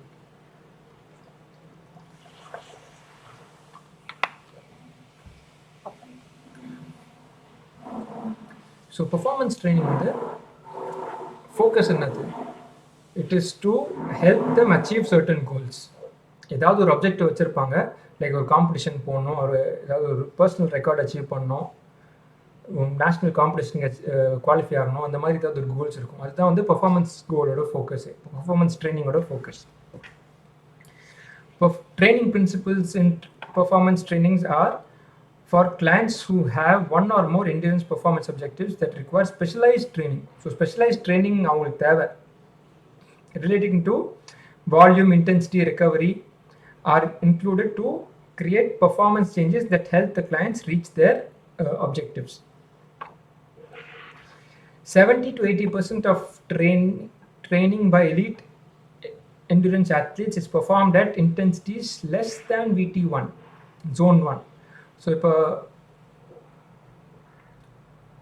இந்த 3 zonesல பார்த்தோன்னா நம்ம நினச்சிக்கிட்டு இருப்போம் அட்வான்ஸ்ட் அத்லீட்ஸ்லாம் வந்துட்டு நிறைய வந்து zone 2, zone 3ல ட்ரெயின் பண்ணுவாங்க அப்படின்னு. But that is not the case always. கிட்டத்தட்ட 70 to 80% வந்து அவங்க வந்து zone 1ல தான் ட்ரெயின் பண்ணுவாங்க. 5 to 10% வந்து zone 2ல ட்ரெயின் பண்ணுவாங்க. Is at or above the VT2, which is zone 3, sorry. Even though zone 3 training can be very effective in terms of improving performance, only a small amount is tolerable even for competitive athletes. So advanced athletes இருந்தாலுமே சரி, அந்த zone 3ல இருக்கிற training வந்து ரொம்ப நேரம் பண்ண முடியாது. ஸோ ஒரு வீக்கில் பார்த்தோன்னா ஒரு 150 minutes, ஒரு 100 minutes ஆஃப் ட்ரைனிங் பண்ணுறாங்கன்னா அதில் வந்து 70 minutes வந்து அவங்க zone 1ல தான் பண்ணுவாங்க. ரிமைனிங் 30% தான் வந்துட்டு zone 2, zone 3 சேர்த்தே பண்ணுவாங்க. ஆனால் அந்த 30 minutes வந்து பயங்கரமாக இன்டென்ஸாக இருக்கும். ஓகேயா? இன்னொரு முக்கியமான விஷயம் என்னென்னா, இந்த zone 1, zone 2, zone 3 இருக்கு இல்லையா, அட்வான்ஸ்ட் அத்லீட்ஸ் எல்லாமே ஒன்று zone 1ல பண்ணுவாங்க, இல்லைன்னா zone 3ல பண்ணுவாங்க. zone 2 வந்து கொஞ்சம் கம்மியாக தான் பண்ணுவாங்க. ஓகேயா? அந்த 70 to 80% ரேஞ்ச் வந்து ரொம்ப கம்மியாக பண்ணுவாங்க. ஒன்று 70% விட கம்மியாக பண்ணுவாங்க, இல்லை 80%, 90%க்கு மேலே பண்ணுவாங்க. அந்த நடுவில் அந்த ரேஞ்சை மட்டும் பண்ண மாட்டாங்க. zone 2 பண்ண மாட்டாங்கன்னா கம்மியாக பண்ணுவாங்க. அது ஏன்னு பார்த்தோன்னா, this intensity has been called the black hole, since it is the zone where exercise is hard enough to make a person fatigue, but not hard enough to really provoke optimal adaptations. So அந்த zone 2ல வந்து training வந்து பண்ணும்போது டிஃபிகல்ட்டாக இருக்கும், ஆனால் போதுமான அளவுக்கு performance improve பண்ணாது. ஆனால் அதே zone 3ல பண்ணிட்டோன்னா ரொம்ப நேரம் பண்ண முடியாது, ஆனால் அடாப்டேஷன்ஸ் வந்து பெட்டராக இருக்கும். ஸோ அதனால zone 3 நிறையா பண்ணுவாங்க, zone 1 நிறையா பண்ணுவாங்க, zone 2 வந்து பண்ணுவாங்க பட் கொஞ்சம் மினிமலாக தான் பண்ணுவாங்க. For individuals who want to move towards their optimal potential, most training should be performed at intensities where speech is comfortable, zone 1. So கம்ஃபர்டபுளாக பேச முடியுதுன்னா அதுதான் வந்துட்டு zone 1 ட்ரைனிங் அப்படின்னுவாங்க. ஸோ அங்கே தான் வந்து 80% ஆஃப் த ட்ரைனிங் இருக்குது. அண்ட் about 10% ஆஃப் training should be performed at intensities at or above VT2. So VT2க்கு மேலே வந்துட்டு 10% இருக்கலாம். Training intensities within zone. Zone 1 training should be performed relatively high in zone 1. Zone 3 training should be performed relatively low in zone 3. So இப்போ zone 1, zone 2, zone 3 3 பிளாக்காக காமிச்சோம்ல. Suppose இதுதான் zone 1 அப்படின்னா zone 1ல இந்த ரெண்டாக பிரிச்சுட்டோன்னு வச்சுக்கோங்க. இந்த ஹை எண்ட் ஆஃப் zone 1ல தான் வந்துட்டு நிறைய ட்ரைனிங் இருக்கணும். அதே மாதிரி zone 3 இந்த லாஸ்ட்டில் இருக்குது பாருங்கள், அதை ரெண்டாக பிரிச்சுட்டோன்னா அதில் இருக்கிற லோ எண்ட், இது லோ எண்டு, இது ஹை எண்ட் ஆஃப் zone 3 அப்படின்னா அந்த லோ எண்ட் ஆஃப் zone 3ல தான் வந்துட்டு மெஜாரிட்டி ஆஃப் யோர் ட்ரைனிங் இருக்கணும். ஹை எண்ட் ஆஃப் zone 3 பண்ணனா ஓவர் ட்ரைனிங் மாதிரி, எக்ஸ்ட்ரீம் மாதிரி ஆகிடும். இப்போ பார்த்தோன்னா ஆனோரபிக் பவர்னு ஒரு கான்செப்ட் இன்ட்ரடியூஸ் பண்ணுறாங்க. இதுதான் வந்து மோர் ஆஃப் ஸ்ப்ரிண்ட் அந்த மாதிரியான ட்ரைனிங். சரியா? Performance training also focuses on anaerobic power. So runners, cycling who compete in events that require repeated accelerations and recovery throughout the race and during the final sprint, இது எல்லாத்துக்குமே வந்துட்டு அந்த anaerobic power தேவை. அந்த கடைசி இப்போ ஒரு லாங் டிஸ்டன்ஸ் ஓடினாலுமே கூட, மேரத்தான் ஓடினாலுமே கூட கடைசியில் ஒரு ஸ்ப்ரிண்ட் அடிப்பாங்கல்ல, அதுக்கு வந்து anaerobic பவர் இருந்துச்சுன்னா தான் அவங்களால அதை அச்சீவ் பண்ண முடியும். anaerobic power training can essentially be thought of as muscular training. anaerobic power training வந்து கிட்டத்தட்ட muscular training மாதிரி தான். The intent is to perform very high intensity training of near maximal muscular capacity but with sufficient recovery. போதுமான அளவுக்கு rest ஆகிற மாதிரி அதே நேரத்தில் மஸ்குலர் சிஸ்டம் வந்து மேக்ஸிமம் ஃபெட்டிக் ஆகிற மாதிரி ட்ரைனிங் கொடுக்கணும். ஸோ இந்த ட்ரைனிங் வந்து it is very intense from cardiorespiratory training. கார்டியோரெஸ்பிரேட்டரியை தாண்டி நீங்கள் anaerobic ரேஞ்சுக்குள்ளே போகிறீங்க உள்ள. Okay, this is very specialised training to be perform by individuals preparing for competition. So professional competitions போகிறாங்க பாருங்கள், அவங்களுக்கு தான் இந்த மாதிரி ட்ரைனிங் நீங்கள் ப்ரிப்பேர் பண்ணுவீங்க. The intent is it is intended to increase the tolerance for the metabolic byproducts of high intensity exercise. So அந்த high intensity exercise ஓட அந்த byproducts இருக்கு பாருங்க, அது எல்லாத்தையும் டாலரேட் பண்ணுறதுக்கு இந்த ட்ரைனிங் ஹெல்ப் பண்ணும். ஸோ ஹை இன்டென்சிட்டி ட்ரைனிங் பண்ணும்போது இந்த லாக்டேட் எல்லாமே அக்யூமுலேட் ஆகும். அதை டாலரேட் பண்ணணும்னா நீங்கள் ஹை இன்டென்சிட்டி ட்ரைனிங் பண்ண தான் அந்த லாக்டேட் எல்லாத்தையும் வந்து உங்களால் டாலரேட் பண்ண முடியலன்னா சீக்கிரமாகவே you will quit. The physiological principle of this training is that if there is substantial and substantiated depletion of phosphagen stores and accumulation of lactate, the body will adapt with larger phosphagen pool and potentially larger buffer reserves. So இந்த மாதிரி intense training பண்ணும்போது என்ன ஆகுதுன்னா, ஒன்று phosphagen stores which is ATP and creatine phosphate related system, அதுக்கான சில stores வந்து பாடியில் இருக்கும். அதே மாதிரி லாக்டேட் வந்து அக்யூமுலேட் ஆகிறது வந்து இன்னொரு சர்டன் ட்ரைனிங் இன்டென்சிட்டிஸில் அது அக்யூமுலேட் ஆகும். when you are training both these என்ன ஆகும்னா, நீங்கள் இதை ட்ரெயின் பண்ணி டெப்ளீட் பண்ணீங்க அப்படின்னா இதோட கெப்பாசிட்டி டு ஸ்டோர் வந்து இன்க்ரீஸ் ஆகிடும். ஸோ இந்த நிறைய ஃபாஸ்பஜன் ஸ்டோர்ஸை வந்து டெப்ளீட் பண்ணி ட்ரெயின் பண்ணுறீங்கன்னா, நார்மலாக ஒரு 15 ஃபாஸ்பஜன் மாலிக்யூல்ஸ் இருக்கிற இடத்துல இப்போ வந்து 20-30ன்னு ஃபார்ம் ஆக ஆரம்பிக்கும். ஸோ லேட்டர் ஆன் ட்ரைனிங் பண்ணும்போது you will be able to sustain it longer. அதே மாதிரி ஹை இன்டென்ஸ் ட்ரைனிங் பண்ணும்போது லாக்டேட் வந்து ஒரு சர்டன் ஸ்டேஜில் நிறைய அக்யூமுலேட் ஆகுது அப்படின்னா, அதை நீங்கள் இன்னும் ஹார்டாக புஷ் பண்ண உங்களுக்கு வந்து ஒரு லெட்ஸ் 70% ட்ரைனிங் பண்ணும்போது லாக்டேட் ஃபார்ம் ஆகுதுன்னா, ட்ரைனிங் பண்ண 80% நீங்கள் புஷ் பண்ணதுக்கப்புறம் தான் லாக்டேட் ஃபார்ம் ஆகும். ஸோ 70% வந்து ஈஸி ஆகிடும். ஓகே, ஸோ அதனால பாடி வந்து அந்த பிளட்டில் இருக்கிற ஆசிட்ஸ் எல்லாத்தையும் வந்து ஈஸியாக கிளியர் பண்ணுறதுக்கு பாடி வில் லேர்ன். ஸோ அதுக்கு தான் வந்து anaerobic ட்ரைனிங்கும் வந்து ரொம்ப முக்கியம் ஃபார் ஏரோபிக் கெப்பாசிட்டி இம்ப்ரூவ் பண்ணுறதுக்கு. ஒன்று என்ன நோட் பண்ணியிருக்காங்கன்னா, மென் வந்து it is easy for them to increase anaerobic power than women. என்ன ரீசன் வந்து it is not still clear. Interval training with relatively brief high intensity training is just as effective in terms of producing gains in anaerobic power as long high intensity bursts. So 30 seconds interval training வந்து more than enough to produce gains in anaerobic power. Long duration high intensity பண்ணணும்னு அவசியம் இல்லை. 30 second intervals வந்து they have shown to increase anaerobic power அப்படின்றாங்க. It is generally assumed that high intensity bouts with relatively short recovery periods that provoke larger disturbance in homeostasis are preferred. So high intensity sessions வைக்கணும் with short rest intervals. So அது வந்து பாடியில் இருக்கிற balance வந்து கொஞ்சம் பேலன்ஸ்னால் வந்து physiological balance, not the balance standing on rope அந்த மாதிரி பேலன்ஸ் கிடையாது, கோஆர்டினேஷன் கிடையாது. உள்ளே இருக்கிற ஃபிசியாலஜியை வந்து டிஸ்டர்ப் பண்ணி விட்டுரும். High intensity with short rest அந்த மாதிரி டிஸ்டர்ப் பண்ணுற மாதிரி உள்ளே இருக்கிற இன்டர்னல் ஃபிசியாலஜியை டிஸ்டர்ப் பண்ணுற மாதிரியான ஆக்டிவிட்டீஸ் வந்து கொஞ்சம் பண்ணணும் அப்படின்றாங்க. This kind of training session requires an extended warm-up and cool-down and is tolerated only once or twice weekly. So general clients-லாம் பார்த்தோன்னா இந்த மாதிரி இன்டென்ஸ் ட்ரைனிங் வந்து எவ்ரிடே கொடுக்க முடியாது, once or twice a week கொடுத்தனா போதும். Programme design.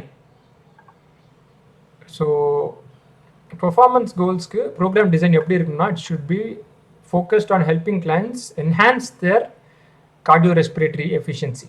ஸோ இருக்கிற cardiorespiratory efficiency வந்து இன்னும் என்ஹான்ஸ் பண்ணணும். ஸோ இதுக்கு முன்னாடி ஸ்டேஜில் பார்த்தோன்னா நீங்கள் அந்த கார்டியோரெஸ்பிரேட்டரி எஃபிஷியன்சி இம்ப்ரூவ் பண்ண பார்ப்பீங்க. அங்கே இம்ப்ரூவ் பண்ணதை நீங்கள் இன்னும் என்ஹான்ஸ் பண்ண பார்க்குறது இந்த ஸ்டேஜில். ஓகே, அதே நேரத்தில் அனரோபிக் கெப்பாசிட்டி, அனரோபிக் பவர் எல்லாத்தையும் வந்து you will try to achieve with endurance goals இந்த ஸ்டேஜில். Improved anaerobic capacity will help the client perform physical work at or near VT2. So VT2 கிட்ட நீங்கள் ட்ரெயின் பண்ணுவீங்க, which results in improved endurance, power, speed எல்லாமே. So இந்த ஸ்டேஜில் design பண்ணுறதுக்கு நீங்கள் ஃபஸ்ட்டு VT2-வை வந்து நீங்கள் மெஷர் பண்ணணும். ஸோ VT2 ஹார்ட் ரேட் தெரிஞ்சு அதை பேஸ் பண்ணி தான் நீங்கள் ப்ரோக்ராம் டிசைனே பண்ணுவீங்க. Once VT1 and VT2 are calculated, the trainer can establish a 3-zone model. So VT1-ம் கண்டுபிடிச்சாச்சு, VT2 கண்டுபிடிச்சாச்சு. ஸோ இந்த ஸ்டேஜில் பெர்ஃபார்மன்ஸ் ஸ்டேஜில் வந்து VT1-ம் தெரியணும், VT2-வும் தெரியணும். ஸோ VT1, VT2 தெரிஞ்சிட்டுனா அந்த ஹார்ட் ரேட் எந்த ஹார்ட் ரேட்டில் வந்து அவங்களுக்கு VT1, VT2 ரீச் ஆகுதுன்னு தெரிஞ்சுன்னா அதை பேஸ் பண்ணி நீங்கள் ஹார்ட் ரேட் வச்சு நீங்கள் டிஃப்ரென்ஷியேட் பண்ணிடுவீங்க. லெஸ் தென் 1, இப்போ எக்ஸாம்பிள் ஒன்று கொடுத்துருக்காங்க, 143 beats per minute கீழே இருந்துச்சுன்னா zone 1, 143லேருந்து 161 வரைக்கும் இருந்துச்சுன்னா zone 2, 162க்கு மேலே இருந்துச்சுன்னா zone 3. இந்த மாதிரி ஒரு சாம்பிள் கொடுத்துருக்காங்க. Large volume of zone 1 training time is critical to program success. So zone 1ல which is low intensity ல வந்து நிறைய ட்ரைனிங் பண்ணணும் for you to increase your cardiorespiratory performance. Trainers can help clients avoid the risk of developing overtraining syndrome by distributing zone 1 training time across warm up, cool down, moderate intensity workouts. So zone 1 ட்ரைனிங்கில் வந்து warm up, cool down எல்லாமே வந்துடும். அப்புறம் recovery, moderate intensity workouts, recovery intervals following zone 2 and 3 work intervals. ஏதோ தப்பா எழுதிருக்கணும். Training can help clients avoid the risk of developing overtraining syndrome by distributing zone 1 training across warm up, cool down, moderate intensity exercise. Recovery intervals following zone 2 and zone 3 workout intervals, and recovery workouts on days following higher intensity workouts.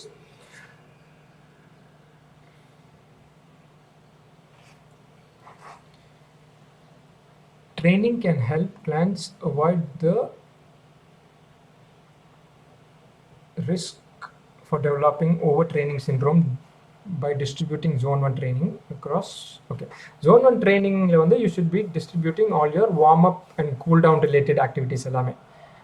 Okay, recovery training following zone 2 and zone 3 work intervals, and recovery workouts on days following higher. So higher intensity training mudichu next days pathana you can do zone 1 kind of training. Zone 1, zone 2, zone 3 kana rest, sorry எப்படி சொல்றது, work interval zone 2, zone 3ல இருக்கிற work இன்டர்வல்ஸ்க்கு you will be pushing heart.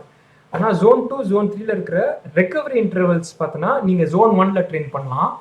அதே மாதிரி அந்த ஒரு zone 2, zone 3 work அவுட்டுக்கான நெக்ஸ்ட் டே வந்து நீங்கள் வந்து ஒரு ரெக்கவரி செஷனாக வந்துட்டு நீங்கள் ஜோன் 1 ட்ரைனிங் பண்ணலாம். ஓகேயா, இந்த புரிஞ்சுதா இந்த பாயிண்ட்டு? நான் கொஞ்சம் ஐ திங்க் சென்டென்ஸ் வந்து 2 சென்டென்ஸை சேர்த்து போட்டனால அப்படி இருக்குது. But I think I explain better. புரிஞ்சிச்சா இப்போ சொன்னது கடைசியா, இல்லை திருப்பி எக்ஸ்பிளைன் பண்ணுமா? ஒரு வாட்டி மட்டும் எக்ஸ்பிளைன் பண்ணுங்க. சரி, ஓகே. ஸோ இப்போ ஓவர் ட்ரைனிங் அவாய்ட் பண்ணுறதுக்கு நீங்கள் ஜோன் 1 ட்ரைனிங், அந்த லோ இன்டென்சிட்டி ட்ரைனிங் இருக்கு பாருங்க, அதை நீங்கள் எங்கெல்லாம் கொடுக்கலான்னு பார்த்தோன்னா வார்ம் அப்பில் கொடுக்கலாம், கூல் டவுனில் கொடுக்கலாம், மாடரேட் இன்டென்சிட்டி எக்ஸசைசஸில் கொடுக்கலாம். அதே மாதிரி ரெக்கவரி இன்டர்வல்ஸ்லையும் கொடுக்கலாம். அதாவது ஜோன் 2, ஜோன் 3 ட்ரைனிங் பண்ணுறீங்கள அதில் இருக்கிற ரெக்கவரி இன்டர்வல்ஸில். ஸோ இப்போ ஜோன் 1 ட்ரைனிங்னா என்னது, ஒரு ஸ்லோ ஜாக், அதுதான் வந்து நீங்கள் ஜோன் 1 ட்ரைனிங்னு வச்சுக்கிறீங்க இல்லையா? ஸோ அந்த ஜோன் 1 ஸ்லோ ஜாக் எப்போல்லாம் பண்ணுவீங்க, வார்ம் அப்பில் பண்ணுவீங்க, கூல் டவுன்லேயும் ஸ்லோ ஜாக் பண்ணுவீங்க. ஓகே, அதே மாதிரி slow continuous moderate intensity workout இருக்குது, அதுலேயும் நீங்கள் வந்து ஜோன் 1 ட்ரைனிங் பண்ணுவீங்க. ஓகே, அதே மாதிரி இப்போ ஜோன் 2 இன்டர்வல் மாதிரி பண்ணுறீங்கன்னு வச்சுக்கோங்க. ஜோன் 2, ஜோன் 3ல ஸ்ப்ரிண்ட் அடிக்கிறீங்க, அதுக்கப்புறம் ஜாக் பண்ணுறீங்க. ஸோ ஜோன் 2, ஜோன் 3ல ஒர்க் இன்டர்வல்ஸ் வந்து ஹை இன்டென்சிட்டி, ஆனால் ரெஸ்ட் இன்டர்வல் என்ன இருக்கும், ஜாக் தானே இருக்கும், அதை தான் இங்கே போட்டிருக்கு. So recovery intervals following zone 2 and zone 3. So zone 2 and zone 3ல இருக்கிற ஒர்க் இன்டர்வல்ஸ், ஸ்ப்ரிண்ட் அடிச்சதுக்கப்புறம் ஜாக் பண்ணுறீங்க இல்லைன்னா வாக் பண்ணுறீங்க, அதெல்லாம் வந்துட்டு zone 1 ட்ரைனிங்குள்ளே தான் வரும். அந்த ரெஸ்ட் பீரியட். புரிஞ்சுதா?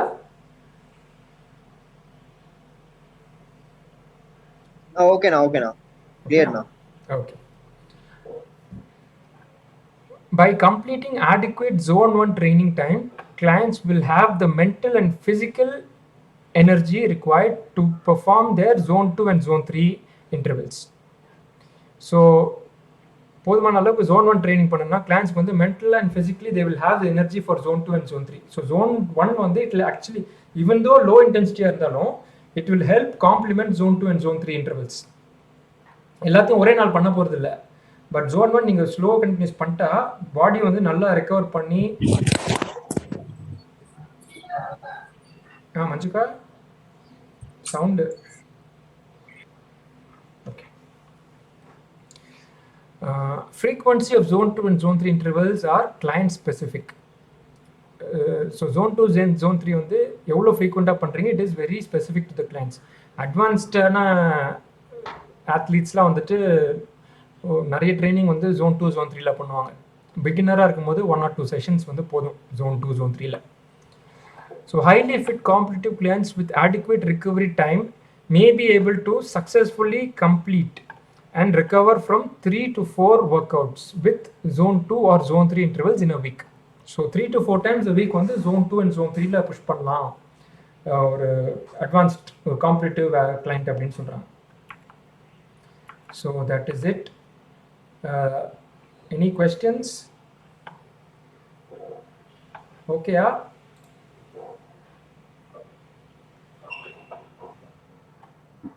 ஓகேண்ணா. ஓகே. Any questions? ஆனா இப்போ இதெல்லாம் ஓகேண்ணா. நீங்க ப்ரீவியஸ் கிளாஸ் அப்போ லைக் அந்த இது மட்டும் டிஸ்கஸ் பண்ணலாம்னா எது? ஆனா இல்ல, நான் நம்ம ப்ரீவியஸ் செஷன்லனா லாஸ்ட் வீக்ல அப்போ கடைசியா ஒன்னு இது பத்தி டிஸ்கஸ் பண்ணோம்னா அந்த ஹீட். ஆமா ஆமா. அதுல ஒரு சார்ட் வருமேனா? எந்த சார்ட்?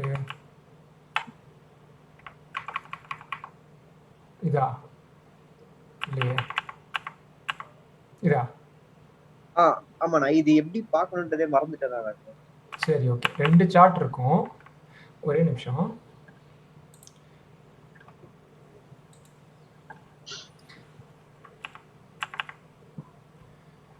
ஓகே.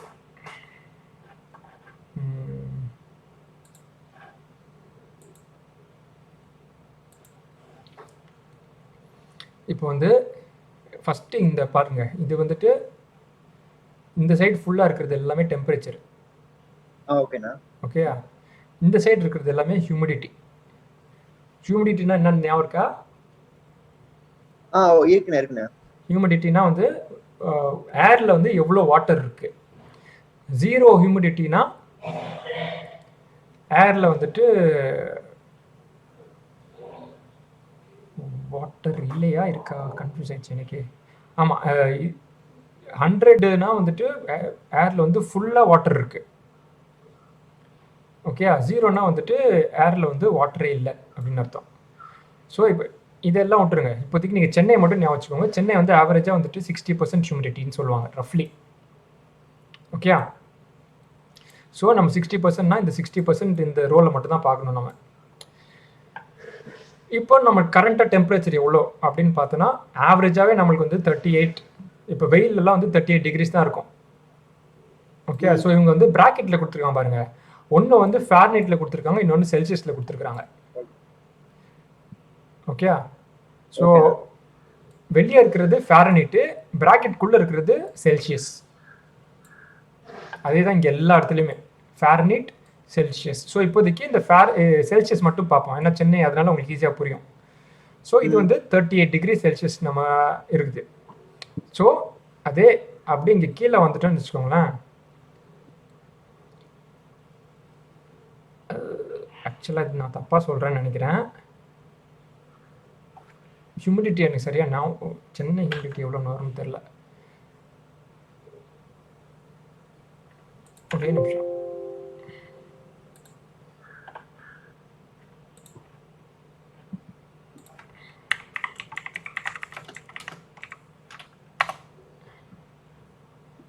ஓகே, நான் தப்பாக சொல்லிட்டேன்.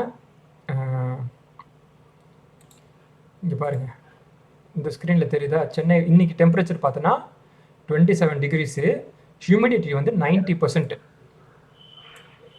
தெரியுதா? இது வந்து சென்னையில் ஹியூமிடிட்டி இன் சென்னைன்னு போட்டால் வந்துருச்சு. இன்னைக்கு 27 டிகிரிஸ் செல்சியஸ் அண்ட் ஹியூமிடிட்டி வந்து 90%. ஸோ இது ரெண்டுத்துக்குமே நம்ம இப்போ பார்ப்போம்.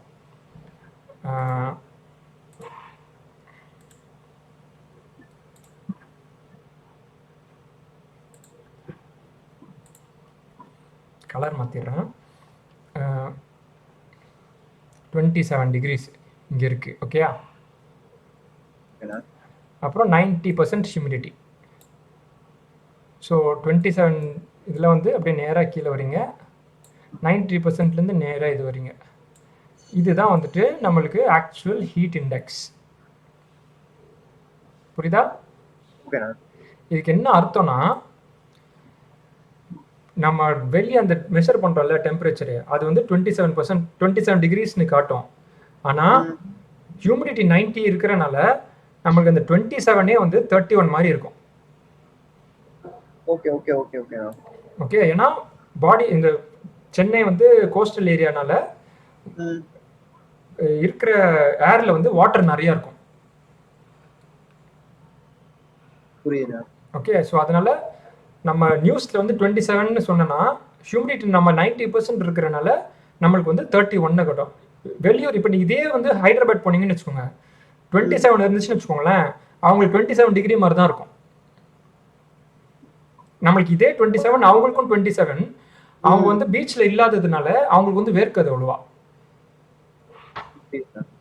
ஓகேயா? இது ஹில் ஸ்டேஷன் என்னது?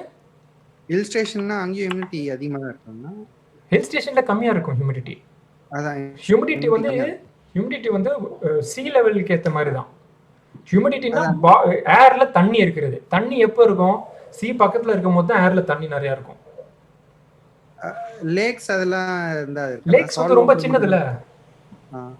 இப்போ ஒரு சிட்டிக்கு ஃபுல்லா உனக்கு வந்து ஏர் தேவைன்னா அது வேற இல்ல. லேக் வந்து ரொம்ப ரொம்ப சின்னது. இது சிட்டி ஃபுல்லா. இப்போ எப்படின்னா காத்து வரும்போது அப்படியே காத்து வந்து அப்படியே அந்த சீயோட ஒரு ஓஷனோட டச் ஆகி ஏர் தண்ணியை டச் பண்ணி அதை அப்படியே எவாப்ரேட் பண்ணி எடுத்துட்டு வந்துடும். ஸோ சிட்டி ஃபுல்லா ஹியூமிடிட்டி அதிகமாக இருக்கும். இப்போ லேக்னா ஒரு இடத்துல கொஞ்சோண்டு இருக்கும், அந்த லேக்கை சுற்றி ஒரு 1.5 கிலோமீட்டர் 2 கிலோமீட்டருக்கு கொஞ்சம் ஹியூமிடிட்டி அதிகமாக இருக்கலாம் மேபி. ஆனால் ஒரு ஃபுல் சிட்டிக்கு வந்து உனக்கு ஹியூமிடிட்டி அதிகமாக இருக்கணும்னா உனக்கு அது சி கிட்ட தான் இருக்கணும். ஓகேண்ணா. இதே மாதிரி இன்னொரு டேபிள் வந்து விண்ட்சில் ஃபேக்டர். விண்ட்சில் வந்து அதோட அப்படியே ஆப்போசிட். இப்போ எங்க இருக்கு? இப்போ இது வந்துட்டு லெட்ஸ் சே இது வந்துட்டு கொடைக்கானல்ல டெம்பரேச்சர் 10 டிகிரிஸ். ஓகேயா? இது வந்து கனடால -18 வச்சுப்போம். அவங்க நார்மலாகவே பனியில் வந்துட்டு இந்த -18 ஈஸியாக போகும். ஓகேயா? கொடைக்கானல் வந்து 10 டிகிரிஸ்லாம் ஈஸியாக ஆக்சுவலாக 4 வச்சுக்கலாம். நார்மலாகவே வந்து 4 டிகிரிஸ் வந்து கொடைக்கானலில் போகும். ஓகேயா? இப்போது இந்த பக்கம் என்ன இருக்குன்னா, என்ன ஸ்பீடில் வந்து காற்று அடிக்குது அதுதான் இங்கே இருக்கு. இது பாருங்க, கிலோமீட்டர்ஸ் பர் ஹவரில் இருக்குது. இந்த ப்ராக்கெட்டுக்குள்ளே இருக்கிறது எல்லாமே kilometres per hour speed. So வந்து இப்போ லெட்ஸ் சே இப்போ கொடைக்கானல் வந்து 8 கிலோமீட்டர்ஸ் பர் ஹவர் ஸ்பீடில் வந்து காற்றடிக்குதுன்னு வைப்போம். 8 கிலோமீட்டர்ஸ் பர் ஹவர் ஸ்பீடில் காற்றடிக்குது. டெம்பரேச்சர் வந்து 4 டிகிரிஸ் டெம்பரேச்சர் இருக்குது. அப்படின்னா வந்துட்டு நார்மலாக வந்து 4 டிகிரி இருக்குது. ஆனால் காற்று அடிச்சிச்சுன்னா இன்னும் குளிரும்ல. அப்போ வந்து 4 டிகிரிஸ் இருக்கிறது 3 டிகிரிஸ் மாதிரி தோணும். அவ்வளோ சில்லுன்னு இருக்கும். ஓகே ஓகே ஓகேண்ணா. ஓகே. ஆனா இதுவே வந்துட்டு கனடால இந்த 8 km/h ஸ்பீட்லாம் இல்லை, அங்கெல்லாம் வந்து பயங்கரமான காத்தடிக்கும். அவங்க வந்து லெட்ஸ் சே ஒரு 32 km/h ஸ்பீடில் காத்தடிக்குதுன்னு வைப்போம். அதே அவங்க நார்மலாகவே டெம்பரேச்சர் -18. இது எப்படி கீழே வரட்டும், இது அப்படியே கீழே வரட்டும். ஸோ இப்போ பார்த்தோன்னா அவங்க வந்து டெம்பரேச்சர் வந்து மெஷர் பண்ணி பார்த்தா -18 தான் இருக்கும். ஆனால் 32 km ஸ்பீடில் காத்தடிக்கிறதுனால அந்த -18 வந்து -39 வரைக்கும் அவ்வளோ குளிராக இருக்கும். புரியுதா? புரியுது. அதுதான். ஸோ வெறும் டெம்பரேச்சர் மட்டும் பார்க்கக்கூடாது, காத்தும் பார்க்கணும், ஹியூமிடிட்டியும் பார்க்கணும். ஓகேயா? ஓகேண்ணா, தேங்க்ஸ்ண்ணா. ஓகே. வேற ஏதாவது கொஸ்டின்ஸ்? போன சாப்டர்ல பார்த்தது எனிதிங், இந்த சாப்டர்ல பார்த்தது எனிதிங்?